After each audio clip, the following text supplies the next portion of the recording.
You ready to party? Yeah, let's go. I feel like if a hitman and a pimp were to have a podcast, this is the kind of room we're in, dude. We got the purple, the murder icons everywhere. It's great, dude. Lots of booze. Lots of booze. I'm telling you, a pimp and a hitman. I don't even drink.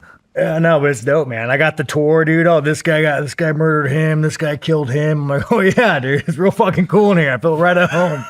There's Eddie Gallagher's murder charges up there. Oh yeah, dude. It's real nice, dude. But this guy over here took the world's longest sniper shot, or was on the team.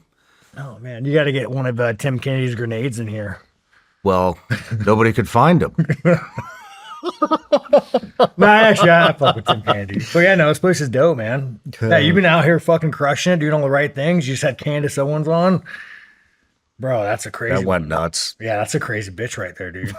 She's awesome. Yeah, she's awesome, bro. I mean that, but dude, you look at her eyes, like, man, that's a crazy ass bitch, dude. That's one person you don't want coming after you. Oh yeah, no, for sure, dude. But yeah, man, I've been pumped about this. Yeah, no, I mean, you're out here crushing it, dude. I'm just out here getting hit in the fucking head, getting distracted by the murder icons. It's war, it's not murder, all right? Fucking all goddamn heroes. Yeah, there's just a lot of history in here, man. Yeah, no, this room is dope, man. This room, guys, if you ever go do something fucking Shawn Ryan worthy, you got to come check out the room. Your stuff's going to be hanging in here too. Yeah, no, that's dope, dude. But yeah, let me give you an introduction here. Not that you need one. Dude. But Shawn Strickland, you're the current UFC Middleweight Champion and one of the most outspoken and polarizing fighters in mixed martial arts. Since making your UFC debut in 2014, you've built a reputation for your relentless fighting style, elite boxing, and willingness to take on anyone. Outside the octagon, you've been open about your difficult upbringing, overcoming childhood abuse, and how fighting gave you purpose and direction. Whether people agree with you or not, you've built a reputation for speaking your mind, challenging the status quo, and refusing to filter your opinions. Welcome to the show. That's cool, man. And I got to say, man, out of, I have a tremendous amount of respect for you, but the thing I love the most about you is you're unfiltered. And I don't remember the exact quote, but, you said something about you could be making a lot more money if you would just shut your mouth. Yeah. And I'm in that same boat. And, one thing I've noticed is a lot of people, when the money starts coming, the mouth. Well, you fucked up because you talked about the one group of people you can't talk about. Like me, I talk about everybody. I'm like the trannies, the homos, the gays. So it's like, I'm already out of it, bro. But I think you talked about the one group of people you can't talk about, which you kind of fucked yourself. But I mean, it's nice, bro. It's nice not to be bound by anything, right? Well, what are you building? I mean, I get I get it. Some people, they're building a legacy, and that's a financial legacy for their kids, or maybe not even for their kids, just for themselves. But if it is for your kids, I mean, if you're filtered, you're teaching your kids how much money do you fucking need? Exactly. Like, I always talk to people like, especially like I'll know like streamers like my boy Aiden, right? Like he'll go and do these streams, and I'm there with him. I'm like just watching this. I'm like, bro, like, do you ever go home and just fucking hate yourself? Like, do you ever go home and just look in the mirror and be like, this was my day today? And he's like, yeah, all the time. And I'm like, bro, how much more money do you need? Like, you have to be like 50, 100 plus million. Like, how much more fucking money do you need right now? Like, just stop, dude. You don't gotta be a fucking dildo your whole life, dude. Just stop. He built himself into a character. Yeah, you build yourself into a character and you just can't fucking stop. Like, you're so afraid of, like, I don't know if it's like, I don't want to be famous anymore, but it's like, you're just so afraid of like losing that. It's weird to me, man. It's weird to me. Addiction. Like even with streaming, I would make probably significantly more money than I do fighting streaming. But like going on chat and like, hey chat, like, who do you want me to be today? Chat, like, here, come look at my life. It's so fucking soul sucking that I almost feel bad for these guys. Like, yeah, dude, you might have a fucking Bugatti, but like, your substance as a man is gone. Yeah. And then you see some fighters who I like used to look up to watch do, and you're like, oh man, like, it's real fucking bad, dude. It's sad. I saw it like when I first started this. I saw it, in the veteran community, and we all know who, there's, I'm sure but it's sad because they're living in a fucking cage. So I don't mind. So I get like kind of torn between like that. Cause like So I always, no offense to SEALs, I always thought SEALs were fucking dildos until I met real SEALs. Right? Because like the only SEALs I met were like the influencers one. And Mitch, I love my boy Mitch, the guy that I challenged a SEAL and he came to Jimmy beat him up. And so I was always like, to me, like I always thought SEALs were like influencers. And then you go meet like actual SEALs. Yeah. And like you're like, oh dude, I just thought you were a normal fucking guy. Like there's this guy in Vegas I go shooting with. Normal fucking guy. You go look at his Instagram, it's just him, his wife, and his kids, like normal guy, dude. And you're just so you kind of get shown the very small minority of SEALs that act like dildos, but like the vast majority of them, bro, they're like, I mean, they're like you know. But yeah, no, fucking hey, dude. There's a great saying. The loudest motherfucker in the room's always the biggest shitbag. Yeah. You ever heard that one? I gotta shut the fuck up. I'll tell you a funny story, dude. So my buddy owns a gun store. And it's a SEAL team guy or a Delta guy. I don't know that. I'm sure you could just Google and it'll pop up. He owns a gun store. And I'm just like walking around like, you know, hey, what's up? And I go in the back office and he's having like a meeting. And there's this guy in a suit, like goatee. And this guy fucking looks at me, right? And I don't know if it's like just like fucked up, recognizes fucked up, but he looked at me in a way that like you want to kill me. He didn't say anything. He just looked at me in a way that made my like little fucking lizard brain just fire, that like there's something wrong with that fucking guy. So me being a dickhead, the moment I feel that, I start like, I want to see, like I want to fucking see. So I start like poking you and pressing buttons. And so I'm like, hey, dude, you're looking at me weird, man. You some kind of fucking hitman? Like, what the fuck? What kind of PTSD do you got? And he just kind of laughs. That's a hell of an approach. And he just kind of like laughs. I didn't know he's a veteran. He just laughs and smirks. And like, it made me even double down because he didn't even say anything. I'm like, all right, dude, well, have a good one, dog. And my buddy calls me that owned the gun store. He's like, dude, the guy you were talking to, he just got let go of like a fucking Middle Eastern prison. Like he's ex special forces, and he got arrested on like a coup. Like he was trying to assassinate a public figure. He's like, you're just sitting there talking shit, calling him a hitman. I'm like, oh yeah, thank God we're in America. But yeah, no, but like, you know, there's a different class of like SEALs and operators that you don't even know. Like the most respect I got for these guys was I did this charity thing.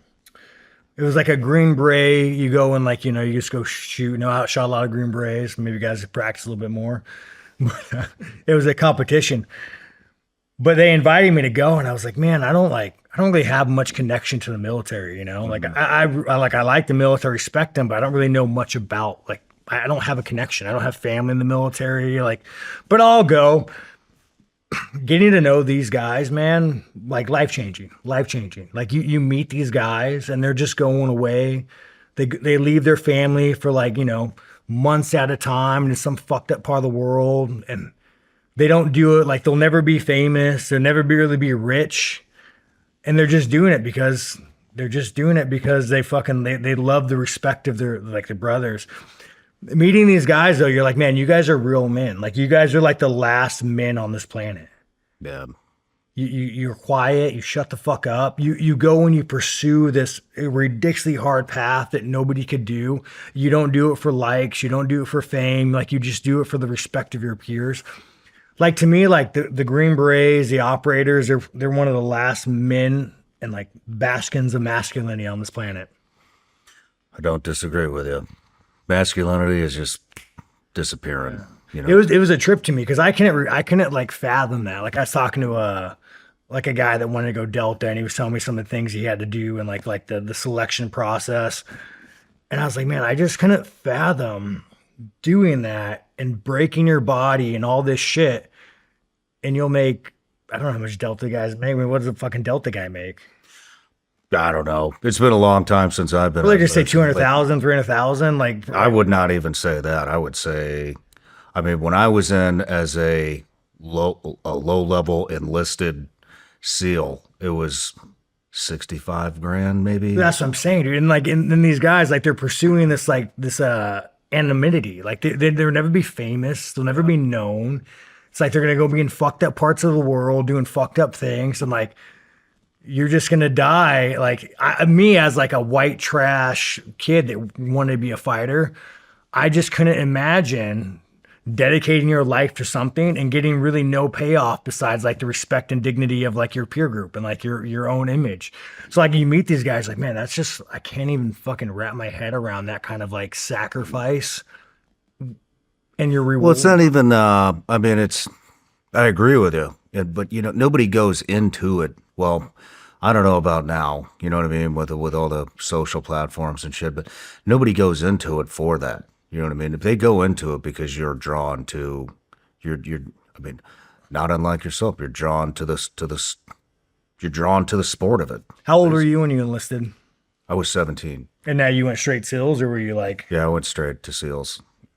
I was in Buds by 18, and then I was at a team by 20 years old. And I know there's like different degrees of SEAL team, right? Like SEAL Team 6 is like the top dog of the top. They're the dogs. tier 1 element. Yeah. Okay, were you tier 1 or? Now, how hard is it to get tier 1? Like, what do you? I mean, it's fucking tough, man. You talk to a lot of these guys. I mean, a lot of my friends went tier 1, and you know, they say it was just as tough as going through Buds, tougher than going through Buds, but different, you know, and different as in, I don't know. I think you really, I mean, I didn't do it. So, but you can't, you want it so fucking bad. You know what I mean? And it's, I mean, look, it's probably similar to being in the ring. If you lose, it can be humiliating, you know, in front of all those people. You have to go back and look at your wife in the eye and be like, yeah, I quit. Yep. And if you try out for a tier 1 unit and you don't make it, all your buddies that you're there with, that you've served with in prior units, they all see it. You know what I mean? And it can be humiliating. Yeah. And then you go home and then you try again. You know what I mean? And sometimes, a lot of times, guys will make it the second time around. But I feel like the hardest thing would be the marches. Like I was talking to one of the guys that want to be Delta, and he was telling me like the length of marches they have to do. And I'm like, fuck, dude. You want me to go like lock me in a cold? You want me to go sit in the ocean for fucking 24 hours? I could do that. You want me to go carry a boat? I could do that. But the moment you said, hey, go walk for 100 miles with a fucking 50, 70-pound pack on your back, like the hardest thing about being in those units, dude, is earning your right to be there every single fucking day. Every single day. Like you're being judged. It's a competition, and they'll kick you out, you know, if you don't measure up. And so you'll literally have nightmares of fucking it up in the kill house or losing a weapon, or you'll have nightmares of not rising to the occasion when it counts. You know what I mean? When it counts to take the shot. And then you wake up and you're like, shit, did that happen? Out of all the, no, I mean, the same thing with fighting. You wake up, you're like, oh shit. Like I had a dream where I woke up and I was like, oh shit, I guess I'm the middleweight champ right now. It's weird. But like, you know, it's same thing with fighting, but you're always pressure. It's pressure. What's the hardest thing about training when you're going through like the thing you're like, I hate this the most. Like this is the most miserable fucking thing to me. I mean, for me, it was probably being in the ocean, I don't know. It's a lot. I got to the point where when I would like stop, I could mentally stop myself from shivering so that I could get the hypothermia to kick in quicker. And because once that kicks in, your mind kind of goes numb. You know what I mean? And so you don't really give a shit anymore. You're like, oh, good. It's here. It's here. I bet you don't fuck with cold water. No cold plunge. No, like that. I don't do cold plunge shit. No. And I probably should, but I don't. And then the other part that you don't hear about is the chafing.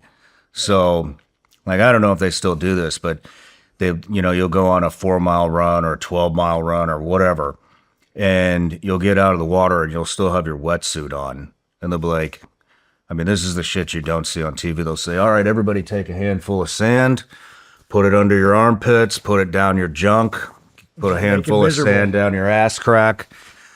All right, gents, ladies, we're going on a 12-mile run. And dude, your junk is rubbed.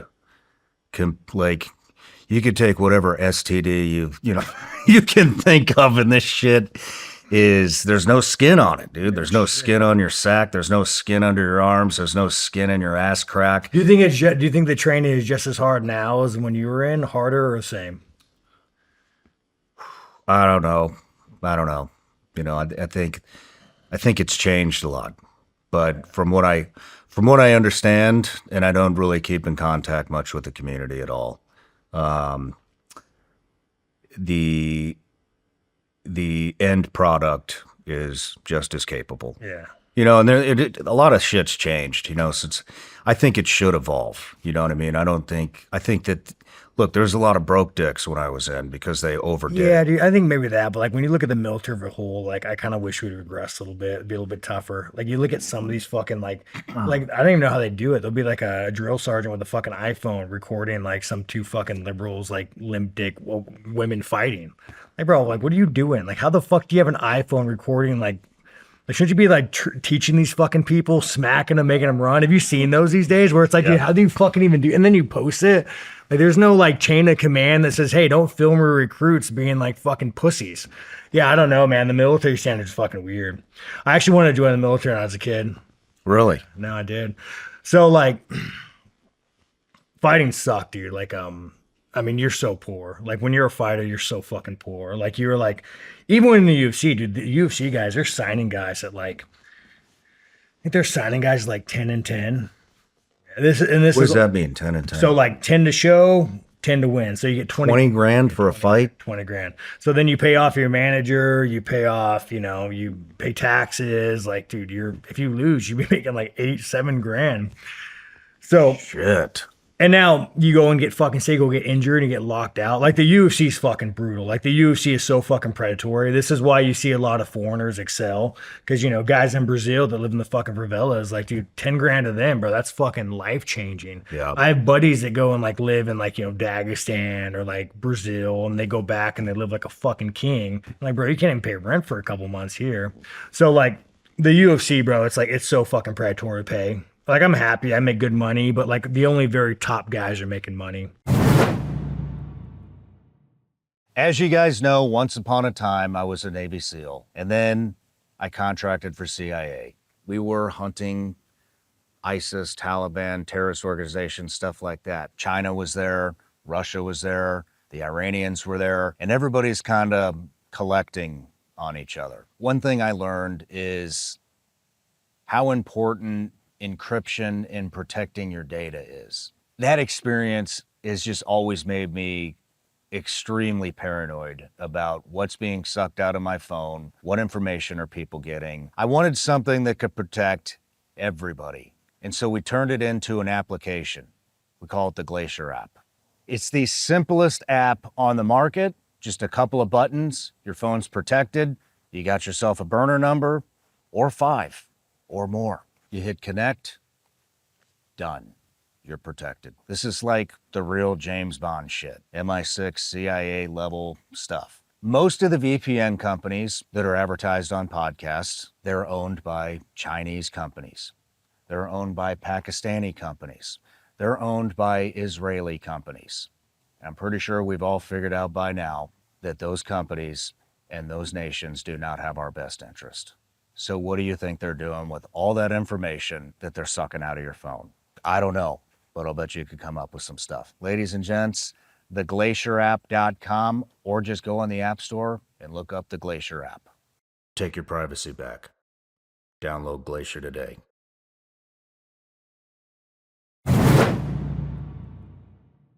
With ShawnRyanShow.com, we're not just putting out content, we're also running an e-commerce business. Merch, products, the gummy bears, real orders going out to real customers. And once you're shipping at scale, you realize fast that shipping is not just some small back-end task. It costs time, money, and attention. That's why I like ShipStation. ShipStation is an end-to-end order fulfillment platform built to handle your entire shipping workflow, so your team can stay focused on growth. Everything from order management to inventory and returns is centralized in one platform. And with automated rate shopping, ShipStation compares rates across UPS, USPS, and FedEx on every order, with savings up to 90%. It also connects to over 200 online marketplaces, plus the accounting and CRM tools you're already using.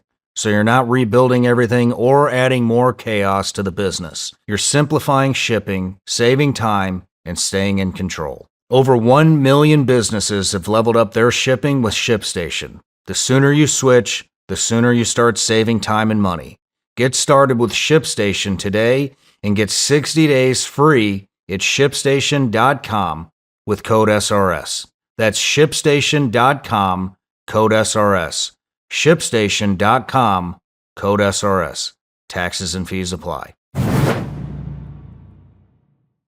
mean, I've always wondered that, you know, because I've heard that. I didn't realize it was that low. Oh, it's so predatory. Like now, mind you, like you could get a couple fights, maybe in like the UFC, they love if you take a short notice fight. If the UFC calls you and they say, hey, you want to take a fight on like 5-day notice, they will give you like, you know, maybe a 30, 40, 50 grand pay bump. But yeah, the UFC loves that shit. They love short notice fights, give you the biggest pay bumps. And there's a manager named Shawn Shelby. Everybody hates dealing with him. I mean, I'm friends with him, but like he was my manager at welterweight. Oh, dude, he was such a fucking cunt. And I say this as a friend, Shawn. You know, like you're a nice guy, but like everybody fucking hates you. Like it's so bad in the UFC whenever someone's like, "Oh yeah, what weight class you in?" And they're like, "Oh yeah, I'm in this division." Like, "Oh, dude, you got Shawn Shelby, man. I'm sorry. Yeah, I'm fucking sorry, dude. This guy's so fucking brutal." Like you could have a boring fight or something, and this motherfucker will bench you for like 8 months. Or like you can say, "Hey Shawn, like I want to fight," and he'll call you with like 2 weeks out from a fight, like, "Hey, we got to fight for you." Like, dude, 2 weeks out, you can't give me a little bit more fucking notice. And if you say no, he'll fucking bench your ass. Yeah, they do. The UFC's fucking brutal. Like I wanted That is crazy. But this is why I like the UFC. It's like it attracts, you know, fucking degenerates. Like 10-10 for a lot of guys, and like where they come from, that's still a lot of fucking money. But yeah, so I would tell anybody don't join the UFC. And then to get in the UFC, dude, the road's rough. Like it's way easier now than it was when I was a kid. Now it's like you go get a couple good fights, go get on the contenders and get in. They'll sign you for 10-10, 9-9. But the road being a UFC fight is rough. Like you're making no money. I think I was making like $1,000 to fight. $1,000 to Dude, how do you live? I mean, do you have a second job? No, I was sleeping in the gym. I had this coach, John Munoz. We had a falling out, but like he would let me sleep in the gym. Shacked up with a girl once. She let me sleep at her house for a while. That was nice. Got me out of the gym. And thank you. That was nice. But no, so like as much as I hate the UFC, and I knock on them, they give people opportunity that you never have. Like I've never had an opportunity. But like going back to the military, I'm just fucking poor. My life fucking sucks. Like I have no dignity. I'm 17, 18, riding a bike to the gym, sleeping on a match. Like, man, I fucking hate myself. Like I'm a fucking loser, like I'm a fucking piece of shit, right? Because like I don't have a high school diploma. I'm chasing this. I'm seeing my friends with cars. I'm like, I'm seeing my friends elevate their life. And here I am, just a fucking loser sleeping in the gym. So I was like, you know what, man? Like, I hate this. I don't have a high school diploma. So I walked in like all the recruiters, like, and the Army was the only one that's like, hey, they had I don't know if they still do it, but they had a waiver that if you had 15 college credits, which isn't hard to get, 15 credits, apparently, there's only like a few classes. So if you have 15 college credits, they'll waive your, you don't need a GED. I don't know what it was called, but that was the program at the time. So I'm like, sweet, I'm going to go join the Army. I don't care what I do, I want a place to live. I want to have a car, and I want to look myself in the mirror and not be like, you're a piece of shit anymore. So I go and I sign up for like the local community college. Fucking bomb that place, man. Like, man, bomb the place. I look back, my dude, you're a fucking idiot, man. Because I never went to school. If you had to talk about all my years I went to school, probably like kindergarten, first, second, ninth. I probably only been to school for like 4 years of my life. Are you serious? Yeah, about 4 years. Holy shit, dude. Yeah, so like 4 years of my. I think about that like, fuck, man. Real questionable. So Kamala Harris, she actually really fucked us on this one. In kindergarten, so Kamala Harris did this thing. If you were truant, it made your parents go to jail. So, growing up, dude, it was a fucking nightmare in my house. Like, my dad would get home at 4, start fucking drinking. And then, we'd be up until, 2 in the morning, just fucking World War II, I remember, my mom used to, sit in the kitchen, and I would, sit between her legs, and just, my dad, you're a fucking whore, you're fucking your boss. And I'm just, a little kid holding her legs. How old are you? Oh fuck, man. This was like I was like maybe like kindergarten. Like I mean, this is like my earliest memories. I don't really have a lot of good memories as a kid. Like it's even like pictures. Like my girl will go and like she like frame my because I've won the belt twice, so she'll go and frame my gloves. I'm like, babe, I just hate it. I can't look back at it. Anytime I look at like a picture of myself in the past, I fucking hate it. Like I think it just like just from like so like traumatized as a kid, with who I was. I can't look at myself and be like, oh yeah, there's Shawn Strickland UFC. I can't say it, but so my girl is funny. She'll make me all this shit. She'll just load it up in the like I have like a whole closet full of like all this cool shit I can't look at. But so anyways, that happened where I'd be up until like 2, 3 in the morning, and then it gave me like severe social anxiety to where like I'd go to school and I was just fucked up. I'd hide under the bed, not want to go to school. Like, so eventually I would go to school and I'd be up all night long because my mom would be like in World War III. Like I'd be up till 2, 3 in the morning watching my mom. And this is like every fucking night, every night. My dad would be going on. So my dad would get home at like 4 o'clock and just start drinking. And then by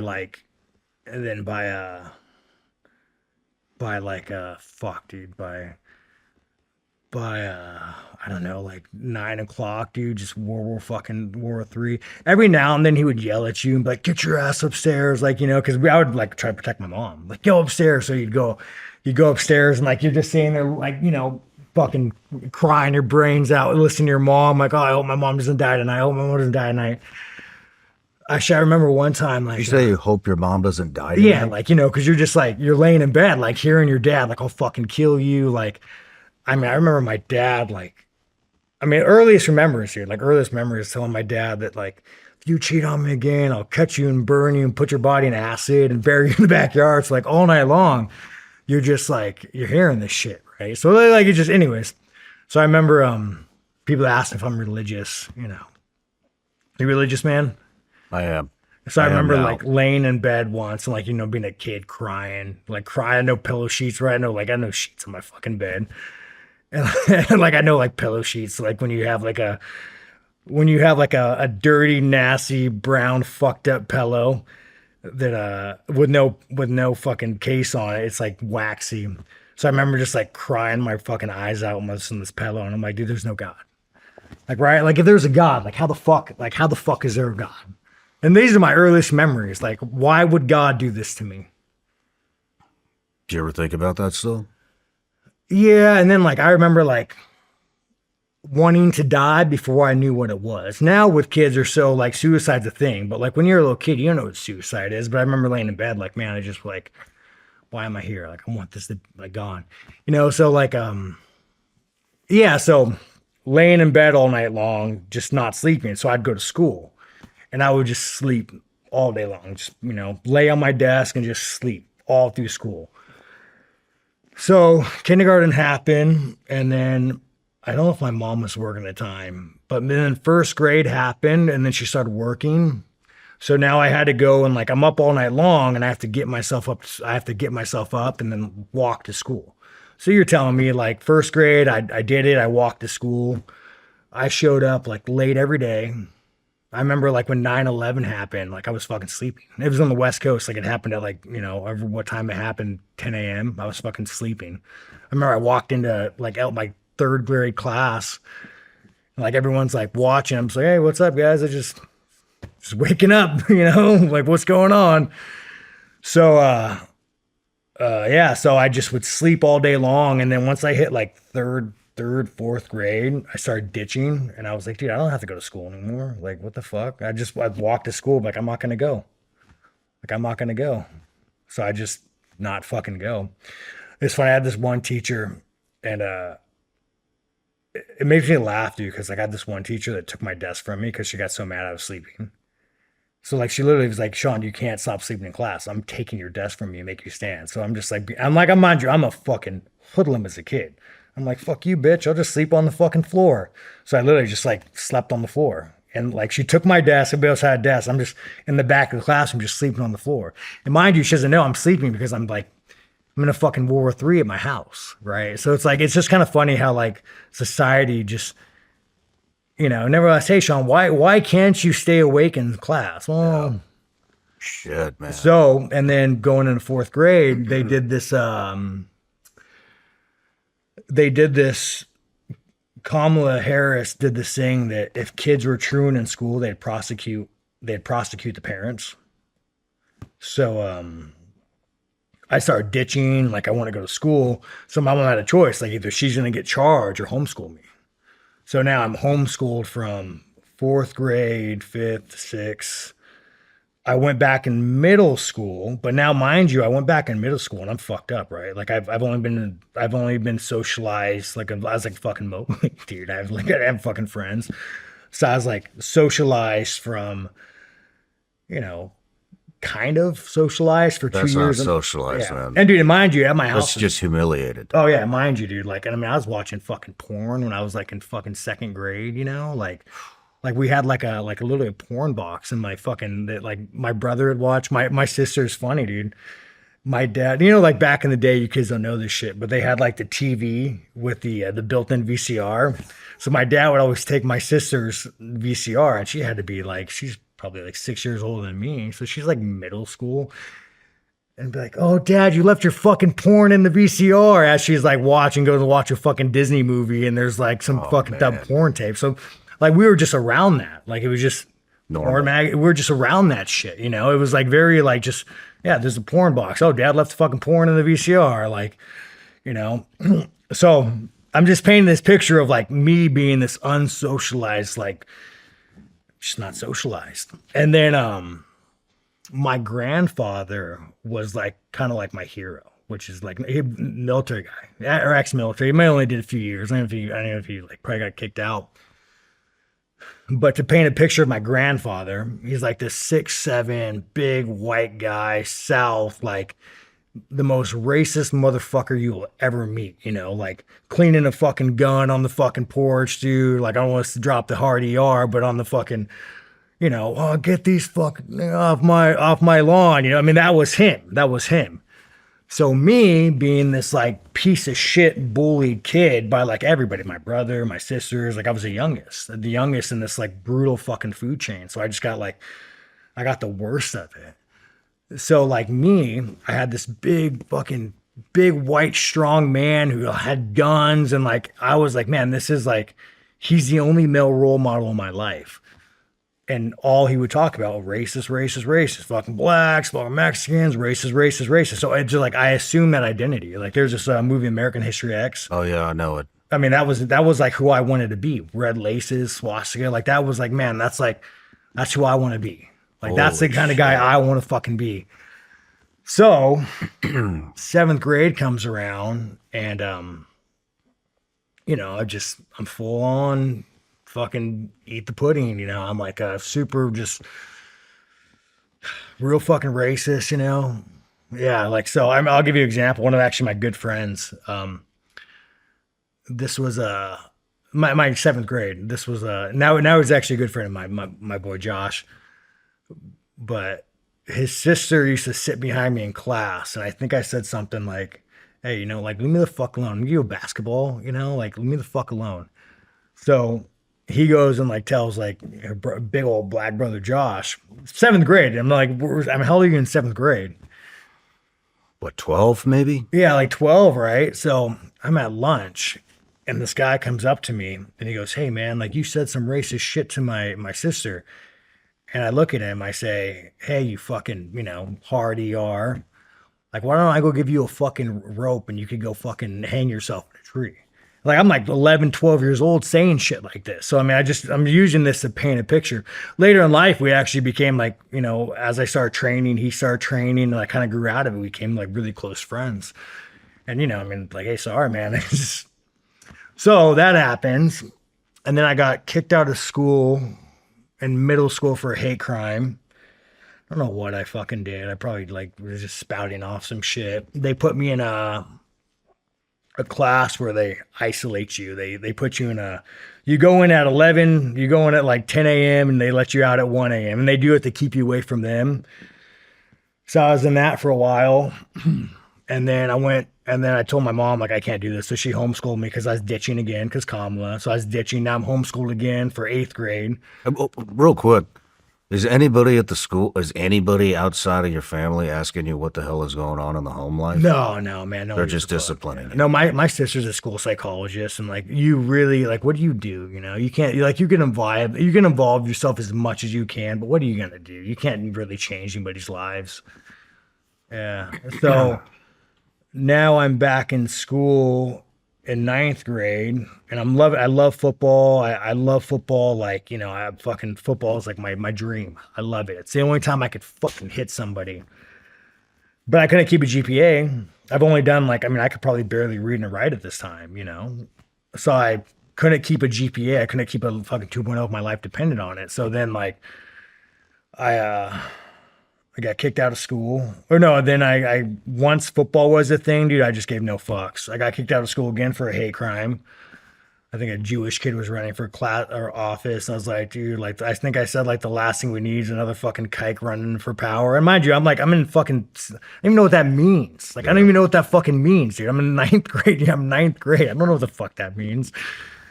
You know, but like, some of my grandpa would say, so I say it.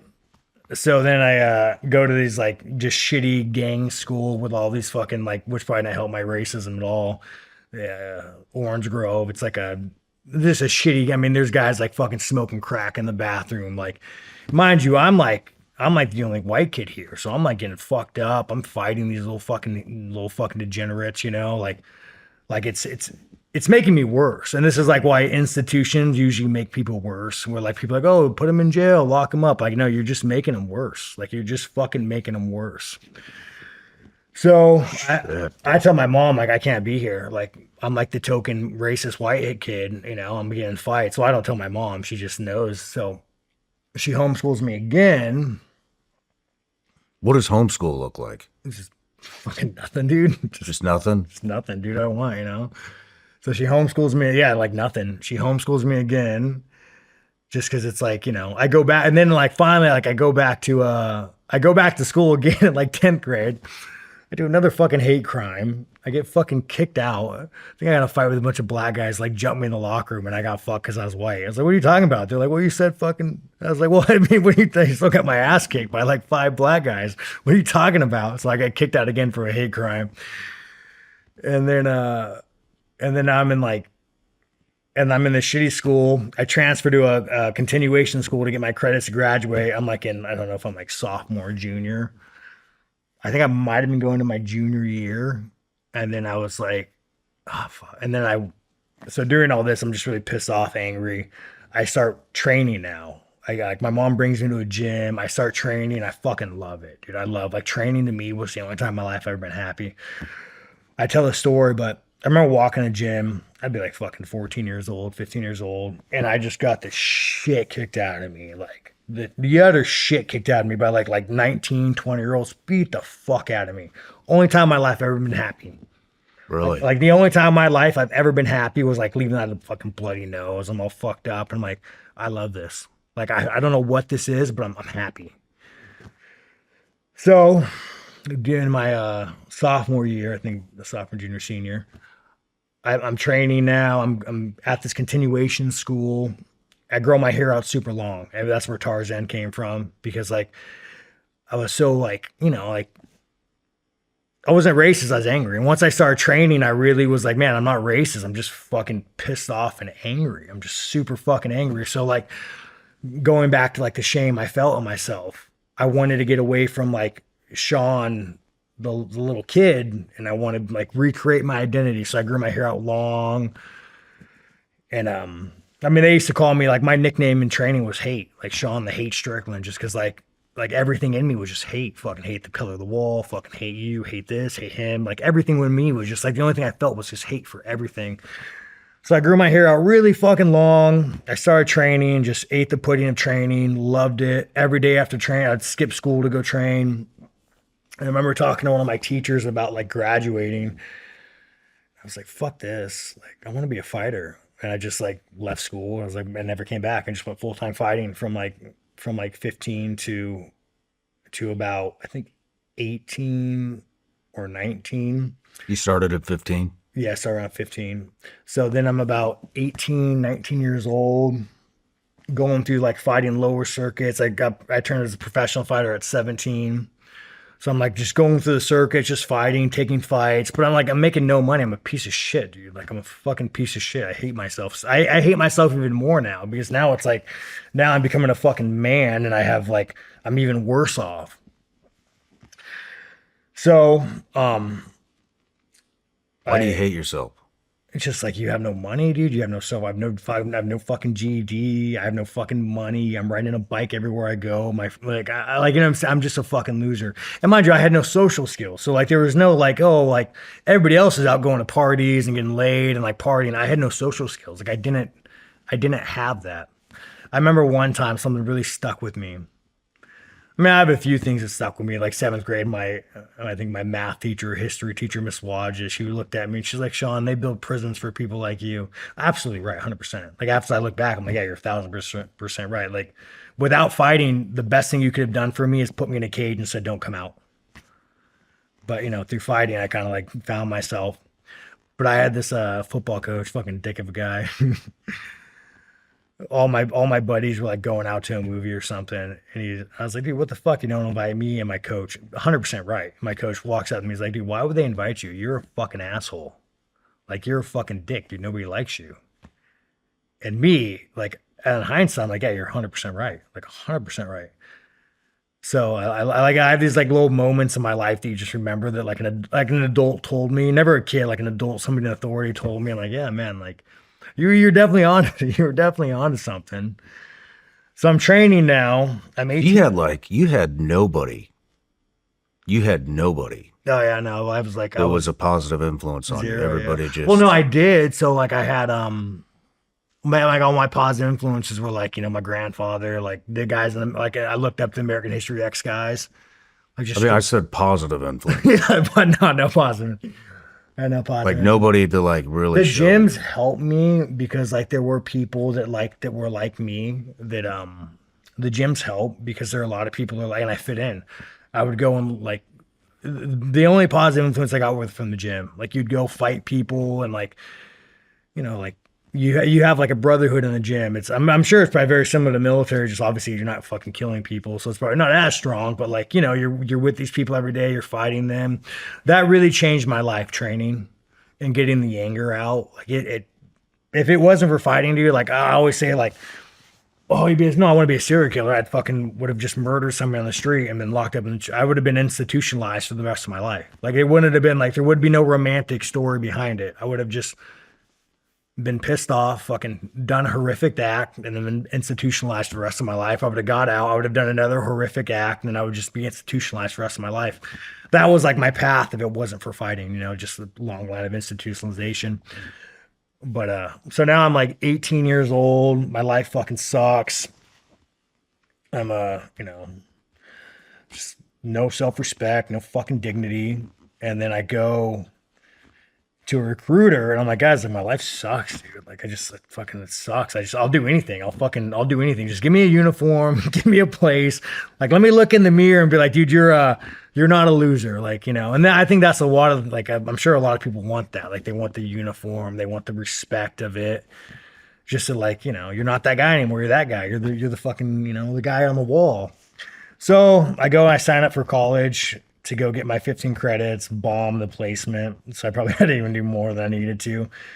The day before college started, I go to like a high school party just cause like, I don't know if cause like it was like the in-between to where like high school kids right out of high school, they went there. So it was like the in-between. And I was bored. I was just fucking bored. And I was like, I'm not getting no pussy. I don't drink, by the way. And there's these two kids. And I was like, I just want to fuck somebody up. Like the only thing that's going to make this night better if I could just fuck somebody up. So my buddy like goes and, like I'm like, mind you, I'm a predator. Like, right. I'm a fucking predator. Like even like, I'm not just like some like, fucked up kid that like, oh yeah, poor Shawn. Like, he had a rough patch. At this point in my life, I am a predator. Like everything to me is like, I'm looking for my kind of fun. And my kind of fun is usually like I always say like, my kind of fun is like to, you know, violate the rights of others. Like, that's my kind of fun. Dominance. Yeah. So, I mean, like, it comes down to, like, I think they call it conduct disorder, and then it goes to antisocial personality disorder. And, like, you have to have, like, and I have every single one of them. Like, you have to have, like, one of, like, 10 traits. I have literally every single fucking one of them. Every single fucking one of them. So, I'm at this party. I see 2 victims. You know, they like, they'll fit the bill tonight. They'll give me something to do. And mind you, I'm stone cold fucking sober. So my buddy starts like hitting on one of their chicks, and then one guy like comes over, and I get between. Not that I give a fuck. I just like, you know, give me my opportunity. I want my fun. I want to have fun. So he pretty much like reaches out and like to grab my shirt, and I just fucking drill him in the face. Boom. And which is fine. I've hit so many fucking people before. Like, you know, you just hit a guy, brother gets out of the car, comes run at me, fucking boom, drill him in the face. Well, that was fun. So I go home. Next thing I know, I get a fucking warrant for my arrest. So cops like call me, or they call my brother, and my brother tells me like, oh dude, they're looking for you. So I go meet up with the cops. And I wasn't like a hardened criminal. I was just a fucked up kid that liked to hurt people. And it was a high school party, gonna fight. The first guy hit, dude, I just fucking destroyed his face. Can't do it in a fight, but I hit a fucking loser when I'm a kid, and I'm fucked. I mean, like, fucking broke his nose, broke his jaw, knocked out his fucking front teeth. He had to go get like multiple reconstructive surgeries. The second guy hit, just broke his nose, had to go get surgery. And I got arrested. Now I'm sitting in. So I got arrested. The guy showed me the picture. He's like, hey, I don't want to take you to jail, dude. I know it was just a high school fight, but it's like, they're fucked up. So I have to take you to jail. So I'm sitting in fucking county now with all these fucking white supremacist skinheads. And it's a funny story. So I'm walking past. I'm a kid. I post my mugshot. I'm a kid, bro. I look at that picture. I'm like, fuck. Like you're a dorky ass little kid. Professional fighter at the time, but I'm still a fucking kid.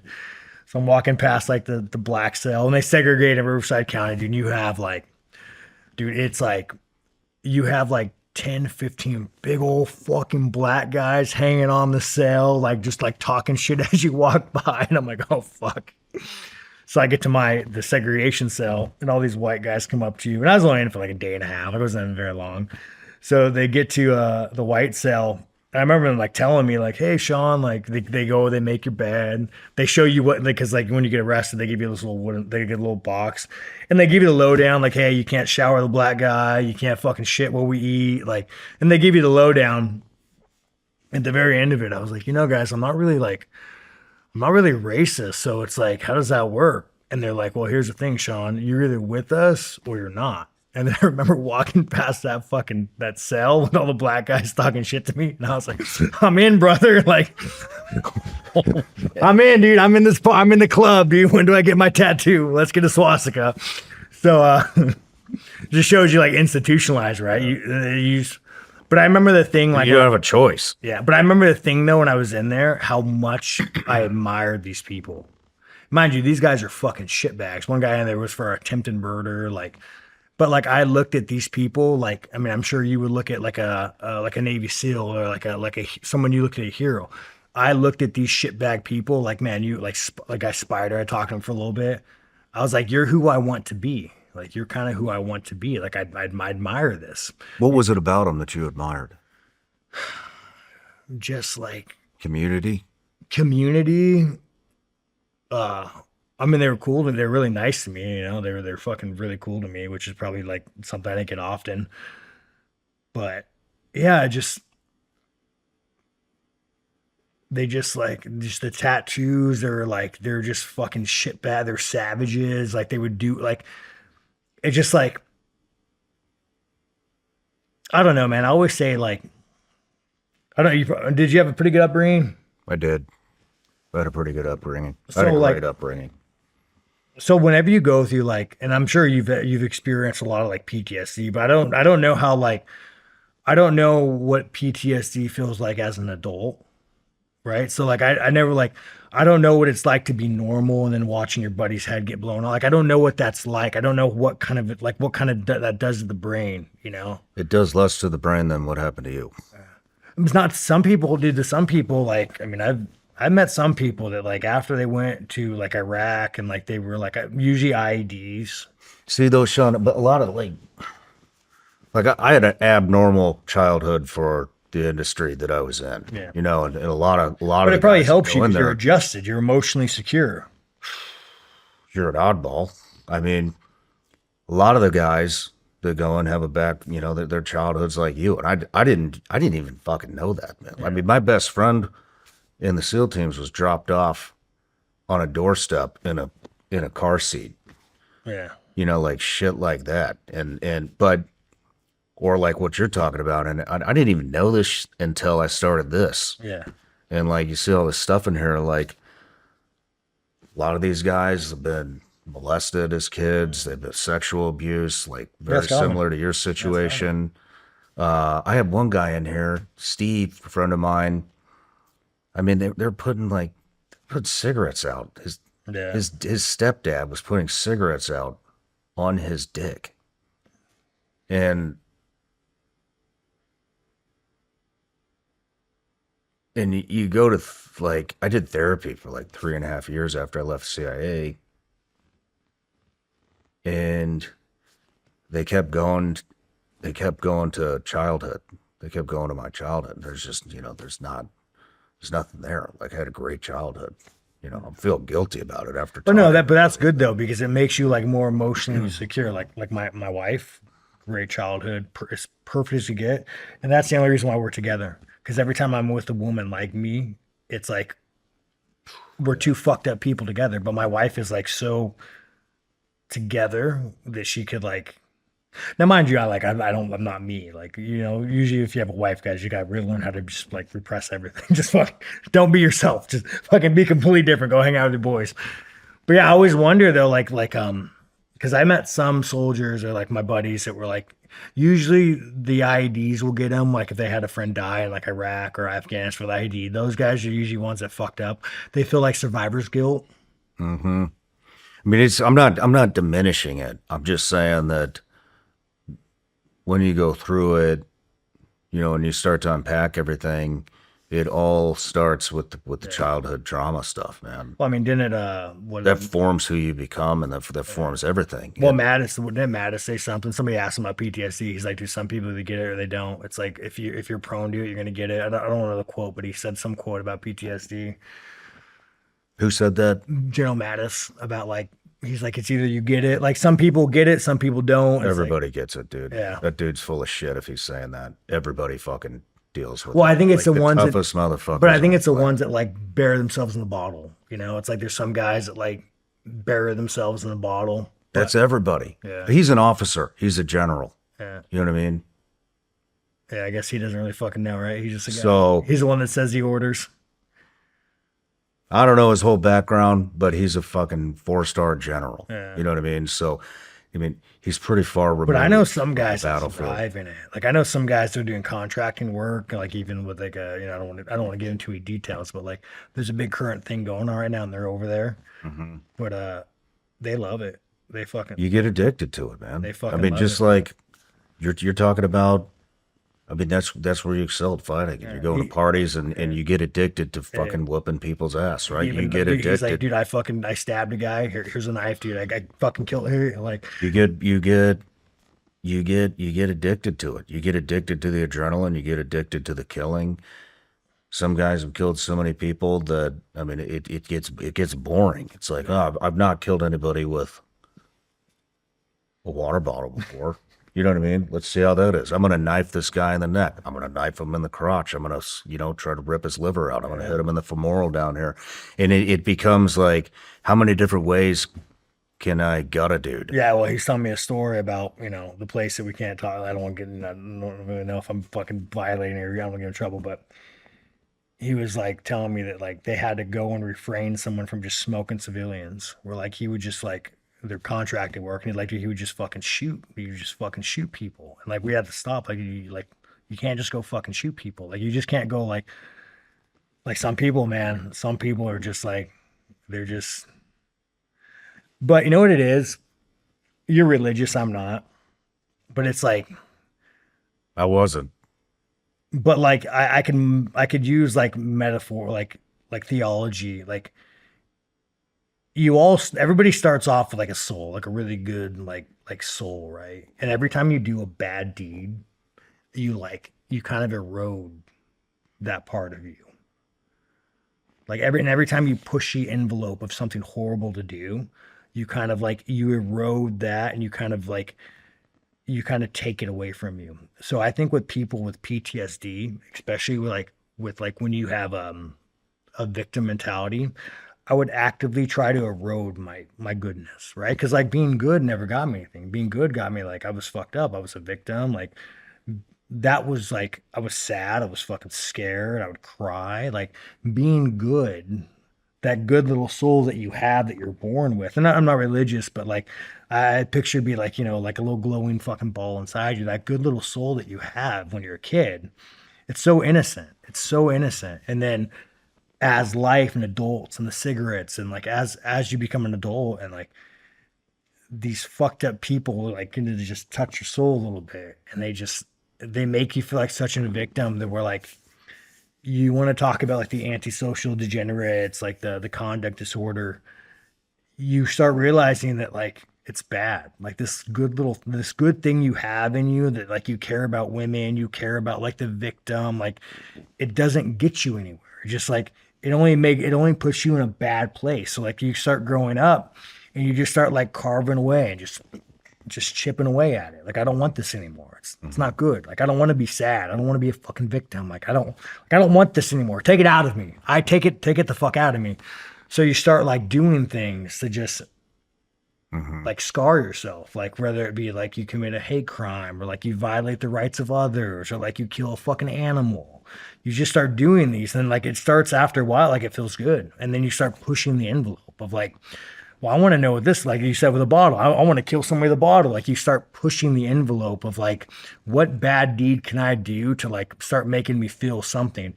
And after a while, you're just so fucking numb. You're just like, I could do anything. I could kill anybody. I could do anything right now, and I could sleep like a baby tonight.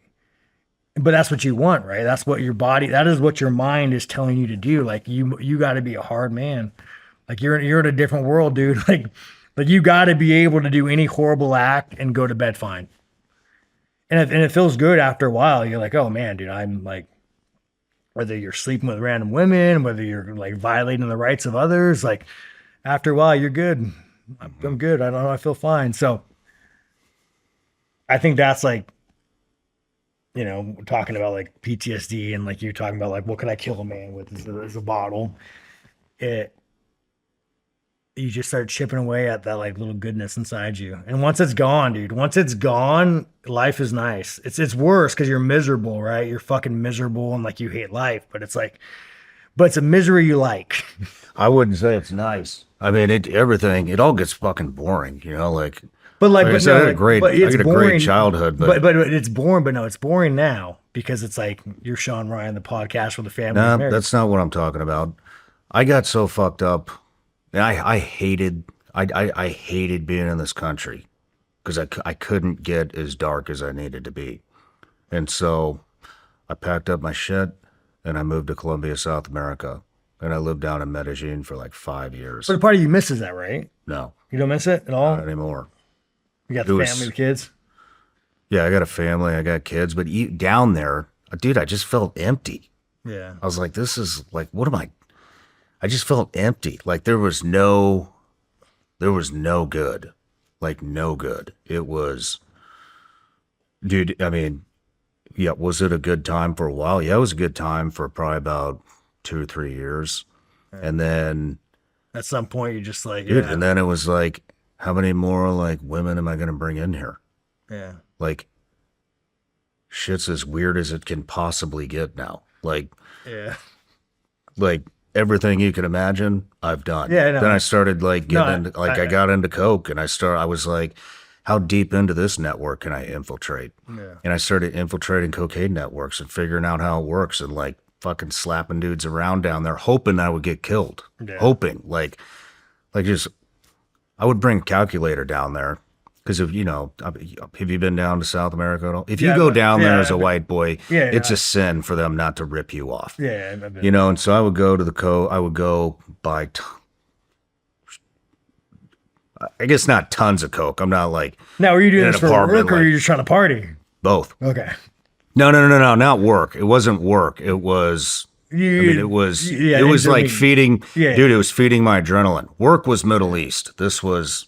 Yeah. You know, this was totally different. But I would like pull up my iPhone calculator, and like however many grams or whatever I'm buying, I would put it on my calculator, and I would like let's say I'm buying, I don't know, 100 grams, I would try to put it on my calculator, or 50 grams, I'd put it on my calculator and type in like 4 or 5 point da da da da da da da, and then I'd make it look like it was a scale. But and I'd slap them, you know, and like hoping, like I'd slap them, but I'm hoping like you gotta miss it a little bit. fucking kill me. We gotta miss it a little bit, right? Kill me. Let's But get you it gotta on. miss it. You gotta miss that a little bit. Like there are some parts of you. I must don't, miss. dude. Like it just got like, I just, you know, every time I would go into those areas, I'd be like, every moped, every motorcycle that would drip by me, I'd be like, all right, this is it. They're going to drill me in the back of the head. I know it. They're going to drill me in the back of the head. They're going to take a little bit. Nah, Now, when were you religious in or after? No, I wasn't religious then. Does that sound I say like that somebody? because I'm saying like at some point, like now you value peace and like you don't want to be a piece of shit. So it's like did you like what was your come to Jesus moment where you're like, you know, man, like I'm over this shit. I'm too old for this shit. A lot of people have an idea for a business, but they keep waiting for the right time to start. And I get it.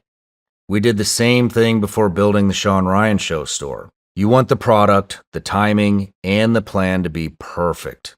But eventually, you have to stop waiting and just go for it. Shopify can help you win every step of the way.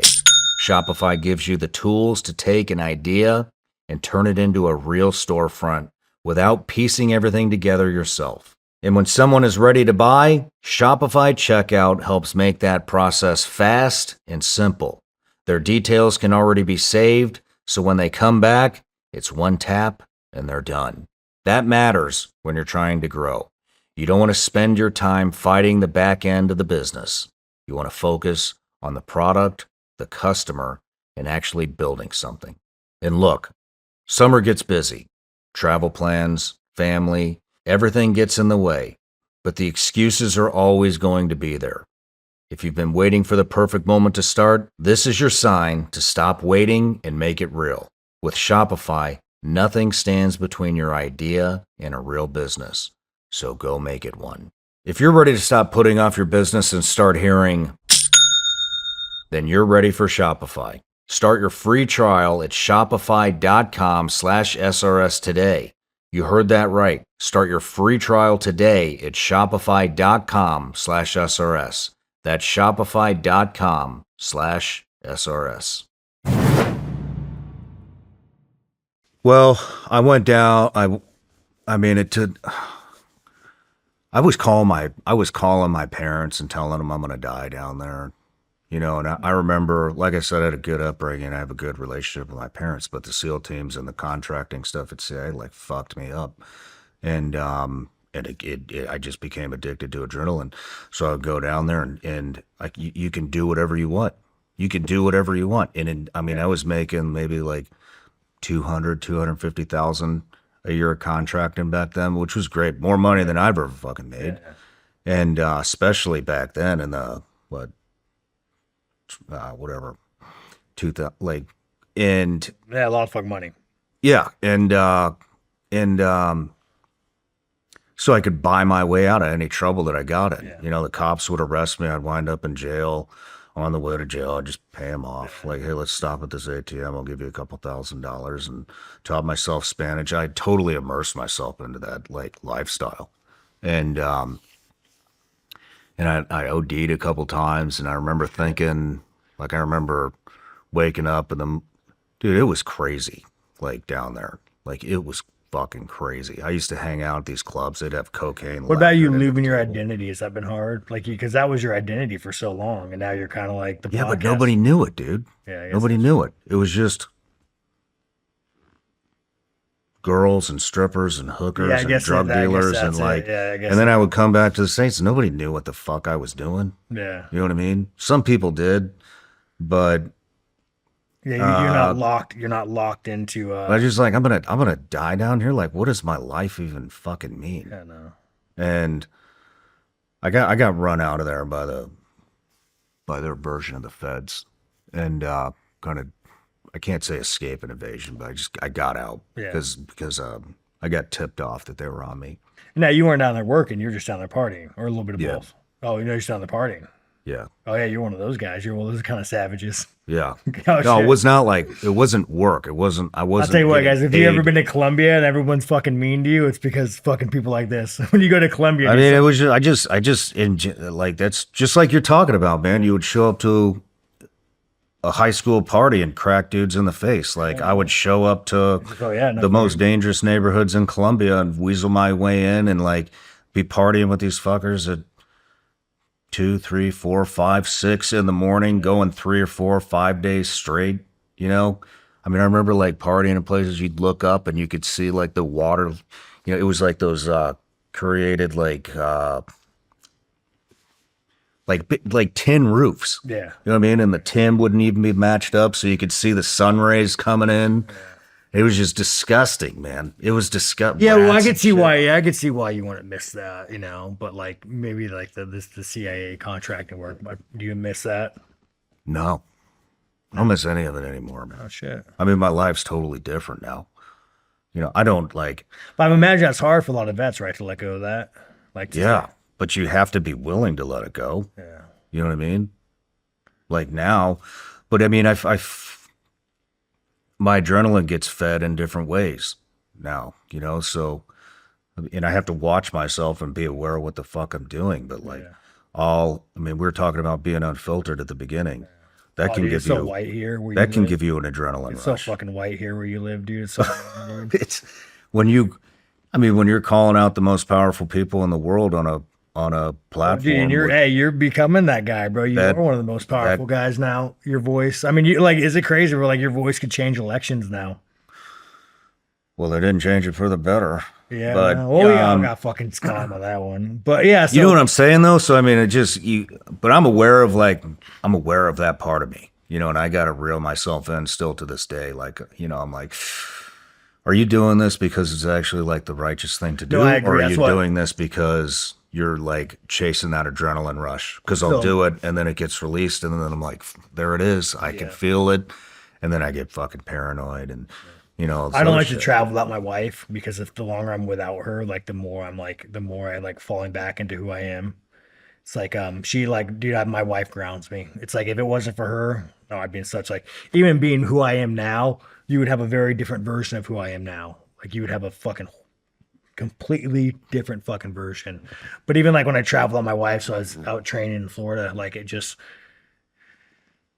like that like starts creeping back in. The boredom starts creeping back in. Once I get bored, it's like it just starts like I go home and I hit my recenter and I'm like, wait, no, dude, this is you. This is you, man. You have a mortgage. Like you got fucking dogs, you got a wife and a family one day. Like this is you. But if I travel with my wife a lot, it's like really, I like ground you. Yeah, I'm like even like I was walking through like this cute little fucking city we're in, dude, and they're like all like the nice white people walking. I'm with sure, hey, what's up, white man? I find it so fucking boring. No threats, no like, there's no danger. It's just like walking through the street, like I can't fuck anybody up. There's no potential violence. You're just like, fuck, I'm ready to commit suicide right now. The fuck am I here? It's a good place to raise kids, man. Yeah, dude, right? It's a really good place to raise kids. Shit, your wife would probably love it here. Oh yeah, no, she would. Dude. She always she's from upstate New York, so she's always trying to go back. But I just can't deal with fucking liberals. And then New Yorkers are kind of dicks. Even the upstate, the East Coast. I think it's like well, Northeast in general. The Northeast in general is just a different vibe for me. Yeah, they're just fucking dickheads, dude. Like I was in a liquor store and there was a black guy buying like a fucking, buying lottery tickets on the way over here. Bro, super cool, man. Real nice guy. We started talking about life. You don't get that in the Northeast. Like they're just fucking dicks. I don't know why. I've actually put a lot on. I think it's just like overly educated people are just like away from violence. Like, cause like when you're when you don't have the education, and like Northeast is all about education, Ivy League schools, like it's a different class of fucking people in the Northeast. Not like New York. New York's a shithole, but we're talking about like 99% of New York. That like when you meet a man in the like the ghetto, you look at him and you acknowledge him and you say, "Hey, I'm not a friend. Like I'm not an enemy." Like, so when I go and I walk and I see a man and like, whether it be black, Mexican, or like some kind of trashy, like I'll look at him like, "Hey, what's up? I see you. You see me. Like we're two men. Like I'm not here to fucking kill you. Like what's up?" But when you're in the Northeast, I don't think they're violent. I don't think they're violent people. So it's like when you're in these nice white communities, there's no need to let me know that you're not a threat. I just find it fucking boring. I hate it. Fucking hate it. You think you'll hate it if you have kids? I think I'll just sack up and just fucking be born in white, you know? I think I'll just sack up. Just fucking sack up.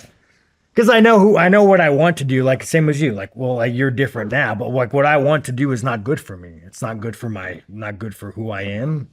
And I miss it sometimes. I think of how nice it'd be just go fucking die in a hole and just like, but But you have to allow yourself to enjoy life too, man. Do you know what I mean? yeah, it's Like you have to give it a chance. yeah.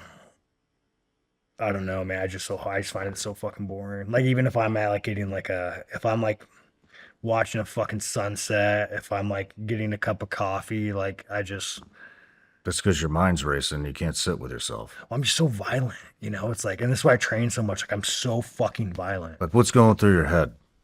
You know what I mean? When's the last time you sat with yourself and just sat still? You probably can never I do don't know, that. dude. Yeah, I'll just fucking zone on my phone. I'll use my fucking dopamine addiction. But no, I know it is. I'm just so fucking violent. Like I can't tell you. Like I don't know what it is like with other people, but I cannot be in a fucking place and just not want to like violate the rights of others. Like I'm fucking violent, dude. I just can't like.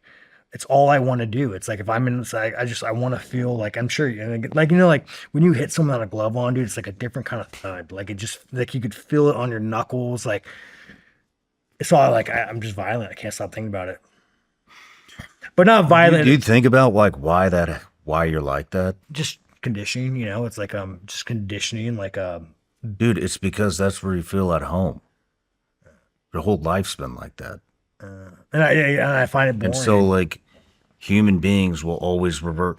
Like, why do you think women that are in abusive relationships and get the shit knocked out of them and raped and like, they go from one abusive relationship to the next abusive relationship to the next, and they never fucking get out of it because they never work to give anything else dude, I work. Dude, I got a wife. And so dude, I go to nice dinners and shit, bro. So I got valet. they all revert. They revert back to what they know because what they know is home, and they know how to handle it, and that's what, in my opinion. No, you're 100%. You know, that's but what you're I'm doing. not You're good. reverting to what. But I'll go became and home function. Like since I'll just go childhood. sit there and like smile and ask my wife how she's doing. Hey, wife, tell me about your day. Tell me about your dream. Tell me about the fucking house you clean. You know, like I sit there and I smile when I listen to it. But like, yeah, dude, you know it is. Like you fucking know how it goes. But yeah. So long story short, I get arrested. I hit these guys. I went to I was going through court. I was fined 2 felony GBIs, which way over time. Maybe they didn't overcharge me. So I had to get a bail bondsman. So I took a short notice fight in South Africa and King of Cage to pay my bail bondsman. I got done fighting. The court case got done 2 years later. I'm like 22 years old. My life fucking continues to suck. I'm so fucking broke. I'm still riding a bike to the gym. I walk into recruiters again, and they say, "Hey, I don't know. Is this thing still available?" They said, "Yeah," and I said, "But I've been arrested now. I've been arrested." And they're like, "What'd you get charged for?" And I was like, "Well, I got charged with 2 assault and battery with a deadly weapon." And the guys just fucking laughed at me and said, "Get the fuck out of here!" Like they don't.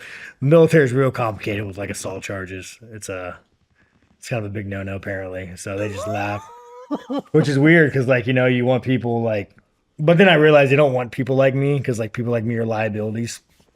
Like they want like you're the best candidate, great household, you could be molded, you have like a you know, you could be molded, like you have an inclination for violence.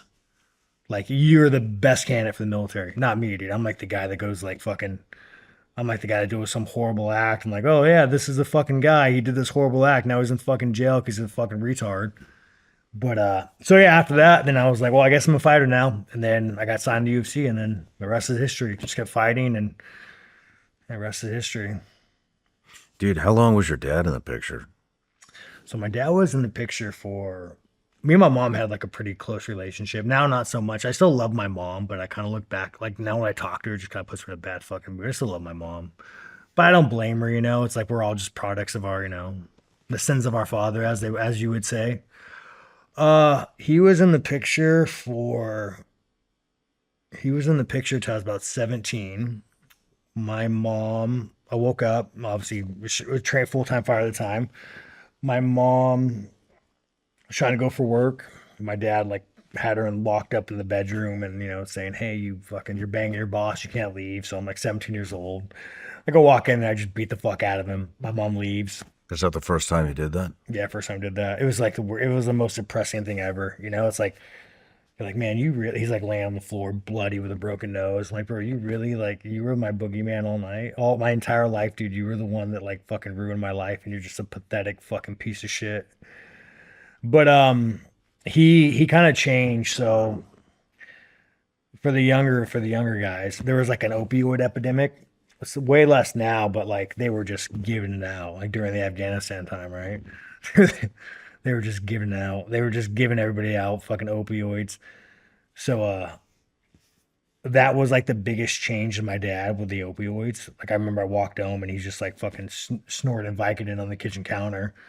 I was like eighth grade. So once about seventh grade, he's seventh, eighth grade when he started. It's kind of ironic because the opioid epidemic happened right by Afghanistan. I'm not being conspiracy, but it's kind of like the timeline of it's very fucking strange, right? So he once the opioids, his soul just vanished. Just a weak fucking man. Like opioids are like, I mean, if there was a Satan, it's opioids. Like it takes fucking everything from you, your identity, which for his case is probably better. So yeah, then my mom moved out. I lived in my mom's apartment. I'd go sleep in my brother's house, go sleep on couches, just couldn't do the fucking poor man racket until, I made more money. But my dad died of cancer, and I remember like he was doing hospice at my brother's house, and I think I was like, I don't know, probably like early 20s, and I don't even know why or what I wanted to do with it. I wasn't gonna post it. But my brother's like crying in the corner. My dad's laying there fucking dead of cancer. He had so much cancer that the doctor was like, how did you not know that you had so much cancer? Like, how did you not know something was wrong with you? And it was so fucked up on opioids, you didn't know. So that's always a funny story, dude. My dad, one day, people always be like, oh, Shawn got sexually assaulted. And I never fight it because like so many people have had it happen to you. And it's like, no, fuck you, dude. Even if that happened, it doesn't fucking matter. Like, you're a piece of shit. Don't bring it up. But one day my dad comes up to me as he's dying of cancer, like it's come to Jesus moment. And he goes, Shawn, I was really bad to you and your mom and your brother, but I didn't molest you. Like, well, fuck, dude. I guess it could have been worse, man. Thanks for not fucking me, dude. Jeez. It could have been way worse. So my dad's fucking dead now, laying in cancer in the hospice, and he's like frail, and I snack a picture. I was like, I don't know why. Just like it was a moment of like this dead body of this piece of shit. Like there was a part of me that wanted to just like. There was a part of me that just wanted to like have him in that moment forever. And I just like my brother he's like, my brother's crying in the corner. He's like, I'm like, Dad's a piece of shit. Fuck him. What are you doing, dude? He's like, why'd you take it? And we got emailed. I was like, fine, I'll fucking delete it. But there was a part of me that was just like looking at his dead fucking body. I was like, I just want to savor this moment. I just want to like have this in my phone and just like so I could like look back on it. Not as like now I'd look back very differently, but so yeah, that's pretty much it. How do you look back at it now? Is it different? Nah, sins of the father. It's alcohol, man. I tell anybody like it's wild that alcohol's legal in America. Like I'm a libertarian. I think you should go buy meth if you want to buy meth. But man, it is so fucking wild. I never drank. One of the things that saved me from not drinking and doing drugs was my grandfather was so racist and like even in American History X, they would like there's a scene where they get mad at them for doing drugs. So I always thought that like drinking and drugs, well, one, it reminded me of my dad, which I hated, and then it was reinforced by like I thought the drugs were for black people, so I never did it. Wow. Yeah, so that was like my racism. I always say that if there was a devil, man, he's always helped me through life, Like it was never God. Like the devil on my shoulder always like all the worst and wrong thing I could do, but like if there was a devil, like when I was a kid, it was the only thing that kept me going, you know? Damn, dude. That's some dark shit. Well, I mean, I'm not religious, but it's true. Like that little devil inside you that hardens you and makes you prepared for life and like makes you like a psychopath. Like he was always there with me. But Did you ever think about what happens when you die? no, man, I don't know. I like my thing with the Bible, dude. It's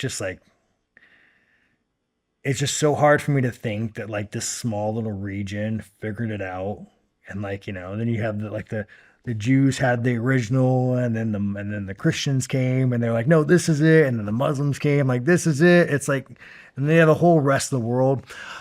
I do believe in like creative design. Like you can't look at existence and be like I can't look at this and be like, and maybe this is my brain can't fathom that. I can't look at this and be like, this is all just random. So I do believe in creative design, like intelligent design, but after that, dude, I don't know. You don't think about what happens after you die. You've never thought about it. I mean, I try not to, like, What happens when you do? I mean, it could just be a black screen. That would be the worst. Well, actually, that wouldn't be the worst, But you say that, but it's like you say that, but like, you wouldn't know. but it also like a moment of peace. Like you're just at peace. Like you don't exist anymore. It's like no pain. Like you're good, dude. Just So are you atheist? no, I'm just like agnostic. I don't know. But like there is something like poetic about like not existing anymore. It's like everyone's like reincarnation. Like I would fucking hate that. What if I get reincarnated in my own life again? I don't want to go through that shit again, dude. Fuck that. Like don't fucking reincarnate me, dude. Throw me in whatever fucking hole you pull me out of. But yeah, I don't know, man. I don't know. Yeah. I mean, like how do you wrap your head around all the theologies and like the Eastern European and like, or like the East religions and like there's so many fucking different and like. I don't. I just go off my own experiences. Yeah. If that makes sense, and I'm no theologian. I'm not going to pump you full of scripture or anything like that, but I've just had too many things happen, man, that but I have the same questions, not to the degree that you do. Like, if there is a God, why am I going through this right now?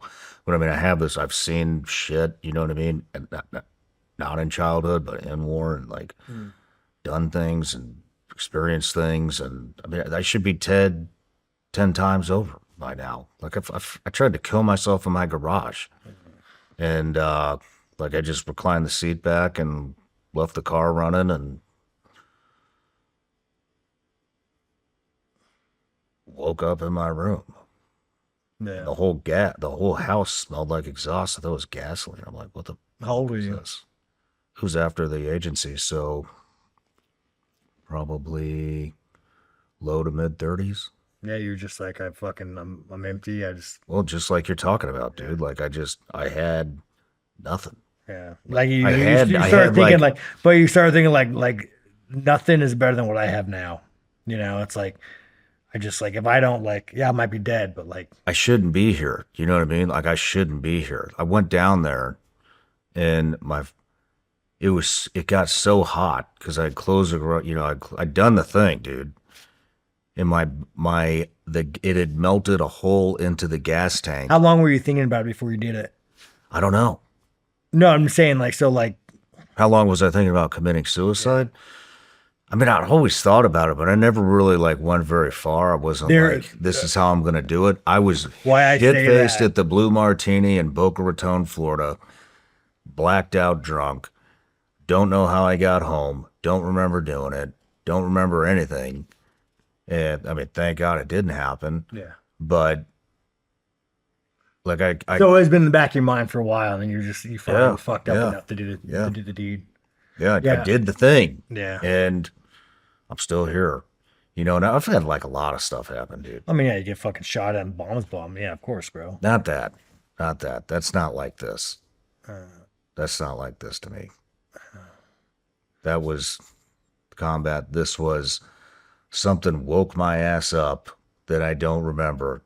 Took me out of that fucking garage, brought me upstairs. And even when I went inside, dude, I went inside like when I woke up, the whole house smelled like gas or like exhaust. Came down, saw the pistol on my couch, the pistol that I don't carry. So I got in the safe. It was a big gal. It was like a 45. And I was like, I'm broke. I don't shoot my 45. Yeah. You know what I mean? 45 ammo is expensive. And I'm like, oh, so all my clothes are off. So I went and got a gun to blow my brains out. Something had told me not to do that. Then I'm like, what is this fucking smell, man? Is the neighbor's gas on or so? Like, what is happening? And I went and I touched the garage door, like the door that goes out to the garage. The door was hot. And I was like, oh, I think I hear my car running. And so I'm like, maybe something's on fire. So maybe if I open the door, like it'll, you know, the oxygen will hit, it'll blow me to smithereens. So then I tried to kill myself the next morning. I didn't try to kill myself, but I was like, well, if it happens, great. Yeah. Open the door, nothing happens. I see my car running. I look, the seat is totally reclined back, and the gas is dripping onto the muffler. The muffler's on fire. Yeah. And I'm like, holy shit. So, I mean, I'm still drunk and drugged out on painkillers and like all of it, you know? Yeah. And I'm like, so I'm not thinking straight. Now I know, like, Shawn, this wouldn't trigger anything. I'm like, if I hit the garage door, is it going to spark, ignite this whole place? And so I hit it. The garage door goes up, and I like pulled my car out immediately. And I'm like, holy shit, dude, I fucking tried to kill myself like 3 times in a row here. Yeah. And there's been like a lot of like weird, just weird coincidences that have happened to me that and one of them is, I mean, what I thank God like entered my life and was like, hey, fuck it. But it's kind of crazy, right? Like I would get it as an agnostic, man. Like, I mean, you're probably one of the most influential people right now in like in the space, you know? Well, dude, I mean, do you ever think about why you're here? I don't know, man. What are you passionate about? Do you help anybody? Well, it's funny as the next lead to that. But back to like the suicide thing. There's a point in my life where I can think about it 24/7. Couldn't stop thinking about it. Could not stop thinking about it. Like driving on the highway thinking about it. Just like you start like really like making peace with the idea that like what is better, whatever happens is better than now. Yeah, you know, like whatever happens is better than now. That was even when I was in the UFC. Just like I used to I used to have to hurt myself to go to bed at night. Like, like I couldn't sleep. Like I just lay in bed, I couldn't sleep. So I'd go and buy like a candle. I'd leave it by my bed and I'd just like hover my hand over the candle just to burn myself. I couldn't sleep. Like the only thing that could help me sleep was if I hurt myself. Or I'd try a shock machine, but it wasn't really enough. It'd just lock you up. But like, yeah, if I could just like, yeah, no, I mean, but the key is sobriety, right? So like what people don't realize that it doesn't matter how fucked up you are.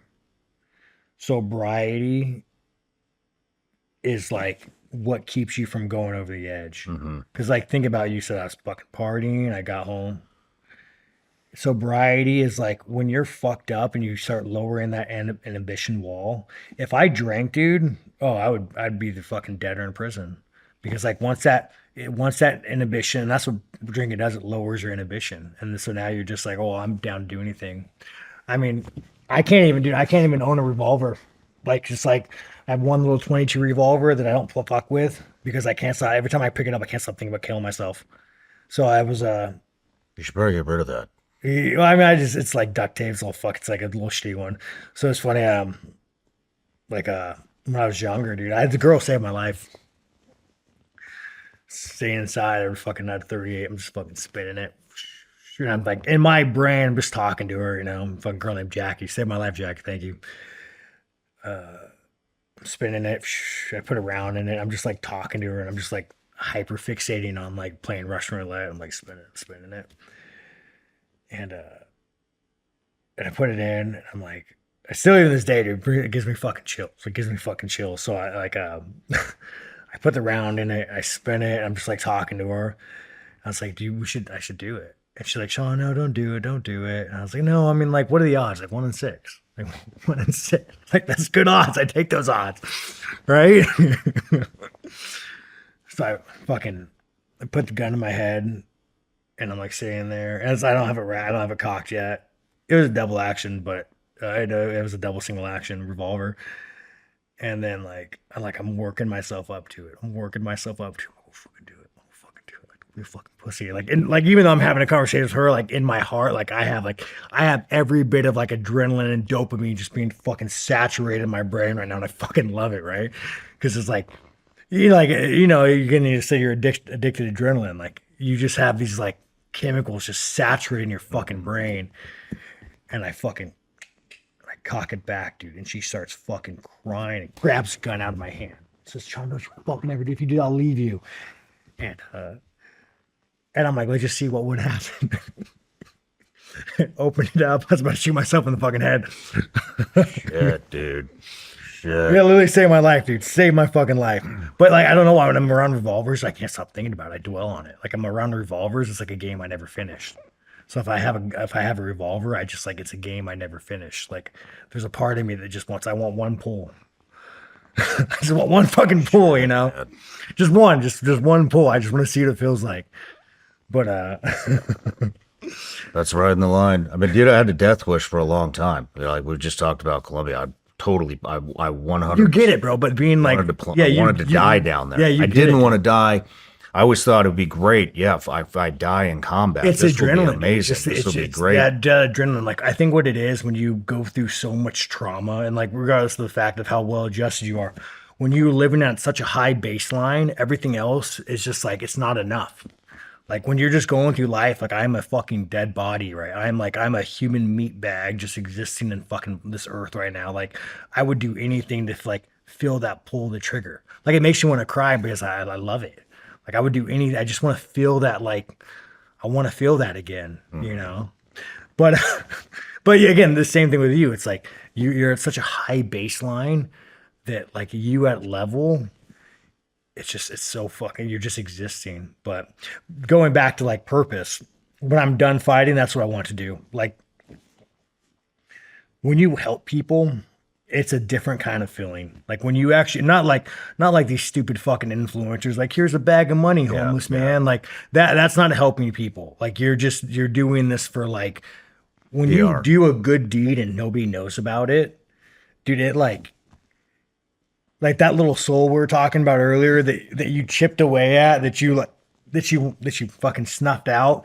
Every time you do like this random good deed that nobody knows about, like you just feel like it's like the engine's being fucking trying to turn over again. So when I'm done, that's kind of what I want to do. Just like get in that kind of space, whether any kind of like self-help pace, just like kids, anything. I mean, disaster relief, anything. So I want to make enough money to where like I don't need money, and then live modestly, and then just kind of focus on something like that.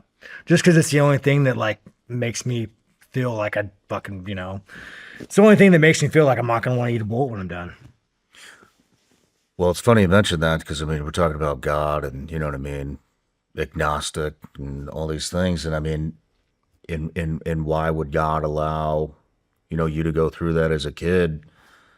Well, dude, look at what you're talking about, man. And look how influential you are now. Yeah. Like you have like every fucking kid in the country, anybody who watches MMA, affiliated with MMA, dude, they all look up to you, man. All these kids look up to you.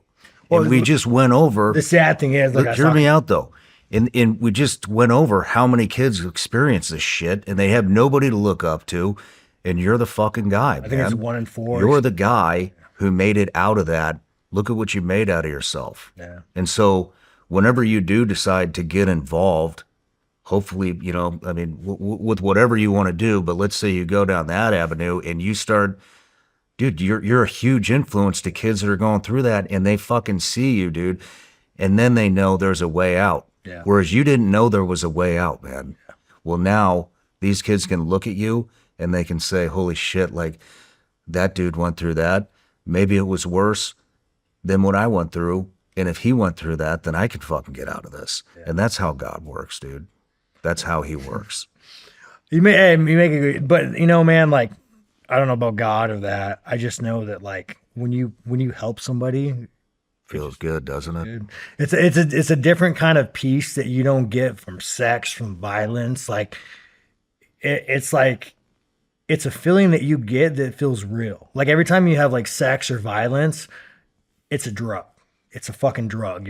But when you do something good, it's like a different kind of feeling, man. It's like it's fucking real. I don't know what it is, but it's like real. It's God, bro. I don't know about that, dude. But either way, man. So you're not open to it.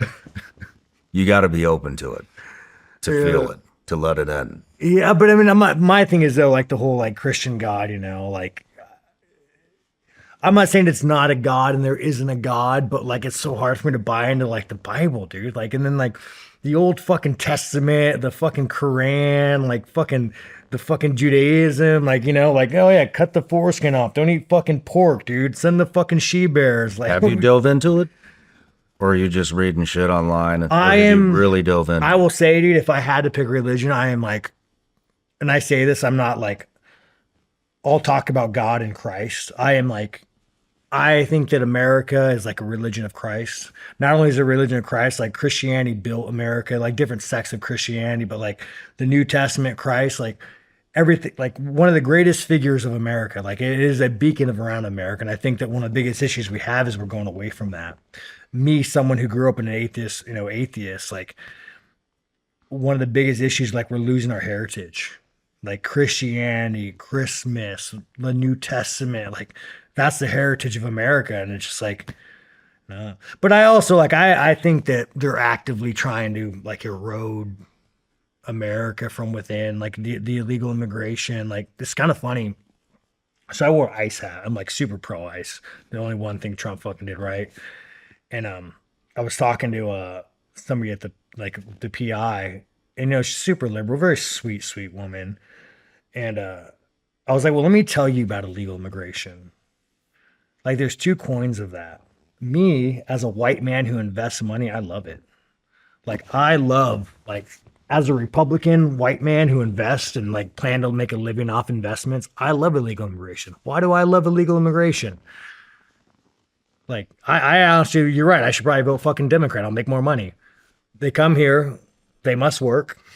They lower wages for like every blue collar. They come here. They lower wages.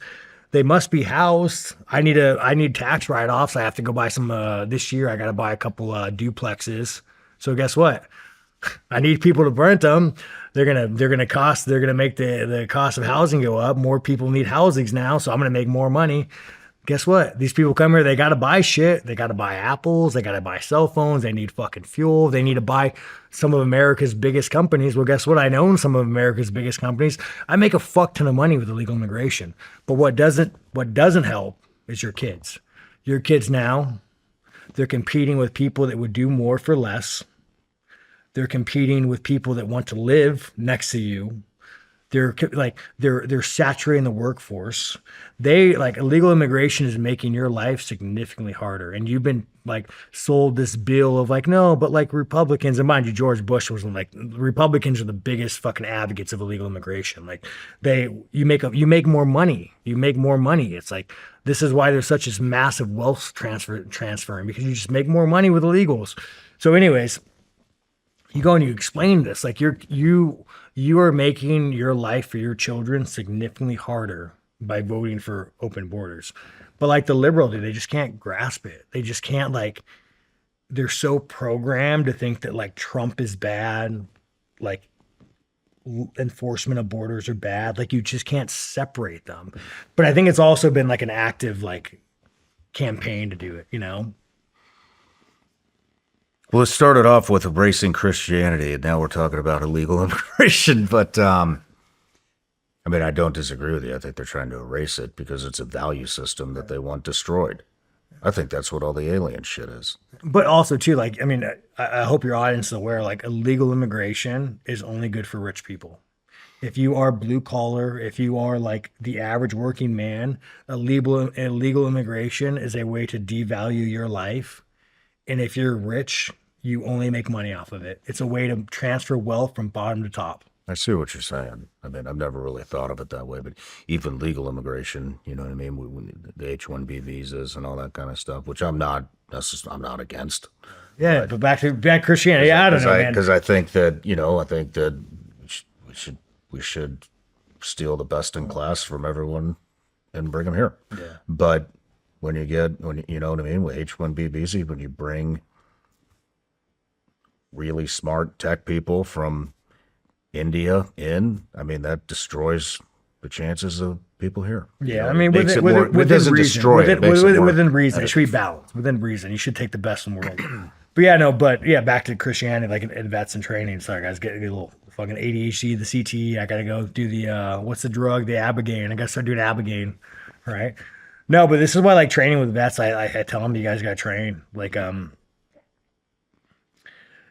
I obviously have a lot of friends that are vets. Like, you just got to train, man. Life's so much better than the gym. You're around. What do you think? Who do you think you would help? Like, when you're all done, wrapped up with this, I could literally do anything. I don't care. I could go help people rebuild a house. I could go help kids, and I could do anything. I just want to be in a position to where, like, I could give back, right? So it's like,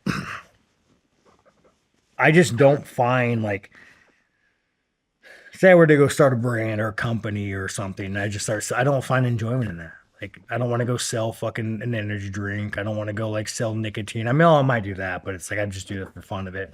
But I just, like, there's no fulfillment in that. What I want to do is, like, rather be like disaster relief, helping kids in need, like inner cities. Like, I feel like it's my duty to give back. And also, too, like, I mean, I have so much, like, love from fans. Like, I have, like, a different relationship with fans than most people do. Like even like NFL players, like, or other UFC fighters, like, me and my fans, like, we have, like, a very, like, close relationship. Like, so I feel like the least I can do is just get back. You guys make me a paycheck. You buy fights. Like, you work your fucking ass off to support me. If I sell a product, you fucking buy my product. Like, the least I could fucking do is, like, hey, I'm rich now. At least I could give back a little bit. So that's kind of what I want to do. I don't know what it is, but something. The funny thing is, you want to give back because you like the feeling it gives you. It's not because of the fans, bro. It's because of the fucking peace that it brings you. Yeah. And I just feel like it's legacy right. feeling it's that, like necessary. Comes with that. It's like, it's just like, it feels like but it's like, this is the issue with the world, though, man. Like, nobody, like, gives a fuck anymore. Like, everybody is so fucking selfish and self-centered that it's like, and mind you, it's hard life and kids, but, like, nobody gives a fuck anymore. It's just, everybody is just like a dog-eat-dog world. Like, church is becoming less. No one gives a fuck anymore. Like, even when, like, Charlie Kirk died, dude, and this is how fucked up. I got, like, a lot of people related to me, but a lot not. I remember watching him fucking get smoked, and I was like, damn, that was fucking crazy. Like, my initial reaction was like, damn, like, oh shit, like, it was exciting. And then I think I said it, like, man, I'm so morally bankrupt that I watched this guy die, and I thought it was, like, the coolest made my fucking day, highlight of my day. You're like, oh shit, And a lot of people had that same, and I agree. I think Charlie Kirk is a fucking hero. It saddens me as, like, I look back and it saddens me. But I think I made a joke right after he died. I think I said, like, well, what I always say, the best way to vote is with a rifle. But but then I laugh and I look back at it, like, dude, you were so morally bankrupt that, like, you just watched a guy get fucking smoked on stage. And your first instinct was like, oh, that was fucking cool. I want to watch it. And we all look at it like, oh, it's like the George Carlin like, bad news. We all fucking love that shit. We love bad news. There are some people that watch it and, like, horrified and, like, oh, that's a fucking terrible thing. But, like, I bet a massive percentage of this world or Americans watch that, and their instinct, they got that little adrenaline, like, oh shit, not, oh, that's so sad. Yeah, dude, America, it's just like we're so like morally fucking bankrupt now. And I think a lot of it happened. How old are you? 43. So I think a lot of it was like the wars in the Middle East.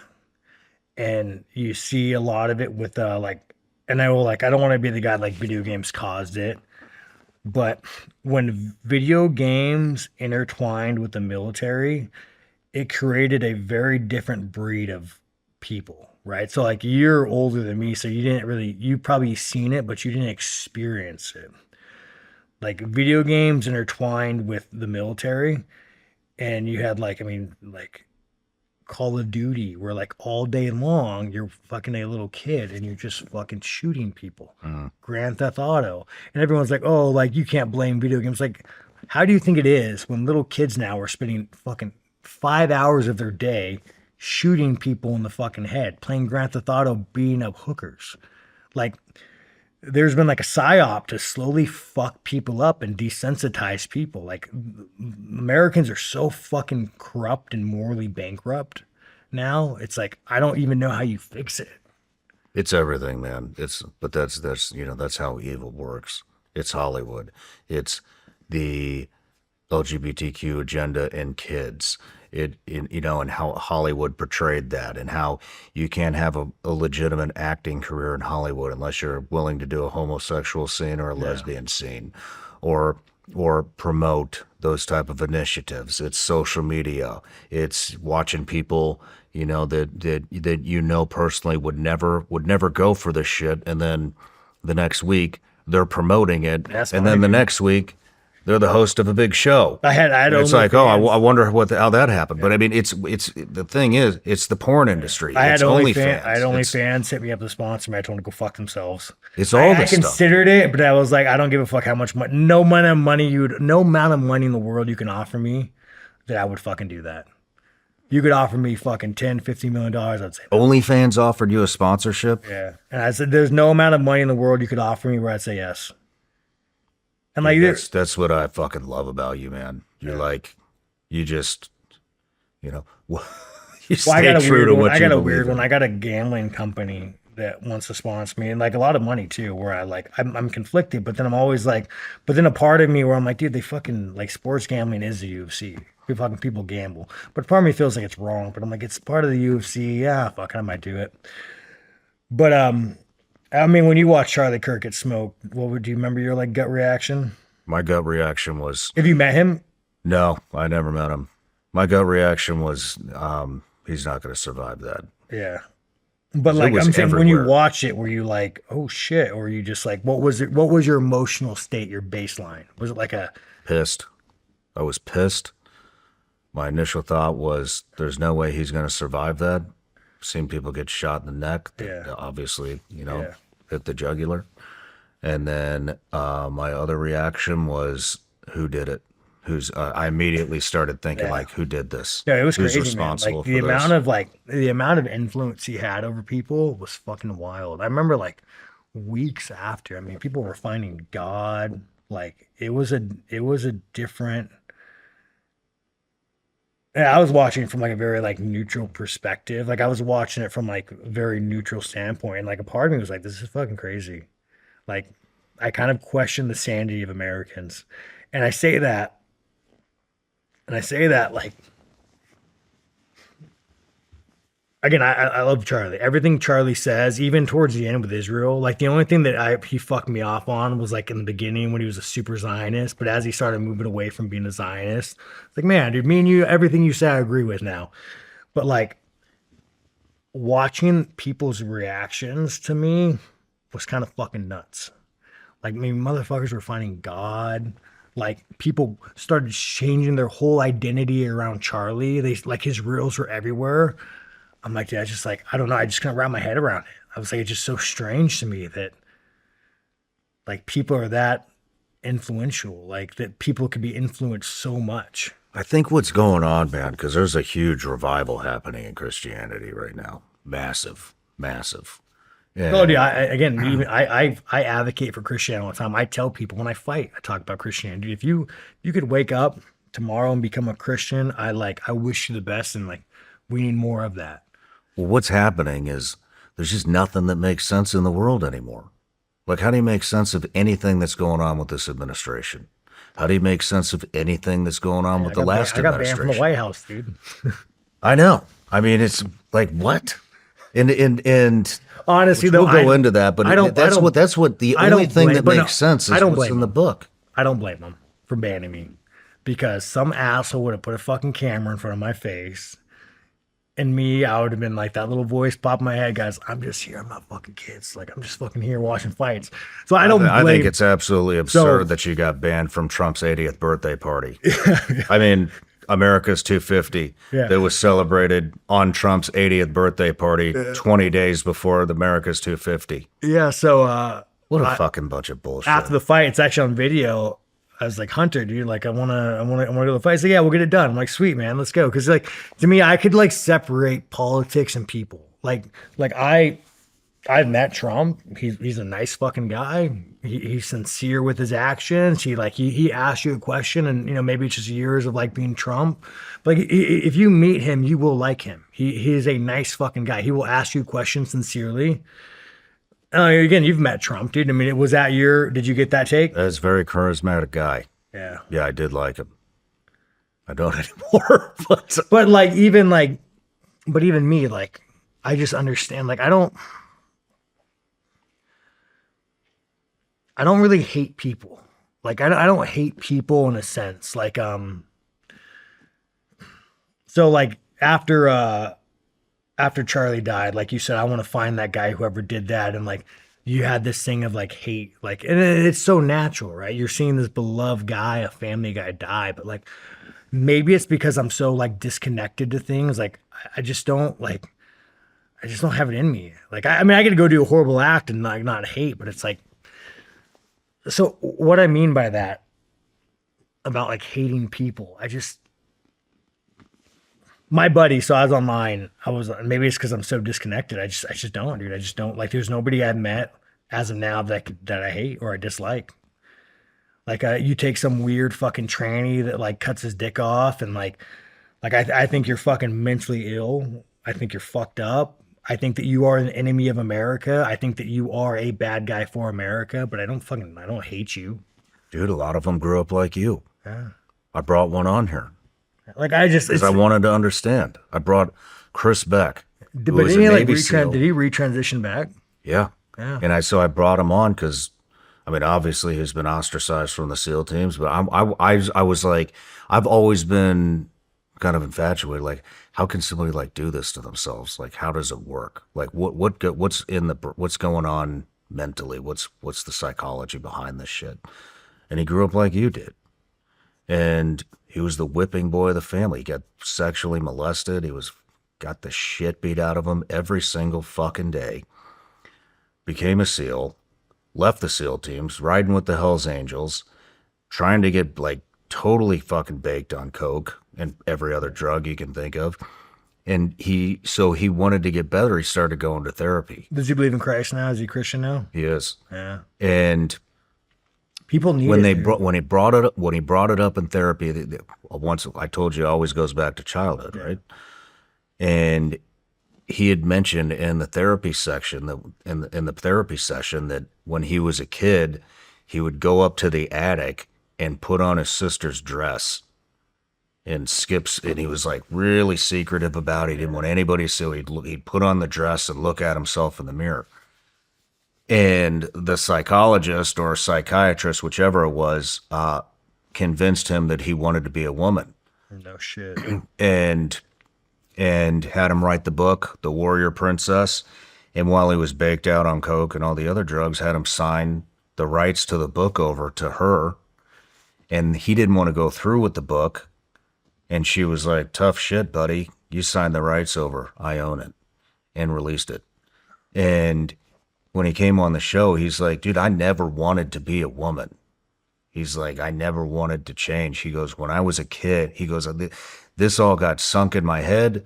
And then I got accepted. The LGBTQ community, like, love bombed me. And I've never felt like that amount of love ever in my life. I understand that. And he goes, the only reason I went up to the attic to put my sister's dress on, He goes, it's because I just didn't want to be me. And he goes, that's the only way I could feel that I could escape like those feelings of being molested by the neighbor and being getting the shit kicked out of me by my fucking dad every single day of my life. And he goes, so I would sneak up there and put that on, and that's the only way that I could pretend that I wasn't me. And when you hear that, it's like, you see what I'm saying, dude? Like, and dude, I don't fucking hate these people. Like, I don't right? like I think they're mentally ill and I think they're fucked up. But like, just to hate somebody, to me, I just don't have it. Like, I just don't have it in me. Like, if you said there's a pedophile, I don't hate him. I would take a gun and shoot him in the fucking head, and I'd probably enjoy the act of doing it. But it's like, you're just like I just don't really have that much. I don't really have that much hate in me these days. It's just like it's over it. So like when you're talking about like you feel that like people need an identity, you know, like, and him getting love bombed by the LGBT community, like him asserting that identity, you know, like we had an identity. It was Christianity. That was our identity. People would wake up and they would, you know, they'd wake up and they'd look at the sun, and their identity was, thank you for giving me a son. You know, they would drink water. They would think that was their identity. And now you just have like these godless people that are just stumbling through the earth with zero identity. And it's just like, it's engineered, man. Yeah. It's engineered. It's an agenda. Yeah, no. But you know, back to the Trump thing. I get why he didn't. I would have banned me too. I would have banned me too. I just don't have it in me to like just shut the fuck up. Like, they would have put a camera in my face. I would have made a joke. Fuck, I would have probably made a joke to Trump, dude. You know? But I will say, dude, like,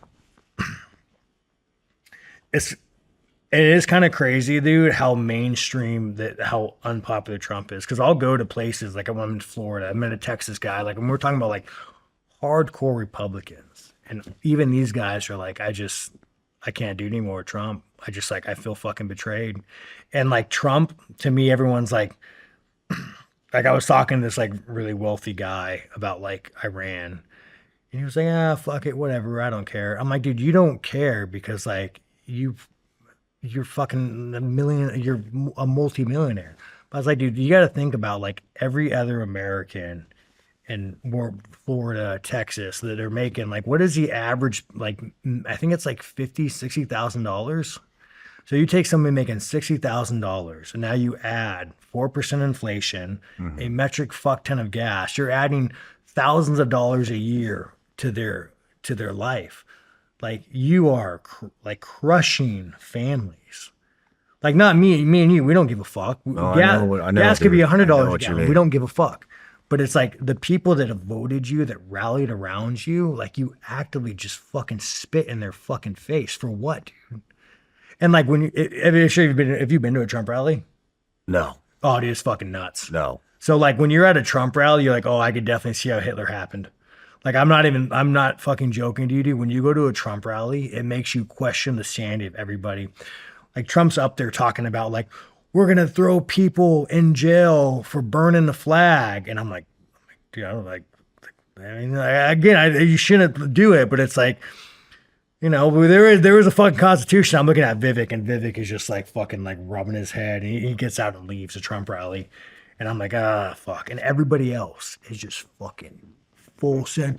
Yeah, fuck him, throw him in jail. Like if Trump said, go grab a gun and go do anything, they would fucking do it. They would fucking do it. I know, it's a cult. It's and that's another good. That's one of the things about Christianity. You're not supposed to put. You know, you don't put your faith in man. They will. That's also what That's also fucking time about you. What I have respected you for so much is you were one of the OG thinkers, where you're just like, especially in your fucking space, you were one of the OGs that are like, wait a minute, like, just stop. What are you fucking doing? Like, what the fuck's going on? And not many people did that. You were one of the biggest voices and opponents to war. You know, it's like if somebody, like, if you were the complete opposite, you would convince so many people. If right now you came right here and you started talking about like how good it is and we should double down and do more, millions of people would listen to you and advocate for it. I can't do it. I can't be chained. And that's what this administration, and probably every administration, has done. You know, I mean, right when he got in there, I got an invite to, I can't remember, go somewhere, and I could fly on Air Force One with them, and I could go to the White House and fly on Marine One. Ironically, I was going to have to pay for the flight on Marine One, and I was like, one, no. Two, I know what the fuck you're doing. You're trying to like capture me and put chains on me so that I can never leave you. You want to make it look like I'm a part of whatever the fuck you have going on, and I'm an independent thinker. I will never do that. I will never willingly put myself in a position where that I can appear to be captured by a specific movement. Yeah. Like I'm my own person. Well, and I'll never give up that freedom. I always say like, or always like, I have this thought that like, if you want to see a man's character, see how he acts to a bad guy who's nice. And so what I mean by that is like when you meet bad fucking people that do bad things, they're the first one to shake your hand and like hold the door for you, and like where like character matters and like your foundation matters. If you could stop and be like, wait a minute, like I don't give a fuck how nice you are to me. Like you're not gonna get me to, you're not gonna coerce me. Like you're not gonna fucking sociopath and make me do a bad deed. And so like with Trump, in a sense, he's kind of like that way, man. I know Tucker Carlson said that like he thinks he is like demon. I don't believe that. Like he's demonic.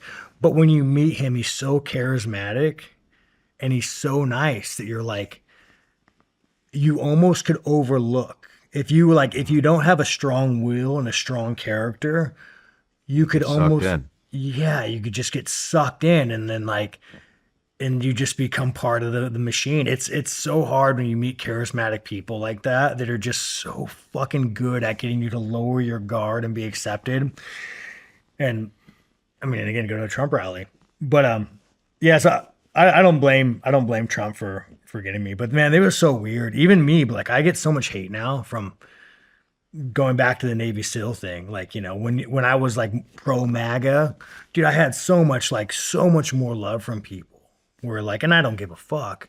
But the moment I like came out and said, hey man, the list is a little fucking weird. Like, and then like, I feel your pain. like, you know, you're like, I'm just asking fucking questions. You're like, well, what do you mean? I'm like, well, dude, let me tell you just as history that I know it. Trump reluctantly signed the bill. Like he reluctantly signed the freedom to release the files. Fucking guy has Pam Bondi, who he put in, have his personal lawyer handle all Todd Blanche, have all file releases. He handles all redactions. Fucking get 3 million documents out of 6 million. and then what happens after that? He goes and interviews Trump's personal fucking lawyer, goes and interviews Maxwell and says, the only thing she says is no involvement. Yeah. The next day, dude, I have a buddy who's a prison guard. He was telling me about the prison she's in. And dude, it's nice. I could go to that fucking prison. They got TVs, got puppies and shit. Yeah. And it's like, how do you guys not, like, how does that not concern, like, how could you not, like, just hear that and be like, huh? Like, I just like, how do you not, bro? Like, how do you not? And I'm not even saying Trump did it, but I believe that Trump is protecting and hiding powerful fucking people, and he's used the government to do it. And like, I don't give a fuck how you hate me. You cannot give me an explanation for this. I've been trying to simplify my routine lately, especially around training, because when you're lifting, recovering, traveling, and trying to stay consistent, it's easy to end up with a whole countertop full of different products. You all know exactly what I'm talking about. That's what I like about AG1 Pro. It brings a lot of support into one simple morning routine. You're getting the full AG1 Next Gen Foundation, plus targeted additions designed for performance, recovery, gut balance, and strength. And for me, recovery is a huge part of performance. Training is one side of it, but what you do outside of the gym matters just as much. AG1 Pro supports your body's ability to maintain lean muscle, supports steady cellular energy production, and helps maintain gut balance and comfort. It's also NSF certified for sport, which matters because I want to know What I'm putting in my body is tested for safety and purity. So if you're trying to be more intentional about your training, recovery, and daily routine, AG1 Pro is a clean way to make a pro move in the morning. Visit drinkag1.com/SRS to get a free AG1 Pro Yeti shaker in your AG1 Pro welcome kit. That's drinkag1.com/SRS. I had a conversation with somebody in my family about this, and he's like, well, maybe he's trying to protect the victims. Did you ever think of that? I said, I'm glad you asked that. Because funny enough, the only names in the files that were redacted were the abusers. Yeah. I mean, how hard would it be to take a fucking permanent marker and just cross out Stacy's name, Jessica's name? But instead you read, and it's like, and that's what I'm saying. I mean, he's vocalized it, correct? I mean, Margie, I think Margie Taylor Greene even said, that he had told her, I can't do this because then these are my friends. Yeah. Or something allegedly, insane, something along those lines. But they're all that way.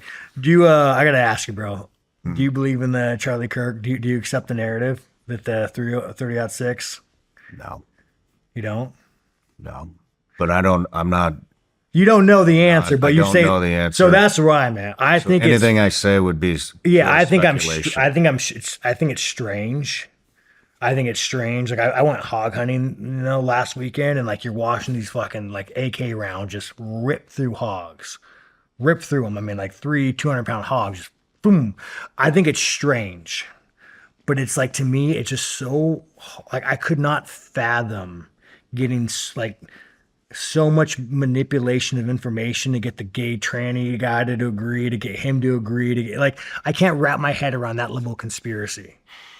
I mean, there's too many weird things that have happened. I can't name them all, but I mean, one of them, is, I mean, they what did they do? They concreted over the site. I mean, it's just, Candace told me that it was done in the middle of a pentagram, and I personally do think that this is all, I think everything now is good versus evil, and there is a demonic element to it. 100%. And, but I mean, but again, 100%. If you look at some of the rituals, and I mean, the stuff that was going on in the Epstein files, and it's all ritualistic. And I mean, look at Alex. Human sacrifice. When Alex infiltrated Bohemian Grove, like, what are you talking about, dude? Burning effigies. Have you ever took a lie detector test?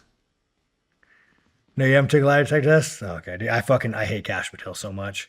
Like, Kash Patel to me is like the weakest fucking man in the world. Fucking, like, you look at Kash Patel and you're like, dude, you were as weak as fucking dirt.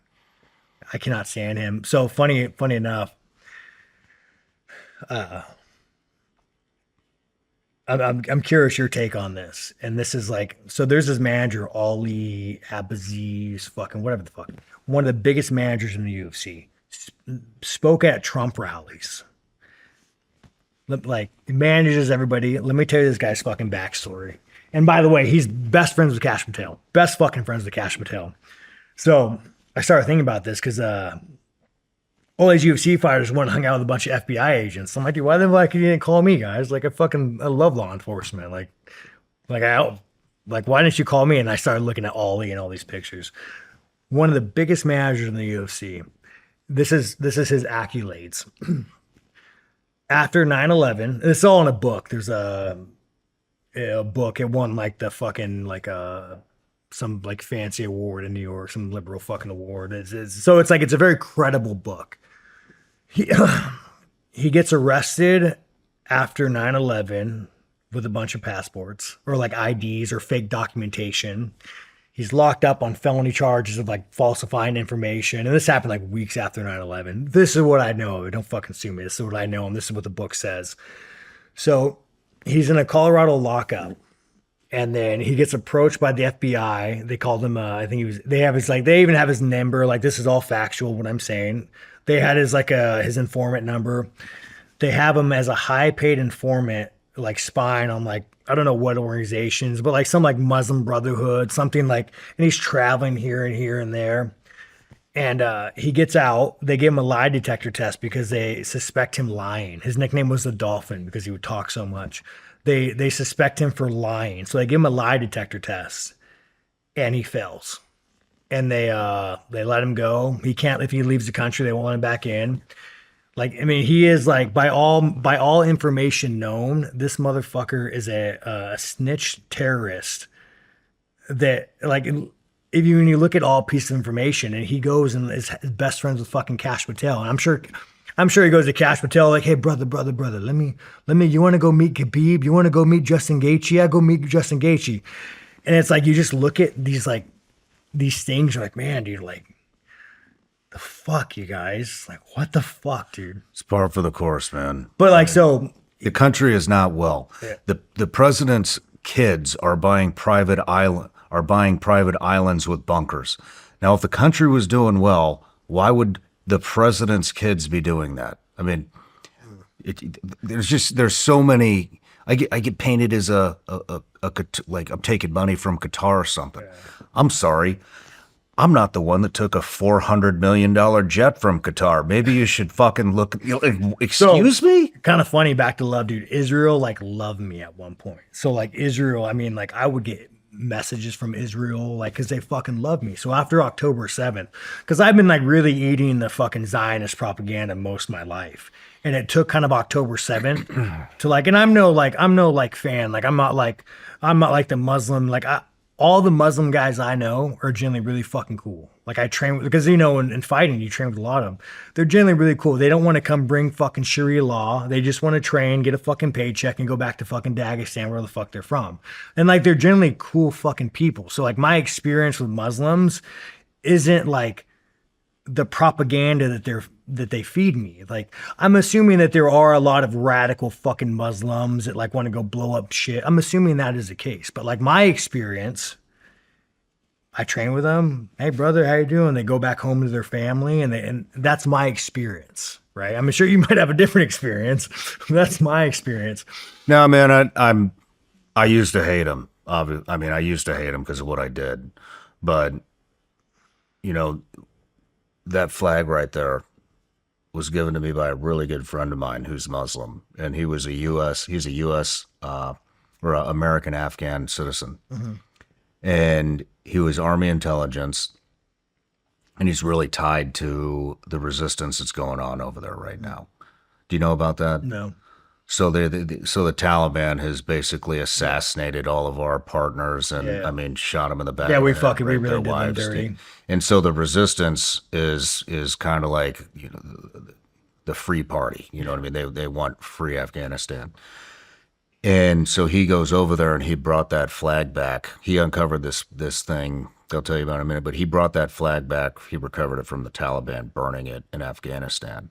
And he gave it to me on this show, and he wanted everybody in America and the world to know that the United States is funding the Taliban in cash, $40 to $87 million in cash a week.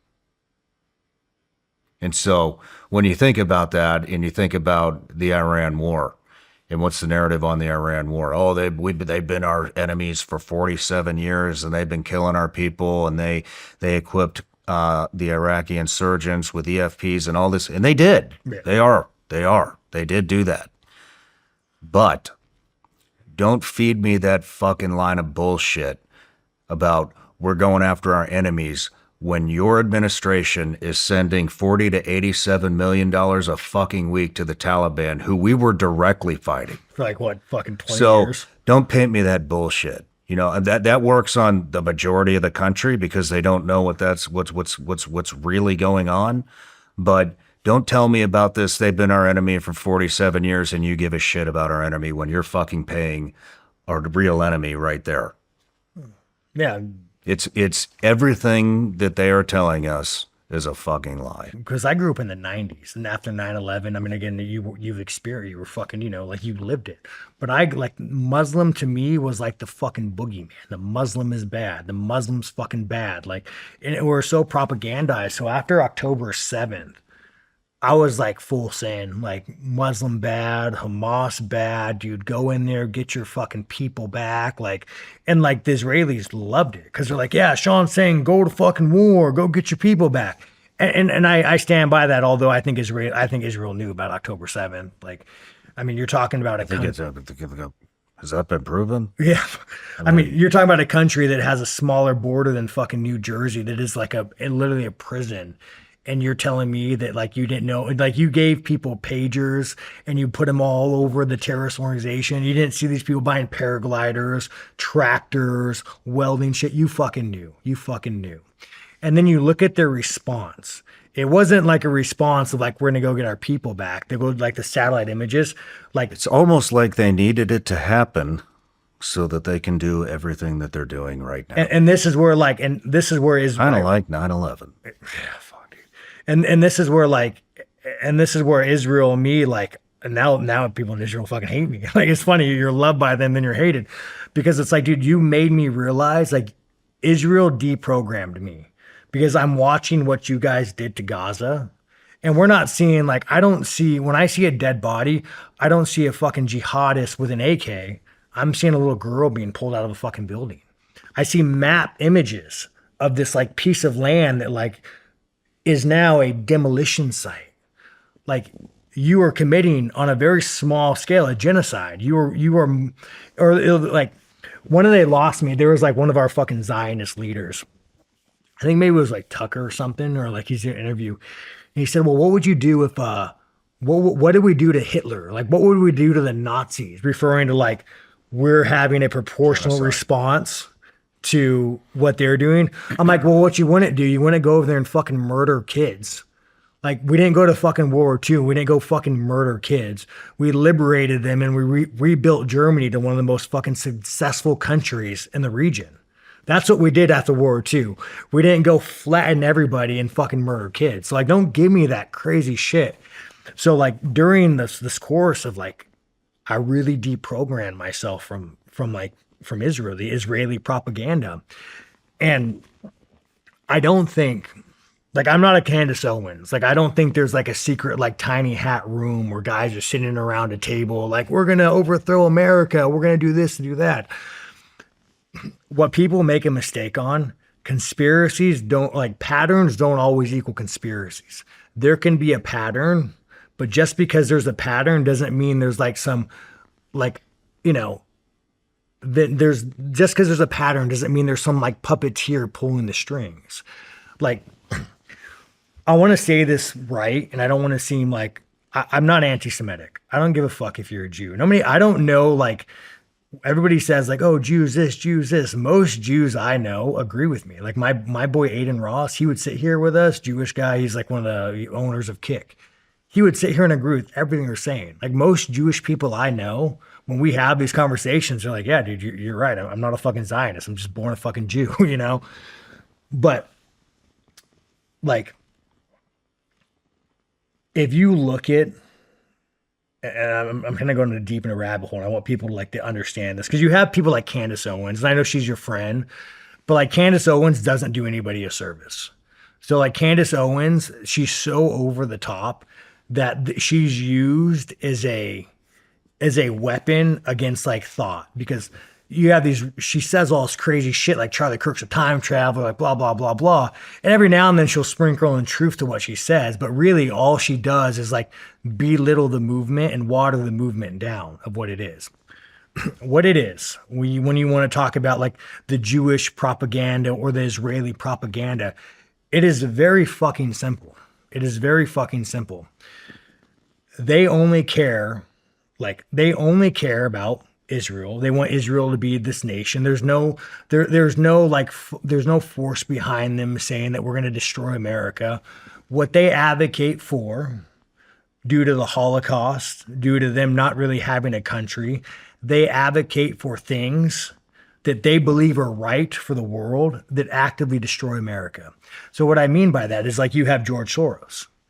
George Soros, when he's advocating for open borders, you need to understand he's coming from a place to where like his people, they had no home. They were kicked out of this, kicked out of that for reasons why, you know, they were kicked out of here, they were kicked out of there.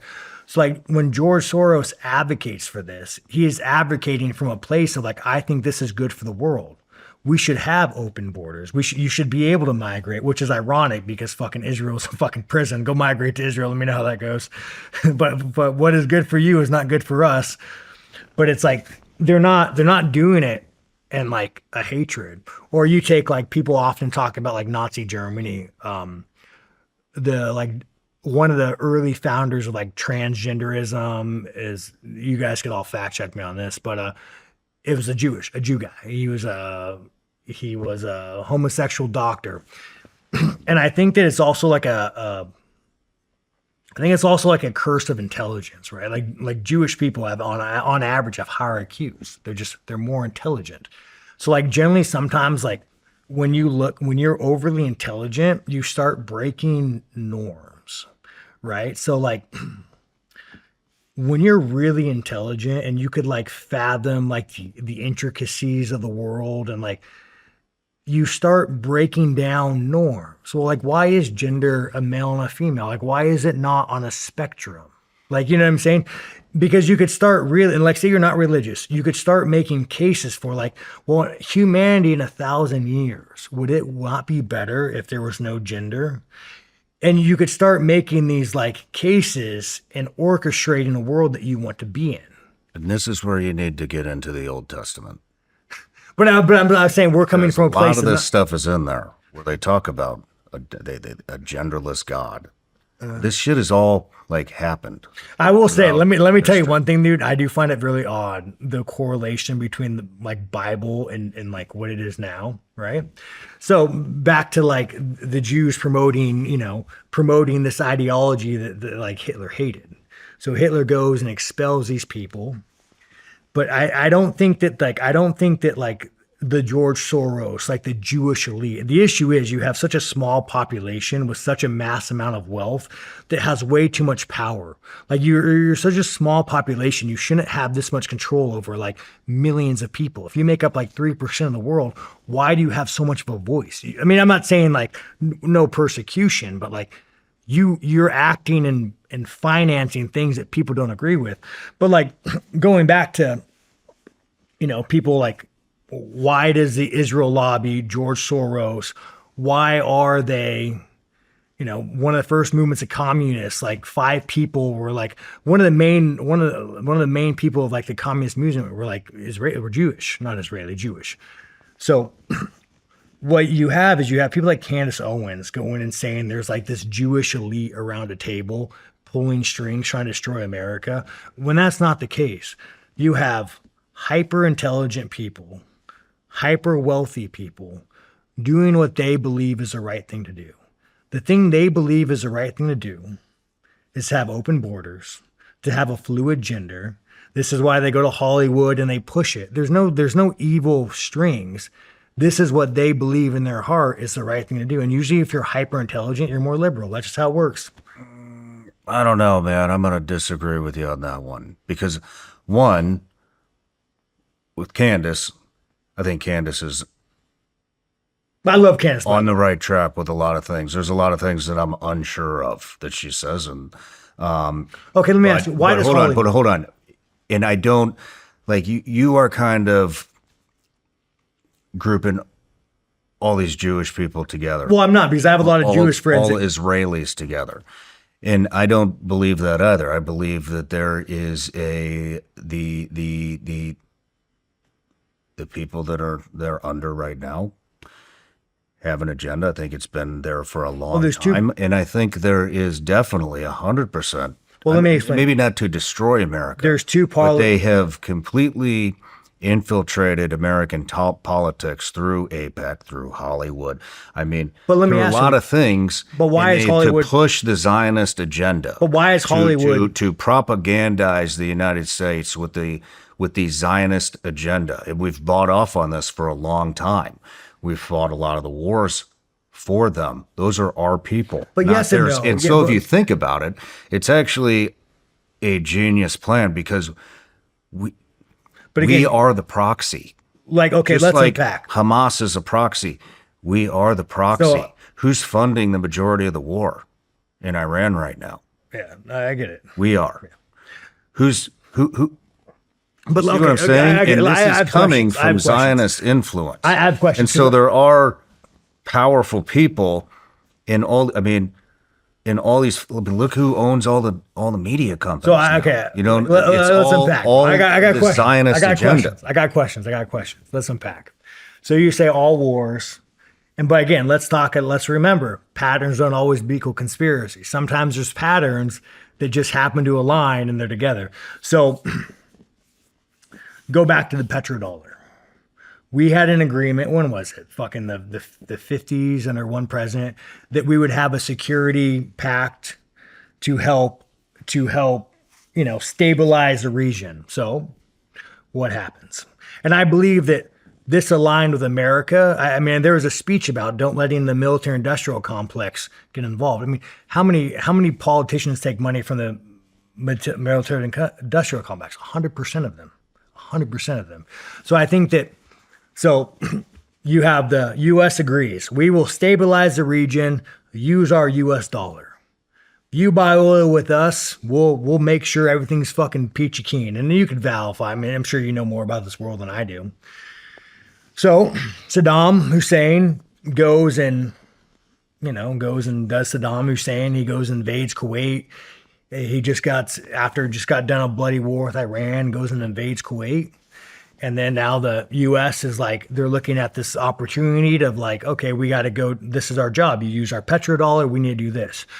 Now, is it also in the best interest of Israel that Saddam Hussein and the Iraq government was overthrown? 100%. 100%. It is in the best interest of Israel if Saddam Hussein, Iraq, who is not a friend of Iran or Israel, gets overthrown. So you have Israel is 100% lobbying the U.S. government to go fucking do this. But it is also in our interest to go and stabilize a region and become closer with these massive oil distributors and put bases there. You see what I'm saying? Now, mind you, our founding fathers very much warned foreign entanglement. But you have the military-industrial complex is making a lot of money out of this. You have Israel, who obviously doesn't like Saddam Hussein in Iraq, and you have them lobbying and making a case and presenting to our leaders, hey, no, we did this security agreement. We have the pact. Go over there and stabilize. So we go over there. I'm just breaking this down so people understand. So like you could put fact to conspiracy, because sometimes conspiracy, it's like it just puts you down this rabbit hole that doesn't make sense. Well, what I'm saying is not a conspiracy. This is true. Well, no, and what I'm saying is true. Like $15 or $16 million into a local Kentucky congressional but race. what I'm saying is true too. The Israeli lobby, the Israeli lobby, the military-industrial complex, the oil industry, all these people all lobbied us to go get involved with Iraq, and we go, we overthrow, and we leave. But what did we do? We left bases in the Gulf state, the oil-rich countries. And this is just like, I need to talk on facts. We could talk about 9/11 and like the Jews did 9/11, but like that doesn't get us anywhere if we start just talking about conspiracy. All you do is you get down these fucking rabbit holes. So we go, It's also not a conspiracy that Barron Adelson pumped $300 million. Well, I'm getting there. We're getting there. So now we're right after the first Iraq invasion. We leave. We fucking leave. We leave him in power. We fucking leave. We leave bases all over the Middle East now, right? And we did it as a security agreement. Here, we want oil to flow. Here's our bases. You buy this. You strengthen our dollar. The Jew loves it. The Israel loves it because we have bases there. We're stronger. 9/11 happens. The accepted theory for 9/11 is Osama bin Laden and a lot of Saudis, by the way, not just him. I mean, it's pretty obvious that he had help from the Saudi government. Pissed off. He wrote, true or not, he wrote that like we have bases there. He was pissed off that we're in these holy cities. He want to go, and he's also pissed off because we give a fuck ton of money to Israel, and we were normalizing relationships with him. So he's pissed off. There's a foreign nation occupying his country. We are giving a metric fuck ton of money to Israel to go, illegal occupation, to go commit genocide, to go create war. So he goes, and this is just to accept the theory. We can't talk about conspiracy. We're just talking about what we know. So he goes, gets a bunch of Saudi nationals, flies a plane in a building. He says, hey, well, you guys have occupied my place. You give Israel this. This is my way of striking back. So, and this is where like America starts kind of going off the fucking deep end, where like it's kind of harder now to like put pieces together because weird shit's happening even more now. So we go and we invade Afghanistan. We start fighting the Taliban. For what? For what? Israel loves it. We have more bases there. We have more footprint. And then all of a sudden you have the Israeli lobby. And this is where like, and this is to me, if you want to identify a point in history when Israel became the known bad guy, was a second invasion of Iraq. Because this is where like the fucking mask came off. And you had Bibi on front of everybody say, no, there's weapons of mass destruction. They have fucking nukes, you guys. Like they got chemical weapons. They gassed the Kurds. Like, and off that alone, we used it. Hey, the Israelis are saying that WMDs, all the intelligence community is saying you have WMDs. Actually, we went in anyways. And so I brought in this guy, Pete Blaber. He was a colonel at Delta that kind of led the invasion. And we just had this episode. It was 12 hours long. No shit. Yeah. And so they asked Delta to do, whatever, surveillance. And then they found the WMD factory. There's this big air thing on top of a building that's whatever, an air purifier. I can't, I'm having a brain thing right now, but whatever, the air purification system. On the roof, chemical weapons. So they have that. And then on the side, they've got, here's a big missile. We see it. We could see it in the imagery. The imagery back then wasn't like it is today. And then they see, the sentry guard that's outside guarding the facility. And they get this out to Delta. And Pete says to him, hey, and if I'm messing any of this up, you can go watch the episode and correct me, but this is the basis. And they have, so they get it to Pete's team over at Delta.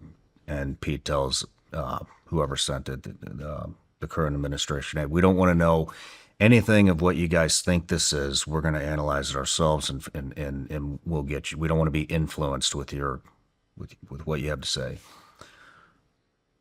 The air purification system on the roof wound up being an air conditioning unit. The missile on the side of the building wound up being a water tank, a big water truck, because they're in the middle of the desert and that's how they get water. They have to bring in the water and pump it in. And the sentry outside of the building was just a guy taking a piss.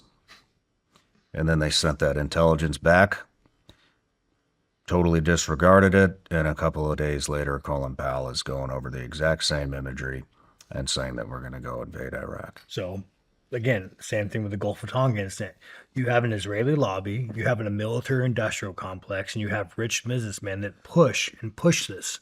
So it's not like there is no like group of elites pulling strings. Like this is like you have wealthy people that benefit off these things. This is why it happens. It's like this is why it happens. There's no secret cabal pushing this. You have, hey, military industrial complex, Boeing. You have Israel. Yeah, fuck, let's go take this guy out. This is going to be good for us. Take this out. And then it fucking happens. And this is how it happens. And it's not that the government is compromised on so many fucking levels, from like the military industrial complex to Israel to lobbyists. Like the government is so compromised that the only thing that would fix the government is if either like you elected a radical person or a revolution or a violent revolution. There's nothing else that will fix it. They are ticks and they are embedded in Trump and everybody else. I mean, even Iran, dude. I think too, a lot of the newer generation, they don't know what it was like to grow up in the 90s. I mean, it was just like we were in fucking every year of my life we're in war. We're in some war. Every year of my life, we're in a war. And our parents, they just didn't know any better because they didn't have the information that we had. So all they would see in Fox News is like, yeah, Saddam Hussein, he has nukes, he's gonna fucking kill us, or he has chemical weapons, he's gonna kill us. And they didn't have the information that we have. So like it's up to like us push back. And like this is why you do such a great service, because you're pushing back. But I just don't think it does anybody a service when you start getting in the realm of conspiracy, when you don't need conspiracy to prove a point. It's a military industrial complex. It's lobbyists. It's Marin Adelson. It's the Israeli AIPAC. They've infected the government. Like it's that simple. There's no like there's. I think it's a little bit of all of it. But it's a little bit of all of it. But I'm not gonna. But when I you don't. have people, Once I think I know what it is, or I'm 99% sure I know what it is. But like I quit digging because you throw a speculative narrative out. That's a new term I got the other day instead of conspiracy theory, because a conspiracy theory is a new idea, you know, and I don't think you should necessarily discredit new ideas or speculative narratives. Yeah, but people because like it doesn't Candace, fit a certain agenda. Yeah, it's something that should be looked into, and once it's disproven, then you disprove it. You don't just label it a yeah, but conspiracy again, what and it not is, disprove it. you're identifying patterns. Like you're identifying patterns, and you're drawing conclusions that aren't that. Like just because things align, there's patterns. It doesn't mean there's some a puppeteer. There's patterns all over the world, the government, and there's no puppeteer. So like what I think she fucks up on, and like we're talking about the big voices, like she's saying there's a puppeteer. You have interests that are aligned together. Well, those are multiple puppeteers. Yeah, but I mean, they're not really puppeteers because they just want what they want. Israel wants. That's a puppeteer. Yeah, but it's pretty obvious. Like Israel wants to control Gaza. They want the greater Israel. Like there is no, anytime you ever talk to Israeli and they let their fucking guard down, I'm sure you have, they want the greater Israel. The illegal settlements, they like, if you ever talk to someone from Israel and and a lot of them don't, but if they let their guard down for a second, you're very aware of what they want. Like, have you ever experienced that? I know a lot of Israelis. That's why I'm saying every now and then they'll let their guard down. And like they'll be like they think they're in a safe place, and all of a sudden they let their guard down. And then like, oh damn, like, yeah, you're about that life. You never experienced that? But you know, really. But I mean, I could conclude this thought with like, Candace Owens does such a bad job. And she divides so many people. And this is why, like, even me, I said, like, I think that we should question the Charlie Kirk thing. I really do. I think we should always question. You should question everything. But when Candace is going there and like saying, like connecting these dots and making these things of like the pager, the this, the that, the that, all you're doing is splintering the fact of the matter is. The fact of the matter is the fact is that a fucking tranny lost his mind, shot Charlie. There's no Israel conspiracy. There's no Israel lobby. You don't need that conspiracy to say that AIPAC is bad. They don't even need that involvement. AIPAC is bad. AIPAC is bad for America. They lobby. I understand what you're saying. I mean, you're saying that, you know, that what's happening is extremely divisive and it can almost be discrediting. But I think, like I said, I think Candace is onto some things. I don't agree with everything she says. I don't think I even need to say that, but I do think that at heart, Candace is trying to do the right thing. And you think she believes it? You don't think she's doing an Alex Jones skit? I think that she was very close with Charlie, and that really hurt her, and that she wants to figure out what the hell this is all about and why certain things don't make sense. I also find it so awkward, like Ben Shapiro and fucking all these right-wing influencers are like raising their hand, like, I know what Charlie wanted. I was his best friend. Like, to me, like, I can't wrap my head around people using this guy's death is like a I know she's close with. I know her and like Charlie were close, But like when you're always like, these are the text messages we used to sex, like, you know, I'm just saying, like it's like, what are you doing, dude? Like, just let the fucking guy die. Like, move the fuck on. And again, I think you should question it, and I'm happy people are questioning it. But when the average American hears a shit like Candace Owens says, they're not like, it pushes them away from it. You're like, well, wait a minute. But like me, when I tell you, hey, when I explain to you why AIPAC, why Marilyn Adelson is bad, why George Soros is bad for America, I could articulate it, and I could explain to you in a way that you can grasp it and say, hey, yeah, you know what? Maybe we shouldn't vote for AIPAC candidates. Maybe George Soros isn't the best. Maybe Marilyn Adelson giving Trump or maybe AIPAC giving Trump, $300 million is not good. And maybe that is why Trump was forced or manipulated to Iran, because when you take the military-industrial complex, you take Israel, you take all the donations, you take the people in his inner circle, I could see how they can manipulate him into doing this, which is good for big business and oil. I could see how that happens. And if you could dissect that and make it rational and you could unpack it, now you could start identifying, okay, well, Marilyn Allison's bad, AIPAC is bad, the military-industrial complex is bad, but you don't have to go so far as to make it seem like some crazy fucking thing. Because the moment you go in that water, you lose a mass portion of the sane country. Mm-hmm. The moment you start telling them all this shit, like, oh, dude, like 9/11, fucking the Jews did 9/11, I don't care if they did or didn't. The moment you tell a big portion of this country that happened, they're gone. They're fucking out. You got to break it down and present it in a more digestible way. You know what I'm saying? And Candace doesn't. Best way to do things is to present people with information and let them make their own decisions. Yeah, dude, but people are fucking stupid though, dude. Like, I know, like people are so fucking stupid. Like when I try to explain like economics and legal immigration to people, to these liberals, and I'm telling them how much harder it's making their life. They say, well, yeah, but Trump is bad, Orange Man's bad. People are fucking stupid, dude. But you also can't blame people for being stupid. Like me and you, dude, we have jobs. We don't have a fucking job. Like, this is your job. Your job is to go online and research and look shit up and talk to people.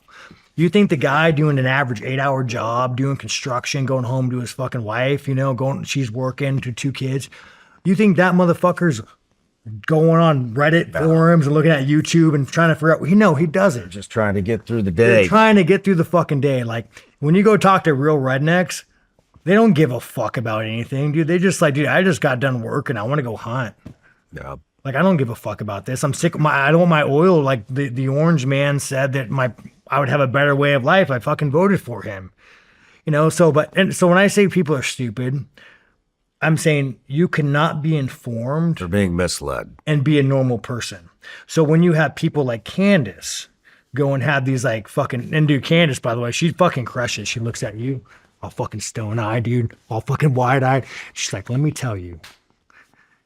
And you're just like, damn, Candace, like, yeah, I believe it, dude. The fucking Jews killed Charlie. Like, you fucking sold me, Candace. She looks at you all straight faced with her fucking makeup that's done perfectly. And you're like, damn, yeah, Candace. Have you met her? No, I'm sure I like her, though. You should meet her. I'll link you guys together. But I just don't know. I don't know if she's doing the Alex Jones thing where like Alex Jones, I think, believes it, but he like created a character. Like, are you creating a character that sells? Because imagine like in this day and age too, you're one of the few people that excel by not being a clown. And I don't mean that Candace is a clown, but I mean, you do have some really fucking crazy takes.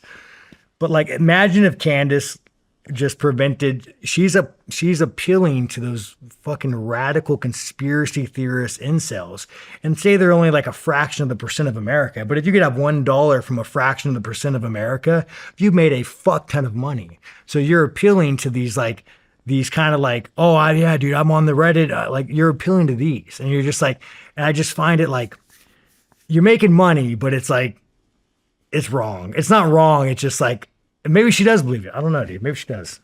I don't fucking know, dude. I'll link you guys together. You guys sort this shit out. Yeah, we go shoot some guns, bro. Let's take a break, come back, talk a little bit about fighting, and then go blow some shit up.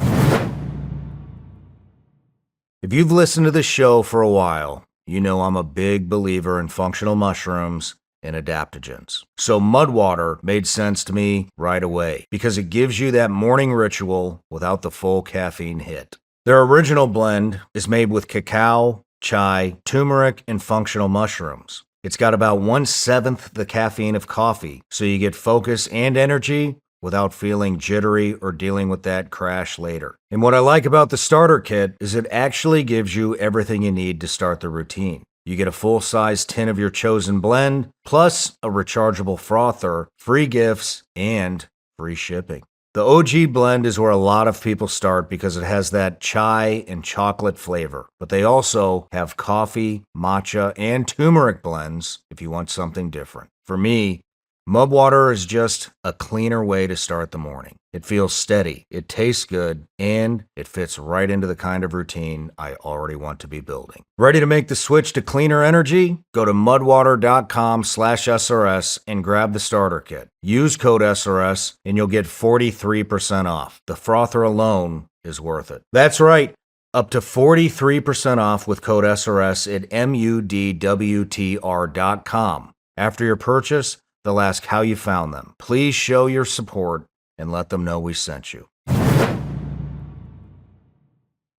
Now, I've always wondered how I would do, and I think I'd do fucking horribly, but how I would do, like, say you were in, like, we had to clear this house and we had to, like, be in a gunfight. And I think, like I know I could shoot well, but I've never been shot at. And I think that's what separates, like, the boys from the fucking men, right? Because you've been shot at a lot. You know what it's like to have bullets whiz by your fucking head. Like, you know what that's like. I don't know what that's like. So, like, you could go shoot a fucking piece of cardboard all day long and you could clear a fucking room. Well, I remember the first time I got shot at, I didn't even know what the hell was going on. we were in Iraq and we were setting up a bunch of different sniper positions, and so I was a point man, and we went and we cleared this whole building, which wound up being vacant.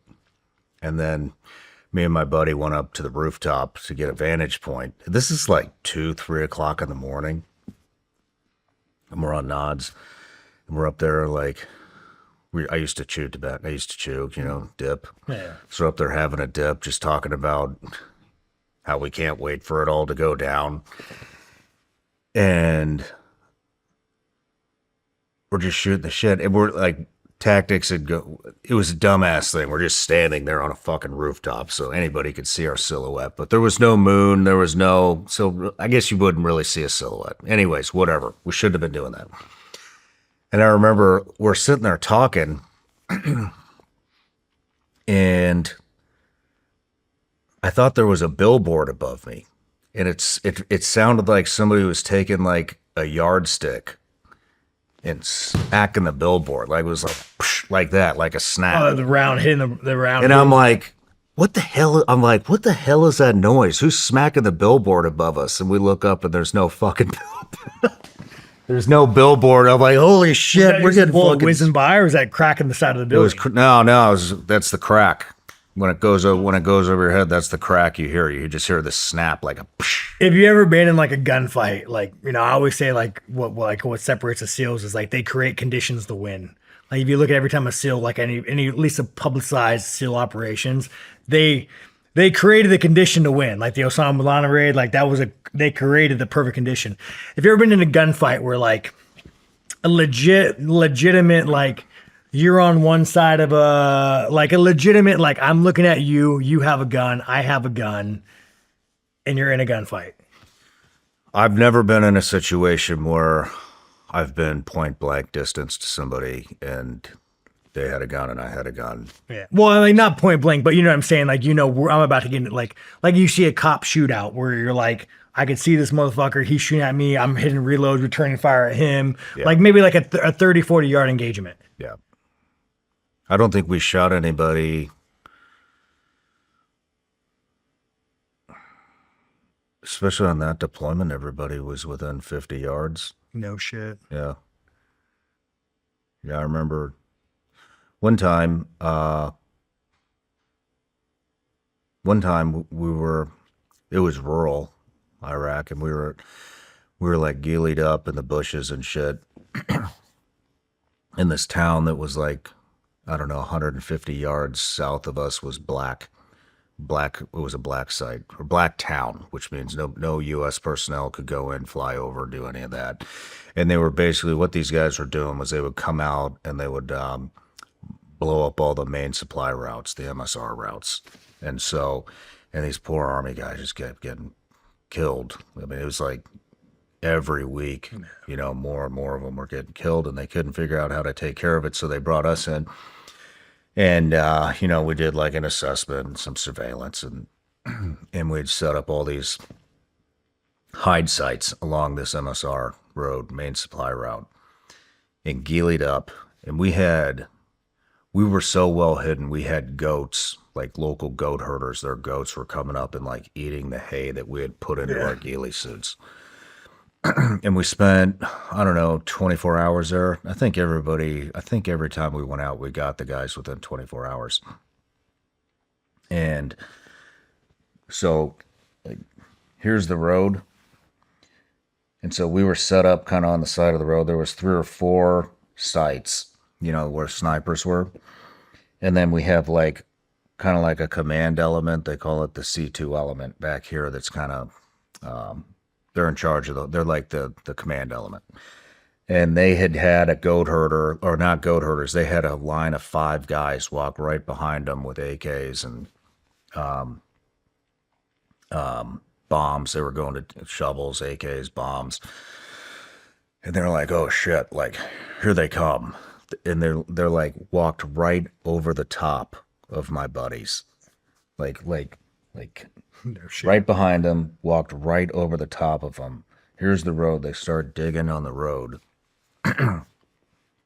And dude, I don't know how they didn't see us, and I didn't shoot on this one because I didn't have visibility. But all of a sudden I just heard all this gunfire, and I was like, oh shit, like we're suppressed. Yeah. And I was like, we couldn't get anybody on the radio. It was like, what the fuck's going on? What happened? And no response. And so me and my sniper partner are like back to back, and we're like, all right, like this is it. I guess everybody's dead. And like they obviously know we're here, so they're going to wind up getting online. And this village was like I said, it's only 150 yards. I'm like, they're going to wind up getting online and just clearing through this whole valley or burning us out of here. They'll burn the field out to chase us out of here. And I remember thinking like, well, we're just going to die. Like, so we'll just take as many of these fuckers out as we can. And, and then, my buddy, he owns a company now called Vanilla Security or Vanilla Gorilla Security or some shit. His name's Ben Wallach.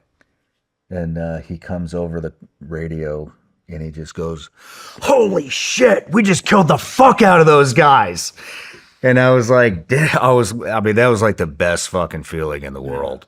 And so what had happened is the unsuppressed shots, I guess was them. And then we had some Army guys, like regular infantry Army guys that we had brought out to train with us. Like we were like, hey, this is how we do business. Yeah. We want to pass this knowledge on to you, so that we can move on to the next unit and keep passing on the knowledge. That was so stoked for them. I'd hang out with you guys. 18-year-old kid, man, got his first kill that day. But what had happened was, these guys they had planted the bombs, and then our guys, we started shooting them, and you just fucking. Well, they thought they were getting shot from this side of the road because they had just walked this whole distance and walked right over the guys. So they thought they were getting shot from this side of the road. So when they tried to retreat, they ran right back at us. And we were using green tip at the time. Do you know green tip? Aren't they like for like armor? Armor piercing rounds. We were using green tip at the time, and the guys did not even realize they were getting shot. No shit. You could just see like shoulders flinging back and running, and they got so close that they had to come out of the weeds, like out of the bushes, stand up and start engaging that way. And then they eventually dropped. And then we switched from green tip. We started using 77 grain now. Okay. Why? Just you wanted more like an impact? Well, the thing with the green tip is it was just flying right through the bottom. I mean, when you go to look at it, it's like little pinholes. You know what I mean? Yeah. Like little pinholes. And so these got, yeah. But with a 77 grain hollow tip. What do you think about the military switching to the bigger round? Which round? Aren't they switching to 6.8? Like, yeah. Well, you want to shoot it? Because I got it out there. My biggest thing, dude, like, I'm not a fucking war guy, but, like, you could watch Ukraine. Like, dude, right now, I mean, like, you want to go watch fucking war? Like, it's live stream, which is fucking a crazy time to be alive, right? Like, yeah. There's literally a war being live stream. It generally looks like, for the average Joe, you're just putting rounds down range. So it's like, why do you want to give guys less rounds that go, like, marginally farther? And, like, it doesn't make sense to me. Yeah, I mean, what we started doing then. For you, it does. For like a SEAL guy that actually is like precision. Well, it's also a lot heavier. You know what I mean? And so we'll take that 6.8 out, and it's amazing. It's punching through the range. It's punching through those railroad ties that are at the back of the wall, which is insane. I got a story like, so I'm cutting weight my first title fight. And like, dude, for some reason. Say that again? My first title fight in Australia, I'm cutting weight to fight Izzy. And dude, for some reason, the weight just not coming off. Like, it's just not fucking coming off. And like, there's something so miserable about cutting weight. And I'm sure like you're in a sauna and you're just like, everything is telling you got to get out. Like, there's a part of you that's like, man, if I die right now, I'm cool. Like, this is cool, dude. Like, fuck this. I'm over this. Like, I'm good. I mean, there's a misery to it that I wish people would experience because it's kind of awesome. So, security, UFC always hires me security. I hit a fan. And then after that, dude, it's not security for me, it's security for other people. Because they're like, someone's in some station, Shawn, he's getting a fight and the fight's gonna get canceled. So I always have security now. But so I'm sitting there in this fucking sauna and I talked to my buddy Luke. And I guess like, I don't know what he was, but he was like the equivalent to like a Navy SEAL in Australia. He was telling me about like the school he went to. He was locked in a fucking box for a few days.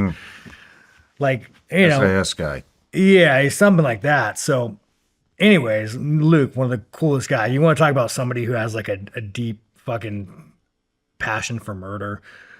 To tell you something about Luke, we're walking down and he's a really like buttoned up, like big, strong Australian man.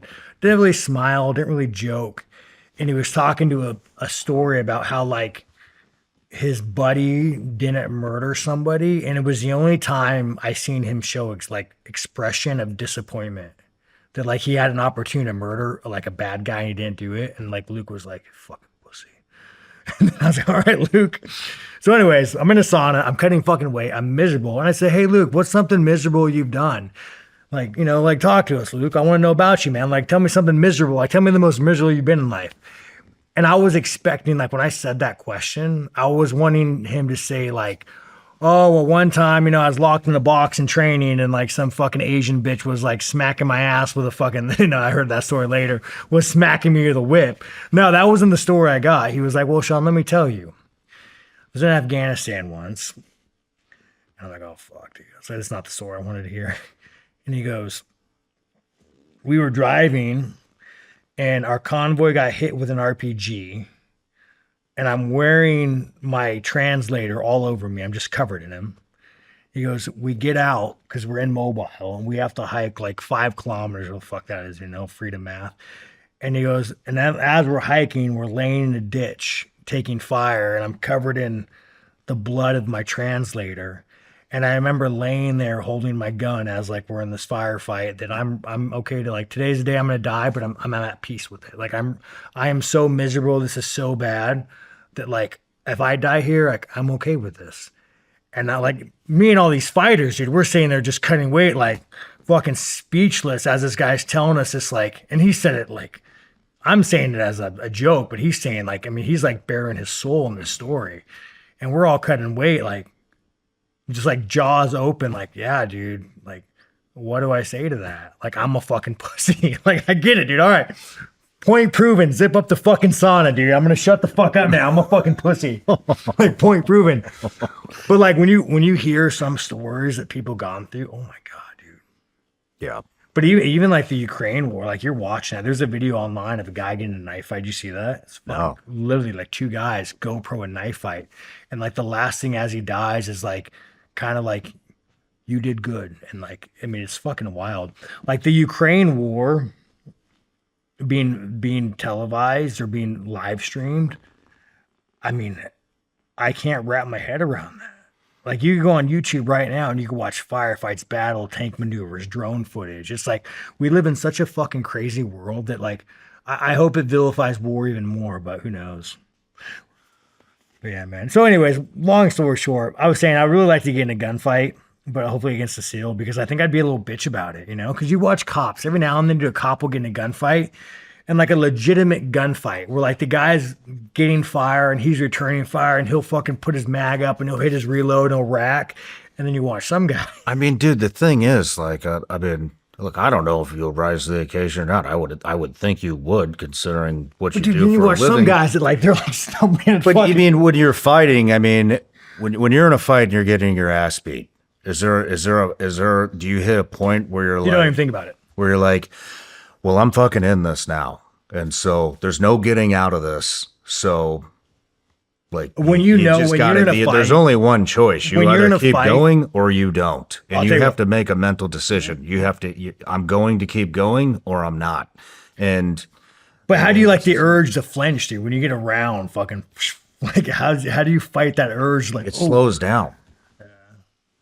Yeah, no, I mean it's one of those things. I just don't know if you know. I don't know if you're that kind of. Have you ever seen a SEAL? Have you ever seen a SEAL in a gunfight and be a little like I don't want to say like I don't want to say pussy dude because you're not. You're a SEAL in a gunfight. But have you ever been with a SEAL and you got in a gunfight and you're like, you're right, dude. Mm-hmm. No shit. It happens at all levels, man. And they just like, what is it? Just more of like they get flinchy. They get like more of like I don't want to fucking like I don't want to pop my head around the corner. You mean like straight froze? No. I've seen people freeze. I've seen people hide in bathtubs. I've seen it all, you know, but I mean, a lot of times first time, you know, it's, Well, I think that's the benefit of experience, right? You've been in a lot of fucking gunfights, so like you're probably really comfortable if somebody's shooting at you. As as comfortable as you can be. I mean, I used to say I'd rather be face down in a ditch with bullets flying over me than public speaking. So that was home to me. Now it's not. Now I wonder how I would, now I wonder like how would I react after all these years? When I was younger, dude, I almost killed somebody. I mean, I was like seconds away from murdering this guy. It was a party, and my buddy invited me over, and fucking, so he like, I'm at this party. It's kind of a weird party. I didn't really want to be there. It's kind of strange with the people there weird. So my buddy starts wrestling me, and like I kind of hit him with a hip toss, and he puts his fucking. And I was younger, bro. I mean, I literally wanted to die. Like I had a death wish. So he puts a hole in the wall. Girl comes downstairs and says, "Hey, you got to pay for it." And I at this moment, I'm like apologetic. Hey, sorry, dude. My bad. Like I was like 18 years old. Like I didn't do it. He did it. I'll leave, but I'm not paying for it. Comes downstairs again as I'm walking towards the door.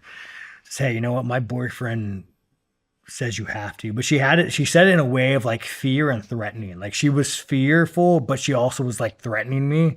And I was like, well, no, you want to tell your boyfriend if he wants to come fucking pay for it, he can come down and suck my dick and earn it. And I said, no, dude, this guy fucking come downstairs with a 12-gauge shotgun. Boom, racks it. Shit. Fucking idiot, put it too close to my head. So I put my hands up, right? And the door's like over there. And I'm like, dude, like, man, like, and like, I knew in my head, like, I knew what I was going to do. Like, I was either going to die here right now or I was going to fuck this guy up. So I put my hands up. I'm like, dude, I'm so sorry, man. Like, I'm like looking down. I'm like, I'm so sorry, dude. Just like, just let me go home. And like, he's like, call me a fucking pussy. And boom, I grabbed the gun and just start fucking drilling him in the face. I remember there was a piece of drywall, and I started grabbing his head, just slammed his head through the drywall. I didn't hit a stud, fucking put a hole, falls down. He's now like he's on his knees now after his head, and I fucking push kick him, take the shotgun out, and I'm like, fucking. As I present it to fucking put around in him, his fucking girlfriend.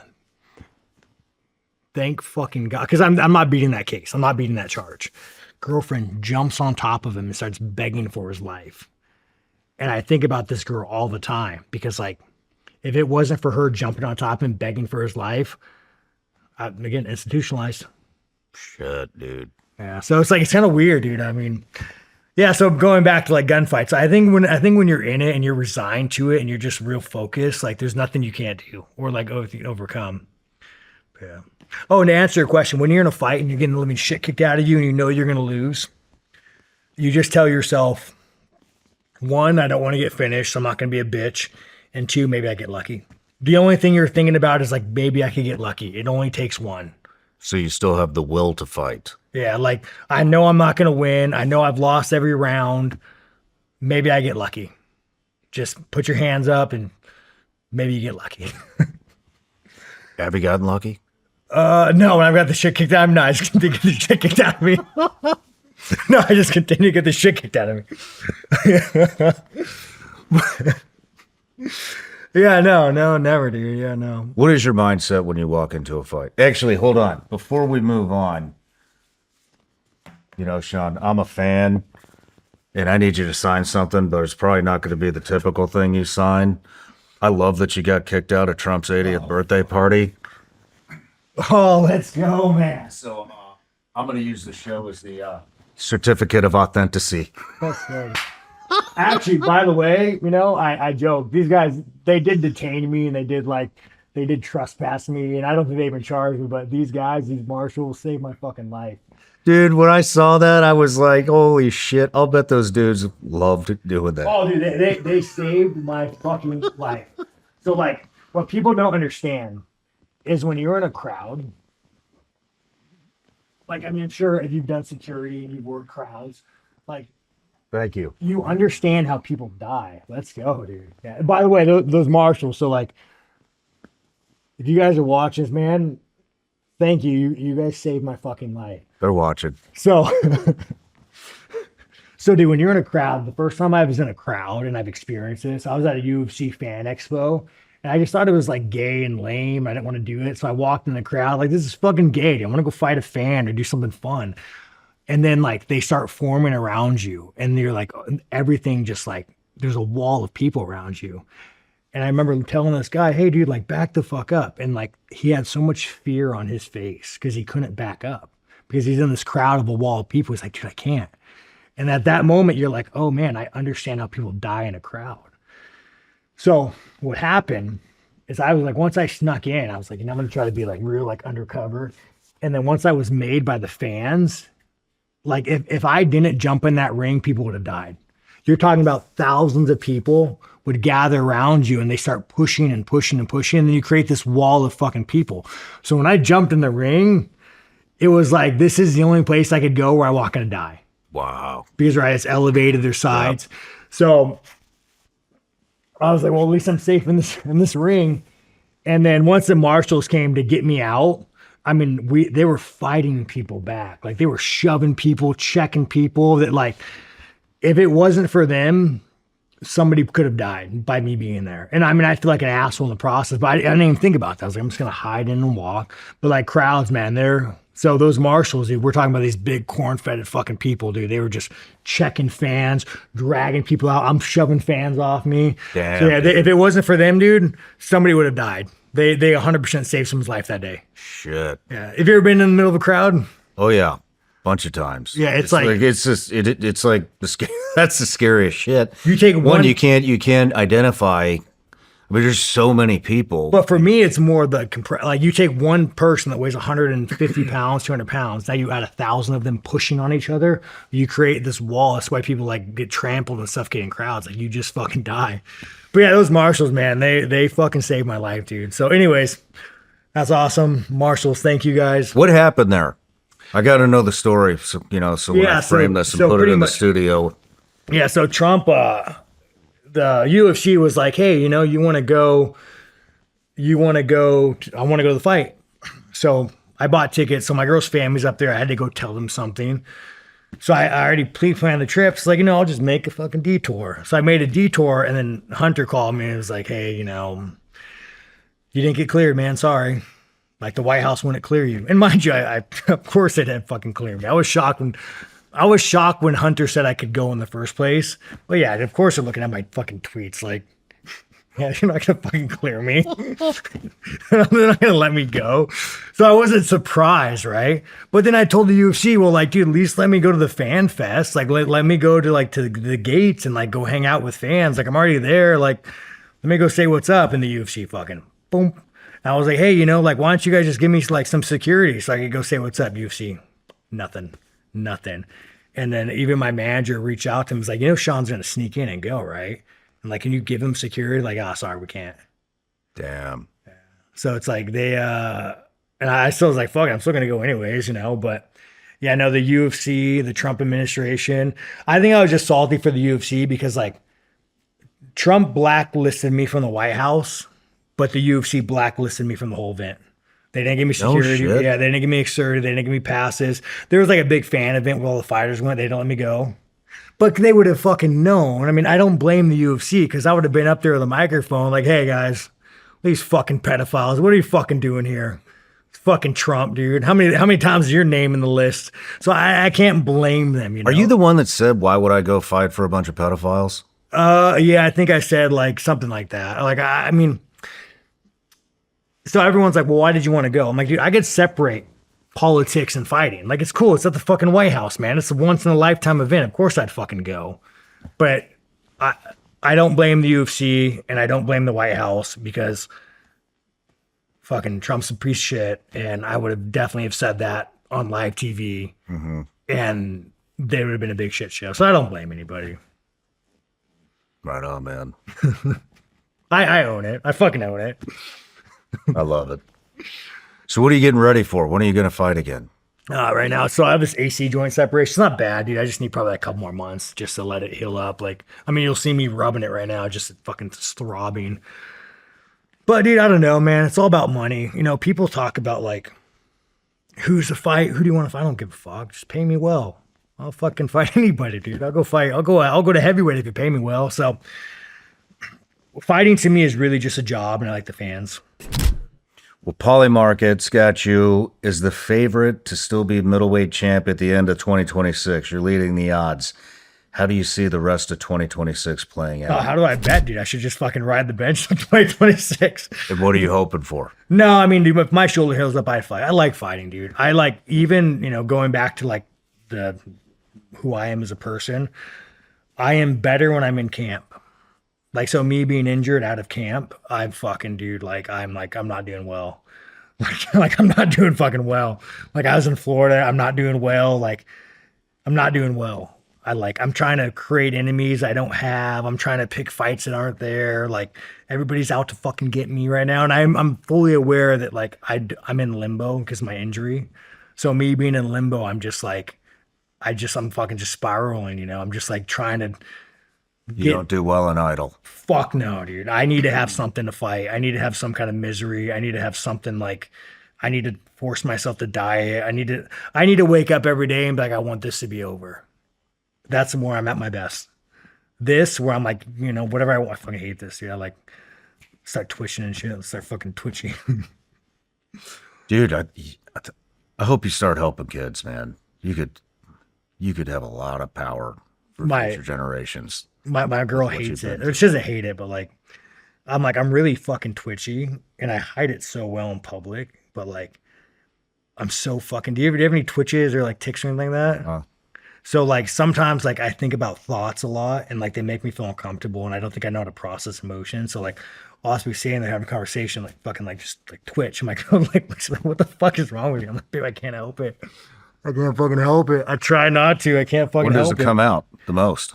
Crowds, a lot of when I'm people you don't know. A lot of when, but also a lot when I'm around my girl. I twitch a lot more when I'm around her. No shit. Because I think I'm trying to like hide who I am, right? So like I have all these thoughts in my head.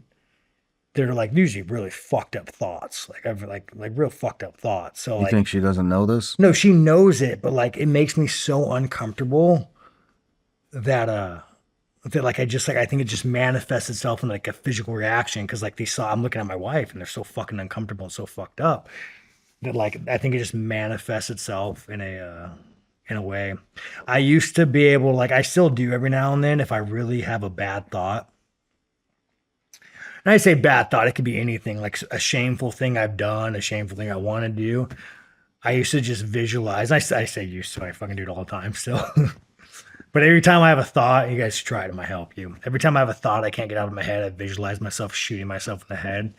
And like, I always visualize the same thing. I just like, I'll be talking to my wife, a thought, I'm just sorry. I just think about like the slow motion, like bullet, just like entering and fracturing and expanding. And I think about the actual visual image of it.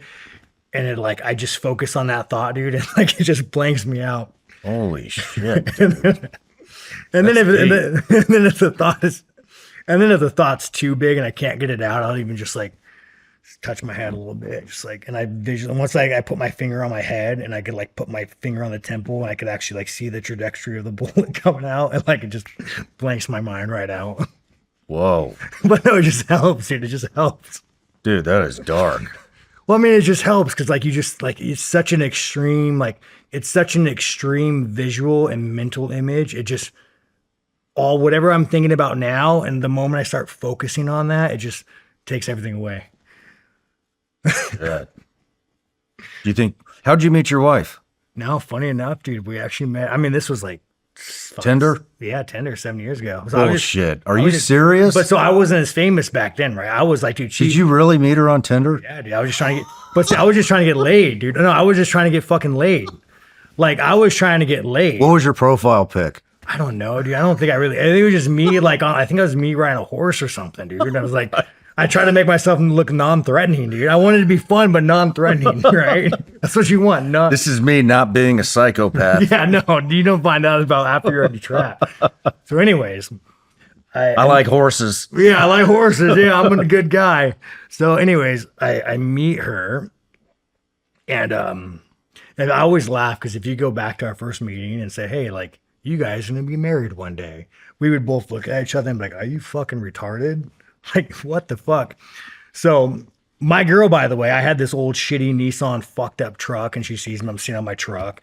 And like, she's really together, 2 degrees. Her dad is like in the go fuck yourself wealthy category. Like, I had to sign a prenup. Like I had to sign a prenup just because you know how rich people work. Like, rich people put assets in different names. So it's like the dad was like, you're not letting this motherfucker anywhere near my money. He's looking at his daughter. Are you serious with this shit? So, dude, and like, we had this conversation once. Oh man, I'll tell you a funny story. So I had monkeypox the first time I met him. Yeah. Chris Curtis, no racism, bro. I don't think I've ever met anybody that's had monkeypox. Yeah, no, dude. Yeah. So I'm in the gym, dude. I'm in the gym, and my buddy Chris Curtis, black guy, not monkeypox. He just happened to be black, you know. So I'm in the gym, and he has like some spots on him. I'm like, bro, that don't look right. And mind you, this guy's like one of my closest friends. Me and him get in fights all the time, like fist fight. We've probably been in 5 fist fights. Like we fight. He's a dirty fucking liberal, you know. But we get in a fight all the time. I'm like, dude, you got some like weird spots on you. Like, are you okay? He's like, oh yeah, no, I'm good, dude. Just a pimple. I'm like, all right, dude. Like, that's cool. Hopefully, fucking parents don't watch this. They probably don't. But so I was like, that's cool, dude. And then he's out of the gym for like 2 fucking weeks. So my girl's like old school. Like, you don't meet her family. Like, guys don't meet the family. Like, my house wasn't like that, dude. I'm like, be fucking 16 years old having sex up in the fucking room, and like, she'll be walking out half naked past the family. Like, that wasn't how my family was, dude. Like, like we had no boundaries in my family, dude. So like, me and her parents was a big fucking thing for her. For me, I'm like, oh man, it's weird to actually date a girl that has a dad. But I'm not really used to that, you know. Usually my past experience was like, you got to tell me how your dad molested you, and then I have to feel real bad about that. But anyway, but I love it, bro. My girl saved me from it. Like, what'd you guys do? What was the first date? We just went Starbucks. Total opposites. No, we just went to Starbucks and hung out. We talked about it was funny because like me, I'm on my worst behavior. I'm talking like one of like the barista guys. I'm like, you some kind of faggot, you work at Starbucks? He's like, no, man, I'm a libertarian. I like guns. And like, my girl was saying like, what the fuck? Upstate New York girl. So I meet her family, dude. I meet her fucking family. And I like all of a sudden I have like I'm an emotional guy. I'm an emotional guy, just who I am. Like I don't know why. I just I mean, I was like, dude, I talked to this vet the other day and I almost started fucking bawling. Like, you know, where I was at, he's like, hey, you should go see my brothers at Arlington, bro. And he said that, and like the way he said it, even thinking about it, like it almost fucked me up. Like just hearing him say that, like you should go meet my brothers, like at Arlington, like it fucked me up, dude. Like even thinking about it makes me want to cry. I'm an emotional guy. So, anyways, I started talking to her, and I have no shame in it, you know. I could be a pussy some days. So I start talking to her fucking dad, and he starts like inquiring about my life, about my dad. And mind you, I have this like massively high fever because the monkeypox, you get a fever and then you get the rash. So like I'll go over dinner, so I'm already not in the right mindset. I'm fucking jacked up on caffeine. And like I probably have like 103 fever. And I'm just trying to keep it together. And I start talking about my childhood. My brother raised me. Like my brother is like, for all rights or wrong or indifferent, like he raised me. Like he raised me. And I started telling the story. I'm gonna try to keep my shit together when I tell the story. I'm gonna try to keep it together, guys. I'm gonna keep my shit together. I can't look when I say it. So there was one day my brother strapped like knives. I mean, we're talking about like elementary school, strapped knives to his pants. And his plan was to go sit next to my dad and stab him. Fuck him. Damn, dude. So I'm like telling the story, and I gotta stay animated because if I actually feel it, you know, it's gonna break me down. So if I stay animated, I just like I'm good. Think about the bullet. So I'm telling the story, and like I just start crying.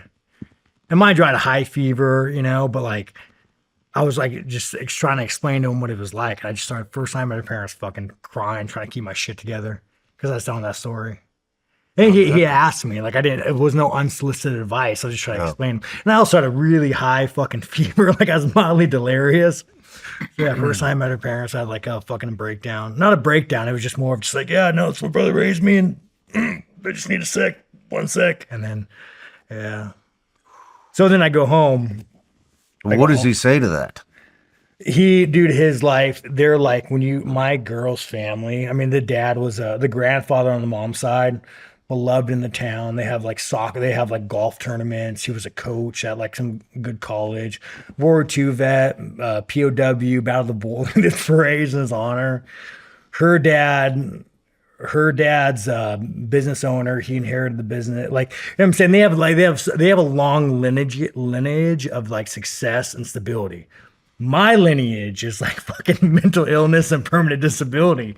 So it's like, you know, like he has to kind of wrap his head around that. Yeah, I told him. Married into similar families. Yeah, right. My father-in-law, kind of same deal. And yeah. Yeah, dude, but I mean, you're extremely worried. But dude, you're an American fucking hero, my man. Like, I don't think that's how they saw it. Don't show them the Columbia part.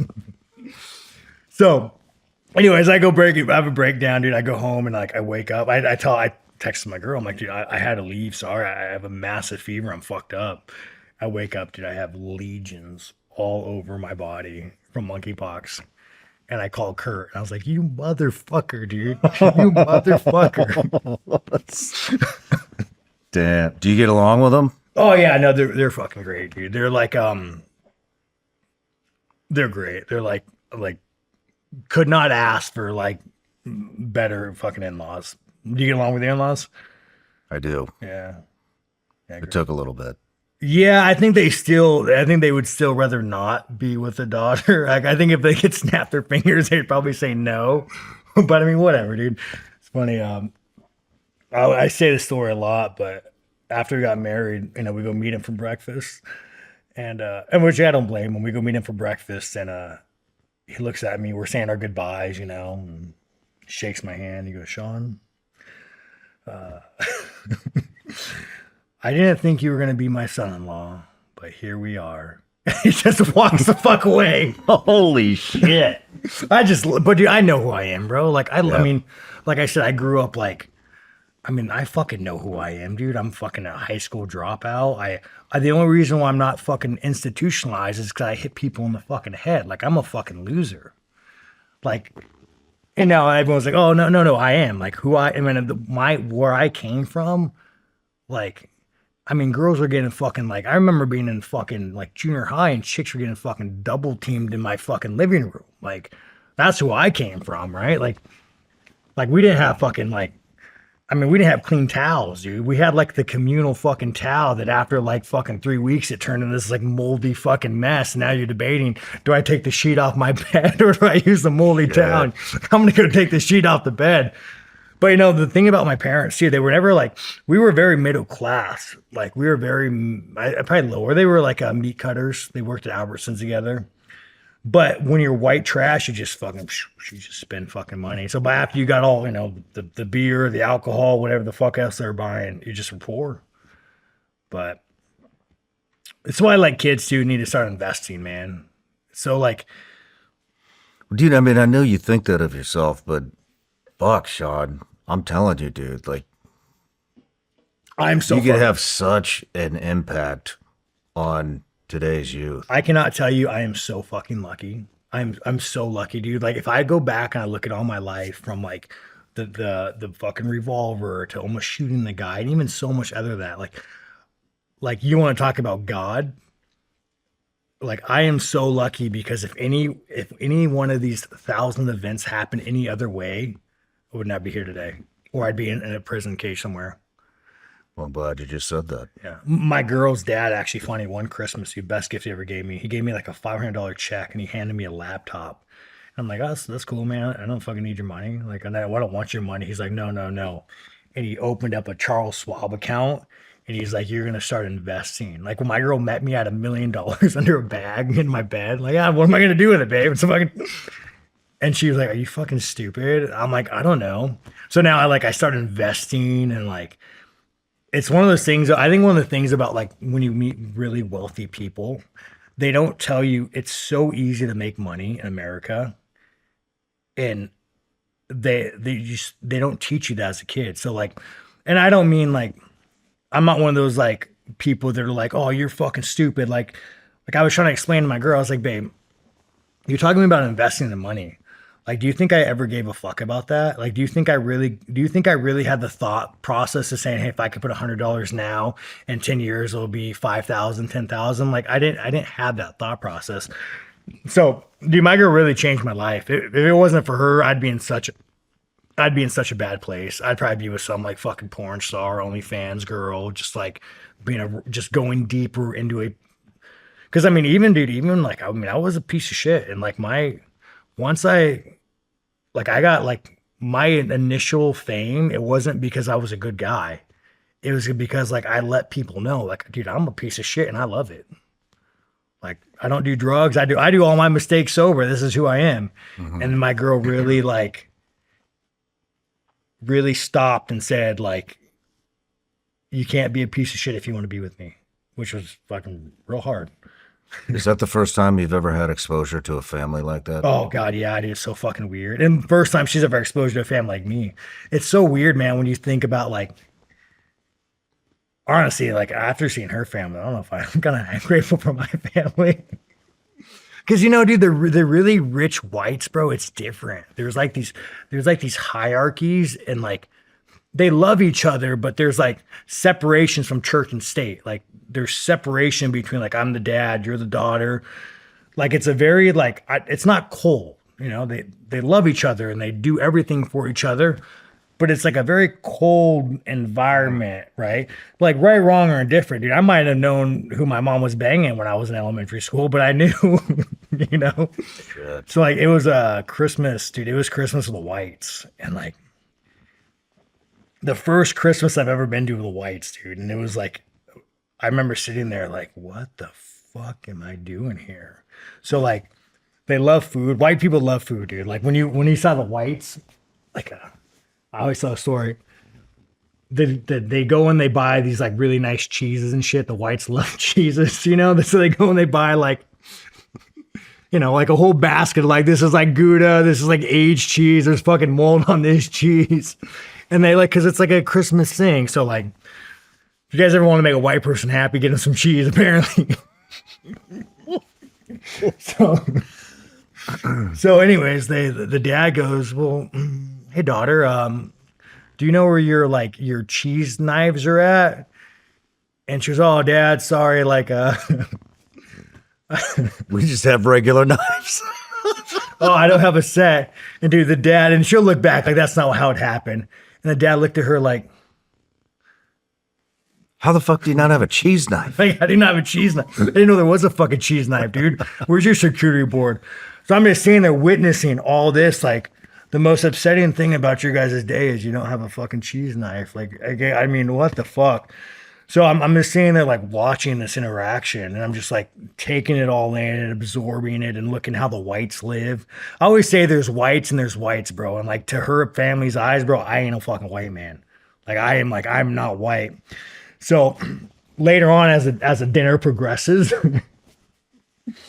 I'm gonna get yelled at for telling these stories, but whatever.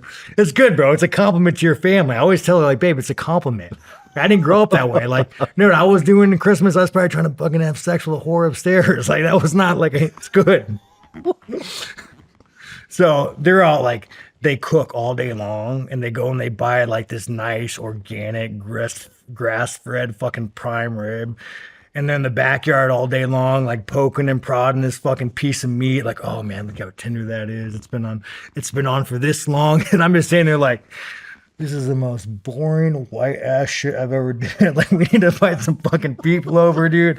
Like, give me a fucking beer bottle to the head any day over this. Like, I would rather go fucking fight my brother because he said some shit than be here. But it's nice. So then we have dinner, and I look around, and everyone's real nice. Dude, they're talking about like investments and stock accounts, and you know, the coffee's in. So I'm like, hey guys, how do you guys feel about God?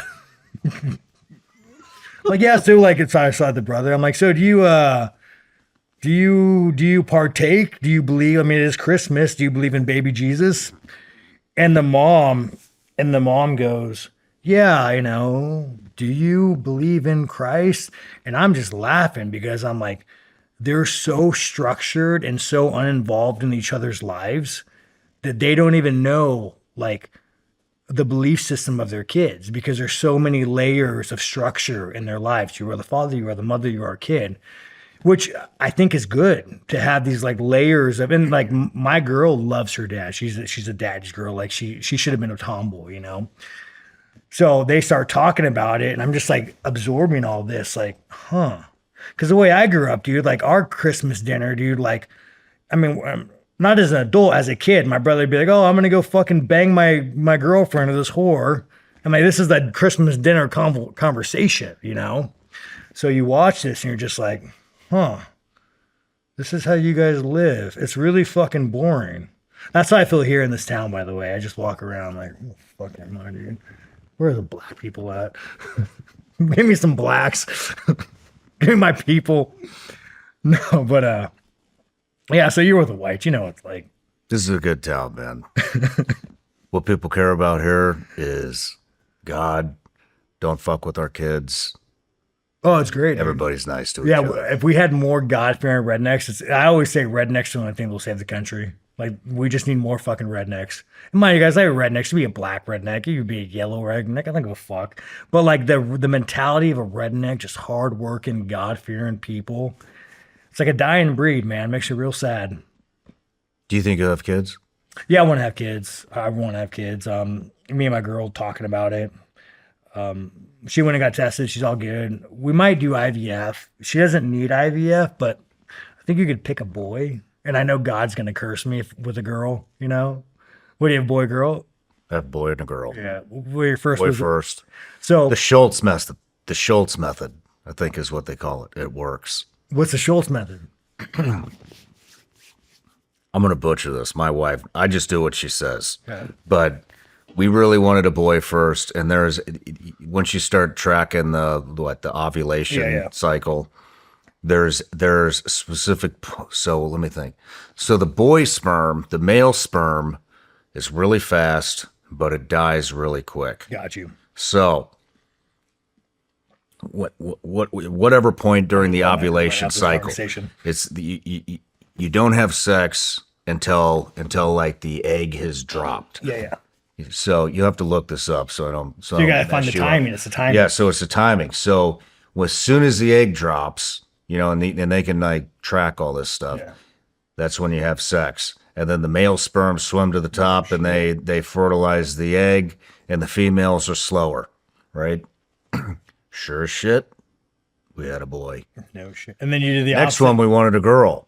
And So with the girl, yeah, but you're religious, bro. God hold kept on. throwing you a bone. So with the girl,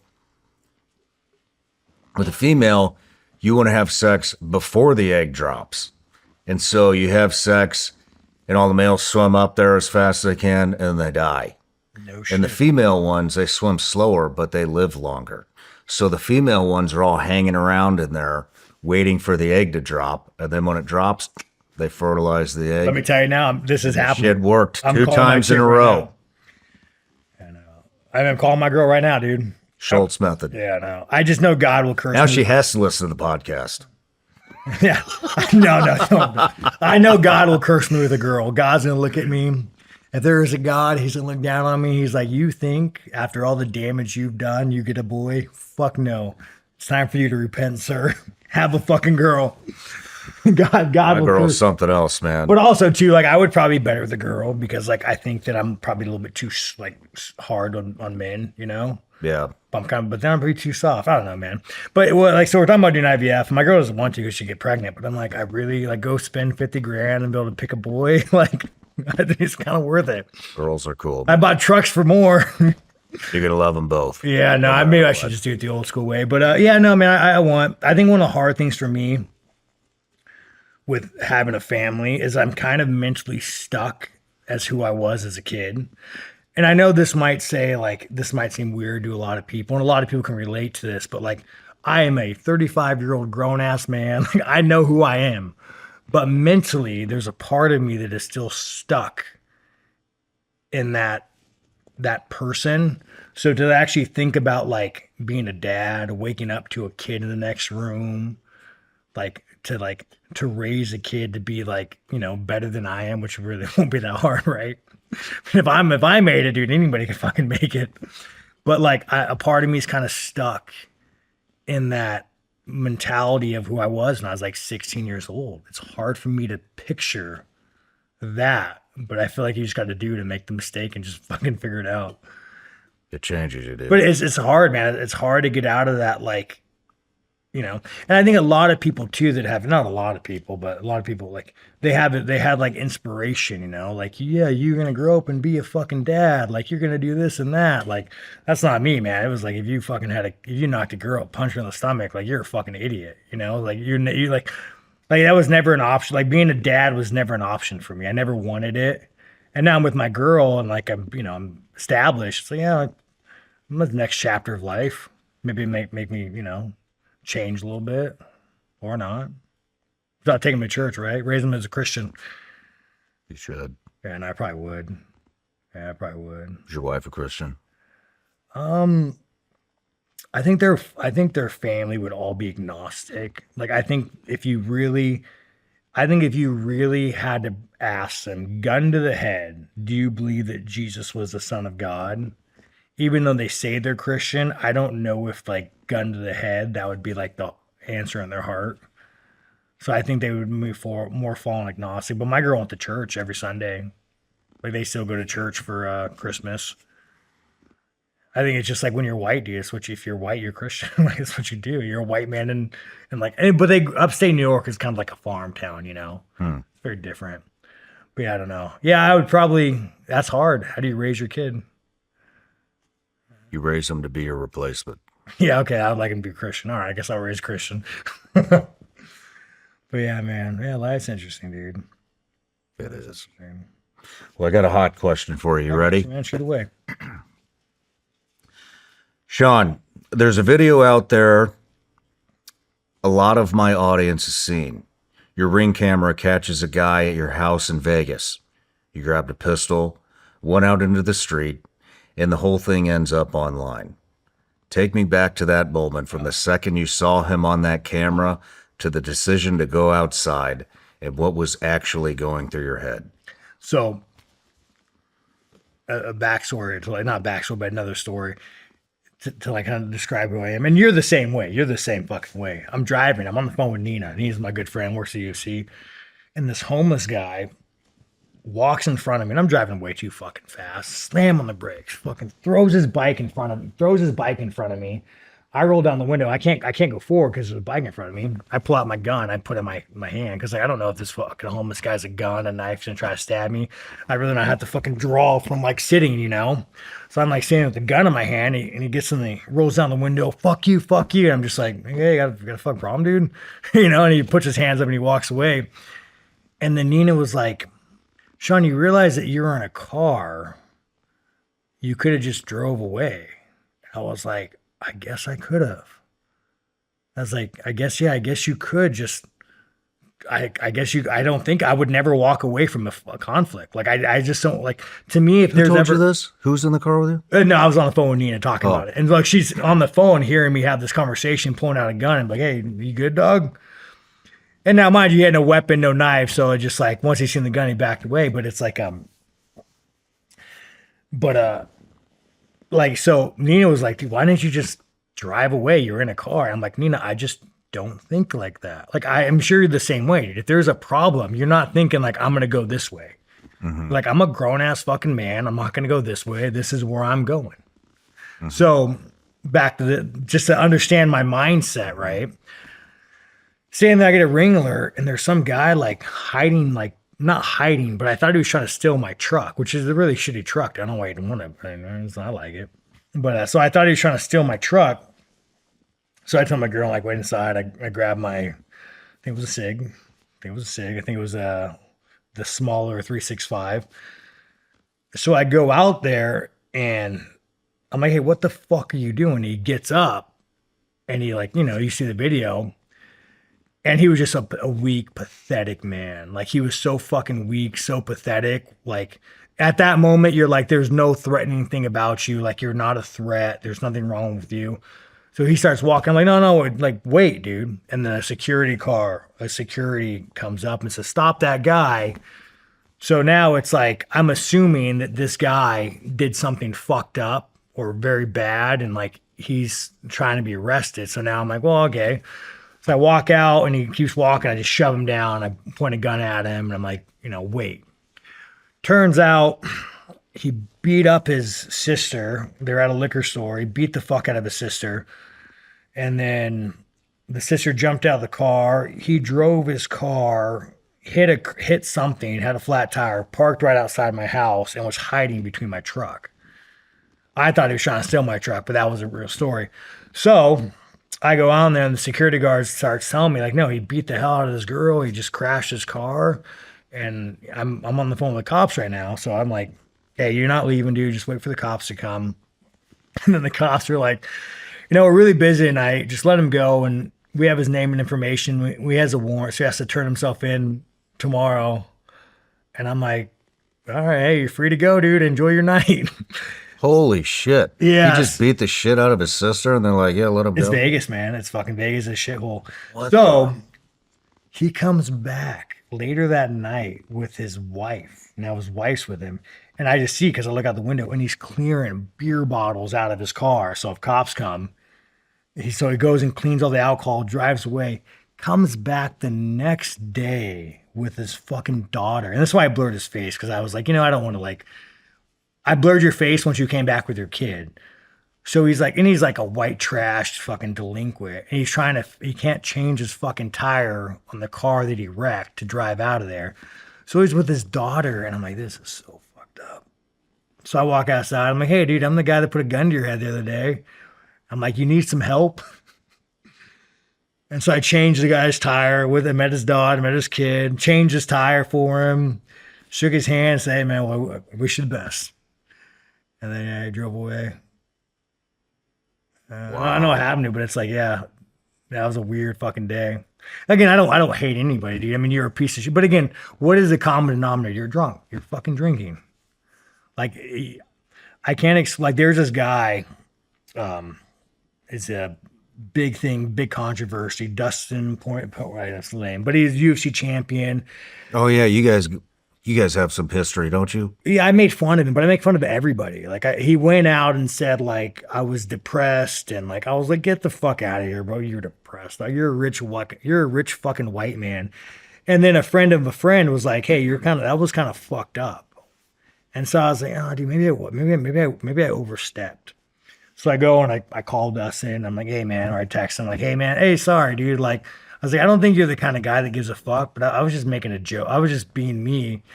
And it turned out like he was really fucked up over it. Like he was really fucked up over it. He's like, yeah, dude. I'm like, I was in a bad place. I drank on a plane. I embarrassed my fucking family. Like forever. I'm what did he say? He said, it was good. He really rolled. I mean, he gets a pass. He said, it's going to be a bad, he said to a black cop, but he gets a pass. Nobody cares.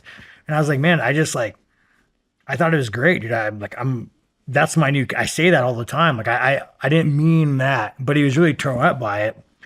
And then, I don't think it matters, but I think Bud Light's going to release him. And he kind of hinted to like, he's a sponsored athlete by Bud Light. And it made me so fucking mad. It made me so fucking mad. Like, Bud Light, I'm going to get a call from the fucking UFC. Hey, why are you talking shit on Bud Light? So, Bud Light already fucking betrayed America with their fucking tranny on a beer can. Yeah. So, but then, I was like, but I would whatever, never drink dude. that shit ever. Yeah.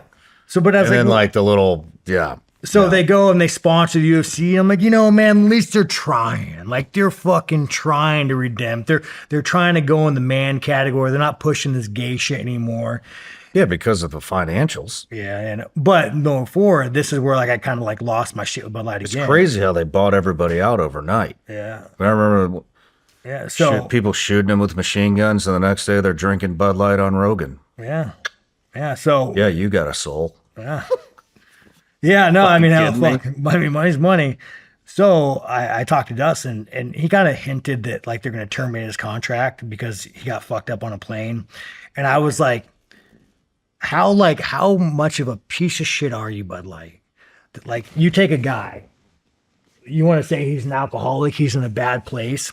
He uses your product. He is a Bud Light. He is the American. And the moment something bad happens, we're like, you kind of get a little egg on your face, or like you get a little shame because you got drunk on a plane and try to fight a black cop, which is fucking funny. He's not racist.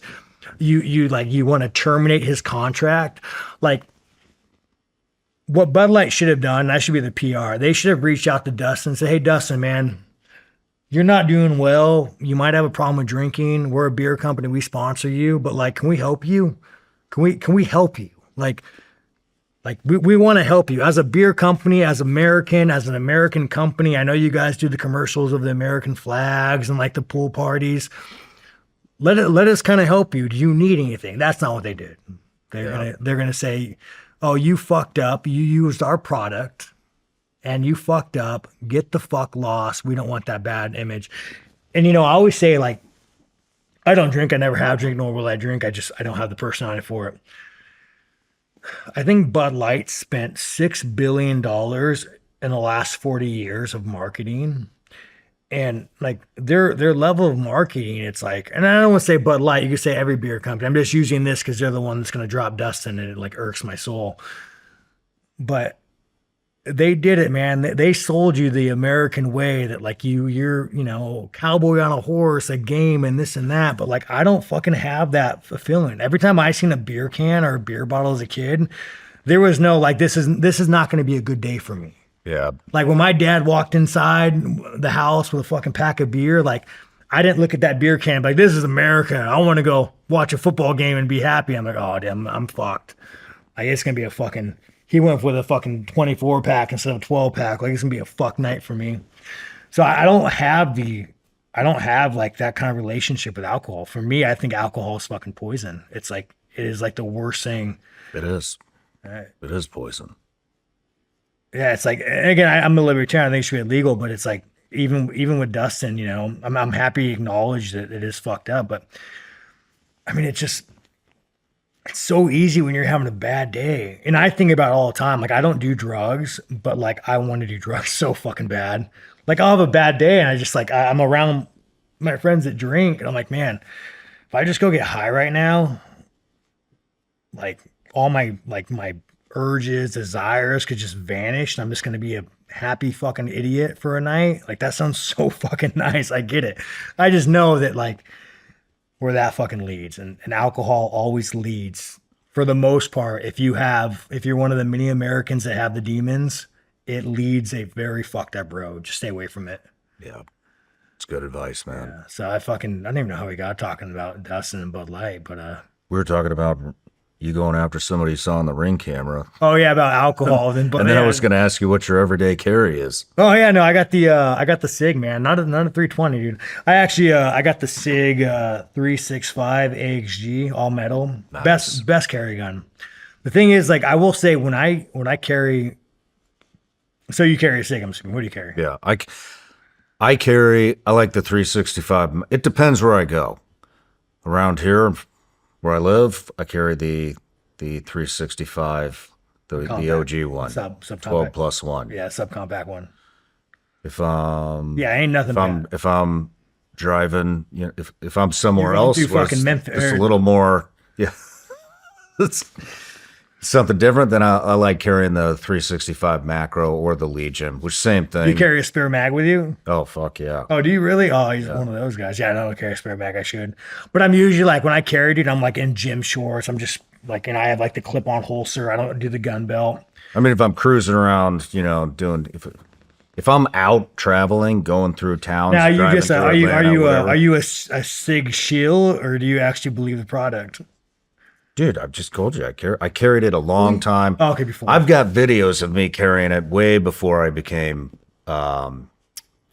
way before I started my partnership. No, I think it's the best gun. They don't. Sig doesn't sponsor me. I think it's the best gun. Yeah. Glocks I find very uncomfortable to carry. And then like, you know, Sig has more capacity for the same package.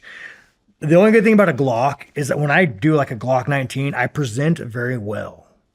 Like for something about that big blocky thing, when I grab it, I present so well because like the way it's shaped.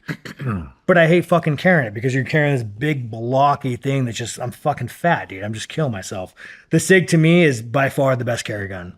I'm glad you asked me if I'm a Sig shill because everybody calls me a Sig shill. But I'll even tell you about my partnership. We started. I own a 320. Yeah, before I started this, I was in the firearms industry.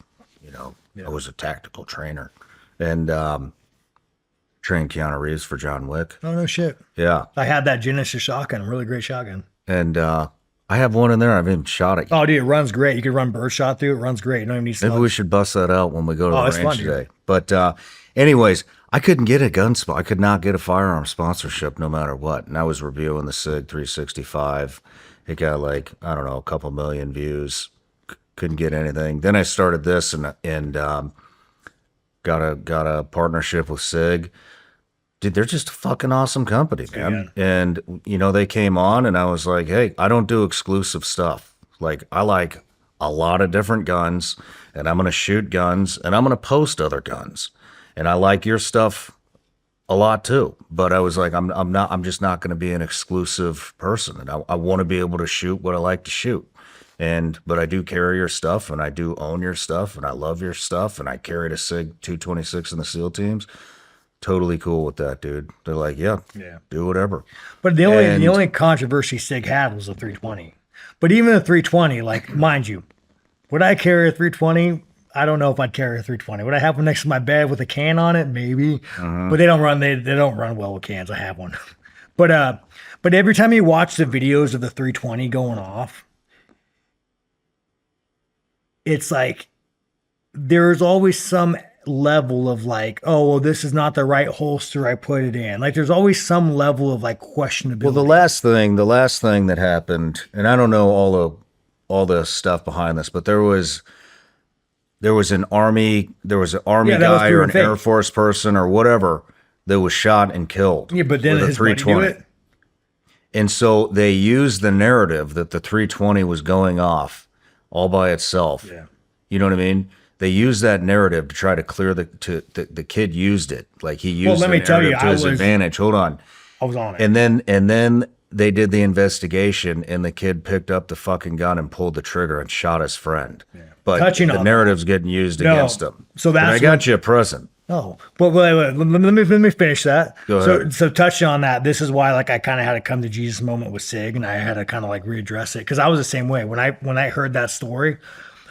Not only that, I was kind of like, "Fuck you, Sig." I got mad at Sig because I was like, because I carry a Sig. I have like fucking 5 Sig guns, dude. Mm-hmm. So I kind of got mad at it, and I kind of jumped on the fucking Sig hate bandwagon. And then once the real story came out, I'm like, man, I just shitpost Sig for like fucking months, and it turns out this like guy shot himself. So I think, even in the videos, dude, like they're always weird, you know? It's like, oh, they're reholstering on a holster that's not made for the gun. Like, it's just very weird. And I think because it's such a common gun. So if there's any video of this going off because someone putting a gun, I mean, it's probably one of the most fucking popular guns. Mm-hmm. So just by proxy and video, you're going to see that. But yeah, no, I'm just fuck with you, man. I fuck with Sig. I own Sigs. I like fucking Sig.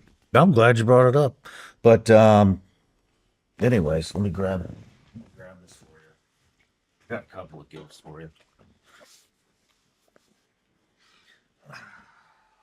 Oh, shit. So, you know what this is? You look excited, Shawn. Well, it's the Sig. It starts with an S, right? What the fuck's it called? This is the Sig 300 Blackout Rattler. Yeah, the fucking Rattler, dude. It's got a collapsible stock here, folding stock. I mean, flip up irons. It's got Sig's new optic, which I forget the name of. Sorry, Sig flashlight and Sig suppressor. So, you want to test this out? Oh my. Oh man, I'm a lefty too, by the way. So Are you really? I really appreciate the anti-safeties, and it's nice. Now I can't afford to shoot 300 blackout. Oh, touch the microphone. No, I can't afford to shoot 300 blackout, but you know. Oh, I think it's clean. Maybe your rich white in-laws will buy you some 300 blackout to go with it, or maybe Sig will be extra generous and just send you some. Yeah, hey Sig, hook it up, man. I mean, at this point, I got my buddy Jason over there. I told him you were coming on. He got all excited. And I'll tell you another badass thing about Sig is, so the sheriff's department that's just to the west of here, they have a horrible budget. They have like a $3 million budget to run the entire department. And I'm friends with somebody that works over there, and he was telling me the guns they're running. And he's like, dude, we got like these old ass, like, I don't want to destroy any companies here, but this company upper, the barrels are shot out, different lowers, and he's like, we don't have any optics, and he's like, guys are starting to ask if they could just run their own stuff, and they don't want us to. Dude, I got pissed. I was like, I can't fucking believe they're sending, and they don't have a choice. They have no funding. You know, $3 million for the whole fucking department is nothing. It costs more than that to run this, and so I was like, I can't believe this shit. So I was like, I'm gonna outfit this department myself if I have to. And I called Jason up at Sig, and I was like, hey dude, this is the deal. I was like, can you guys, even if you just give it to me at cost? Yeah. And so me and Sig are going in together. We're gonna split it, and we're gonna outfit that entire SWAT team with brand new rifles and optics. And another badass thing about that company is, are you familiar with the Roblox shit? Have you heard of Roblox? No. So Roblox is a game where all these predators are hanging out. Yeah. No, I know somebody. Yeah, no, that game should be banned. Yeah. So I brought this kid in, Schlepp. That's his framed thing over there. His mom sent me. Anyways, Schlepp kind of unveiled the whole Roblox thing. Yeah, no, on what was going on. And so one of the things they did is they recreated this fucking game, recreated all the active shooter school shooting events and put them in the game. Not only did they do that, they put the victims that were killed, like remember all the kids that were killed at Sandy Hook? They put the names of the kids over the kids. So you enter the classroom and murder the kids. They recreated the scene, and they were using SIG weapons. So I got that to Jason too, and I said, hey, I just want you guys to know I did this episode, and they're utilizing your weapons in that fucking game. SIG got their legal involved, went after Roadblocks, and they pulled the shit out immediately. Shit. So, regardless of whatever you hear about them, no, I mean, again, awesome, I carry, awesome company. I have the GTO. By the way, have you shot the GTO yet? They're 2011. Oh my god, I think it runs so great. I say that the GTO is a pleasure to shoot. I mean, it's fucking flat. It's nice. I got that. I got 320. I got like a few 365s. I got the SIG Cross. Nice. Yeah, I mean, and speaking of the SIG Cross, I can never figure out how to fucking close these things. Where is it? Wait, let me figure this out. Because the same mechanism. You ever shot the Cross? Yeah, we got one in there. Yeah, you push down. Oh, god damn it, dude! How do you fucking close this? Here, let me show you your shot. And every time I grab my SIG, dude, I push this down. Oh yeah, I get this on. I just folded this damn thing. Oh, there we go. There you go. So again, you guys, I got SIG. You gotta, if I can give you advice, you gotta fix this mechanism because everybody that has a SIG Cross, when they go to fold it, they always fuck with it. No, dude, but this is a beautiful gun. Hey, SIG, thank guys. I fuck with you guys. If you want to shoot me some ammo for this thing, let me know. Preferably subsonic. What do you think about that? Hey, wait, I gotta ask you a question. I gotta ask you because the gun guys will love this. What do you think about 300 Blackout? This is like the debate, bro. This is the gun debate. What do you like 300 Blackout? I mean, dude, I don't. If I like, what's your nightstand gun? What's my nightstand gun? Yeah, it's a pistol. It's a 9mm pistol, the SIG Macro. Okay, you don't do any rifle next to the. And then I got another one, the SIG MCX Spear, which I'll show. I'll bring. Do you have a rifle? It's 300. Do you have a rifle in your room? Dude, yes. Okay, so you seen the armory here? Yeah, so you do you do 300 Blackout? I do 300 Blackout. Here's why. Do you do subsonic or supersonic? I don't think it matters. I have both, but I find that just regular, not subsonic, runs better. I always get jams with the subsonic, no matter what 300 Blackout. Your gun? Do you have the suppressed your rifle? Yeah, in your room? Suppressed. What do you have? I do just I'm a PSA guy, dude. My PSA's in my budget. I do caliber though. It's 223 AR-15, and then I do 300 Blackout because of the penetration. And then I have my nightstand gun. I don't want. I told you about what happened with the green tip, right? And so 223 is going to fly through the human, fly through the wall, go through the next wall, and potentially go into my son or daughter's room, right? With the 300 Blackout, once it hits the flesh, it's not going to have enough penetration to keep going. And so this is a new nightstand gun then. Right. But I carry the PSA AR-15. I do 11 inches, and then I also carry the GTO is my handgun. Nice. I mean, it's such a nice gun, guys. If you ever want to get a 2011, dude, it's even for the cost. Like, it's such a good cost entry for that level of gun. I don't really fuck with staccato. I just think they're kind of gay. There's something about staccatos here. I'm just like, every time you see a staccato guy, I own staccatos, but it's like, they're just kind of fucking gay. And then like the guys that why do you think they're gay? What? And then the guys that shoot staccatos, dude, like they're just fucking dildos.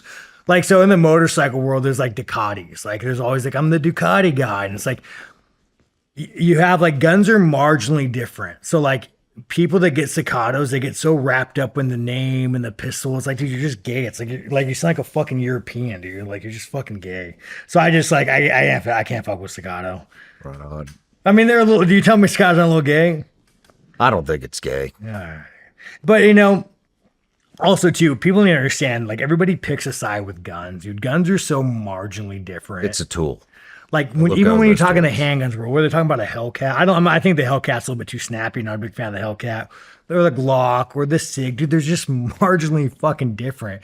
And people are so tribalized. We're like, oh yeah, dude, I carry a SIG. Oh, you fucking loser. Oh, I carry a Glock. Like, oh, you fucking loser. Your SIG's in a jam. Like, if there is a team, someone's gonna pick it, and they're gonna fucking hate you for not being on the team. I'm not that way, dude. Other than staccato, dude. I like all guns. I have SIG, I have Smith & Wesson. Like, same with motorcycles. I have fucking Harley, I have Indian, I have Kawasaki, I have Yamaha. Like, you know, I'm not tribal. I've never really been like a tribalistic kind of guy. Do what makes you happy. Yep. Just don't put it in my face. Yep. I got going. Here's another thing. Vigilance Elite gummy bears, made in the USA. Not weed gummies, just candy. And then I got one other thing for you. Gummy bears, but I gotta try one of these. So, talking about God and all this other stuff, right? I'm gonna give this to you. You read? No, read. I'll read if it matters. Well,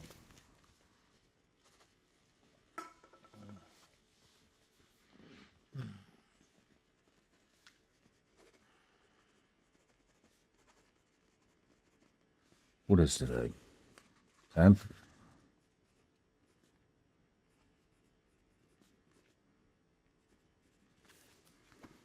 It's a book called The Jesus Calling. You read one thing a day, super short, takes no time. I will read. I read it at the end of the day. And a lot of times I feel like it's talking about what happened that day. Maybe you get something out of it, maybe you don't. I'll tell you what. Every night I'll read a page, starting tonight. But yeah, no, I mean, speaking of like God, man, I cannot tell you the respect I have for Christianity. It's like it's one of the greatest gifts that we've had on this planet is like the gift of Christianity. And like when it's used correctly and it's used in the way it's intended, anything can happen. But yeah, man, I appreciate you, dude. Appreciate you, man. You've got a huge heart. I can tell. I'm kind of a pussy, but yeah. But it's been an honor, man. I mean that. God bless.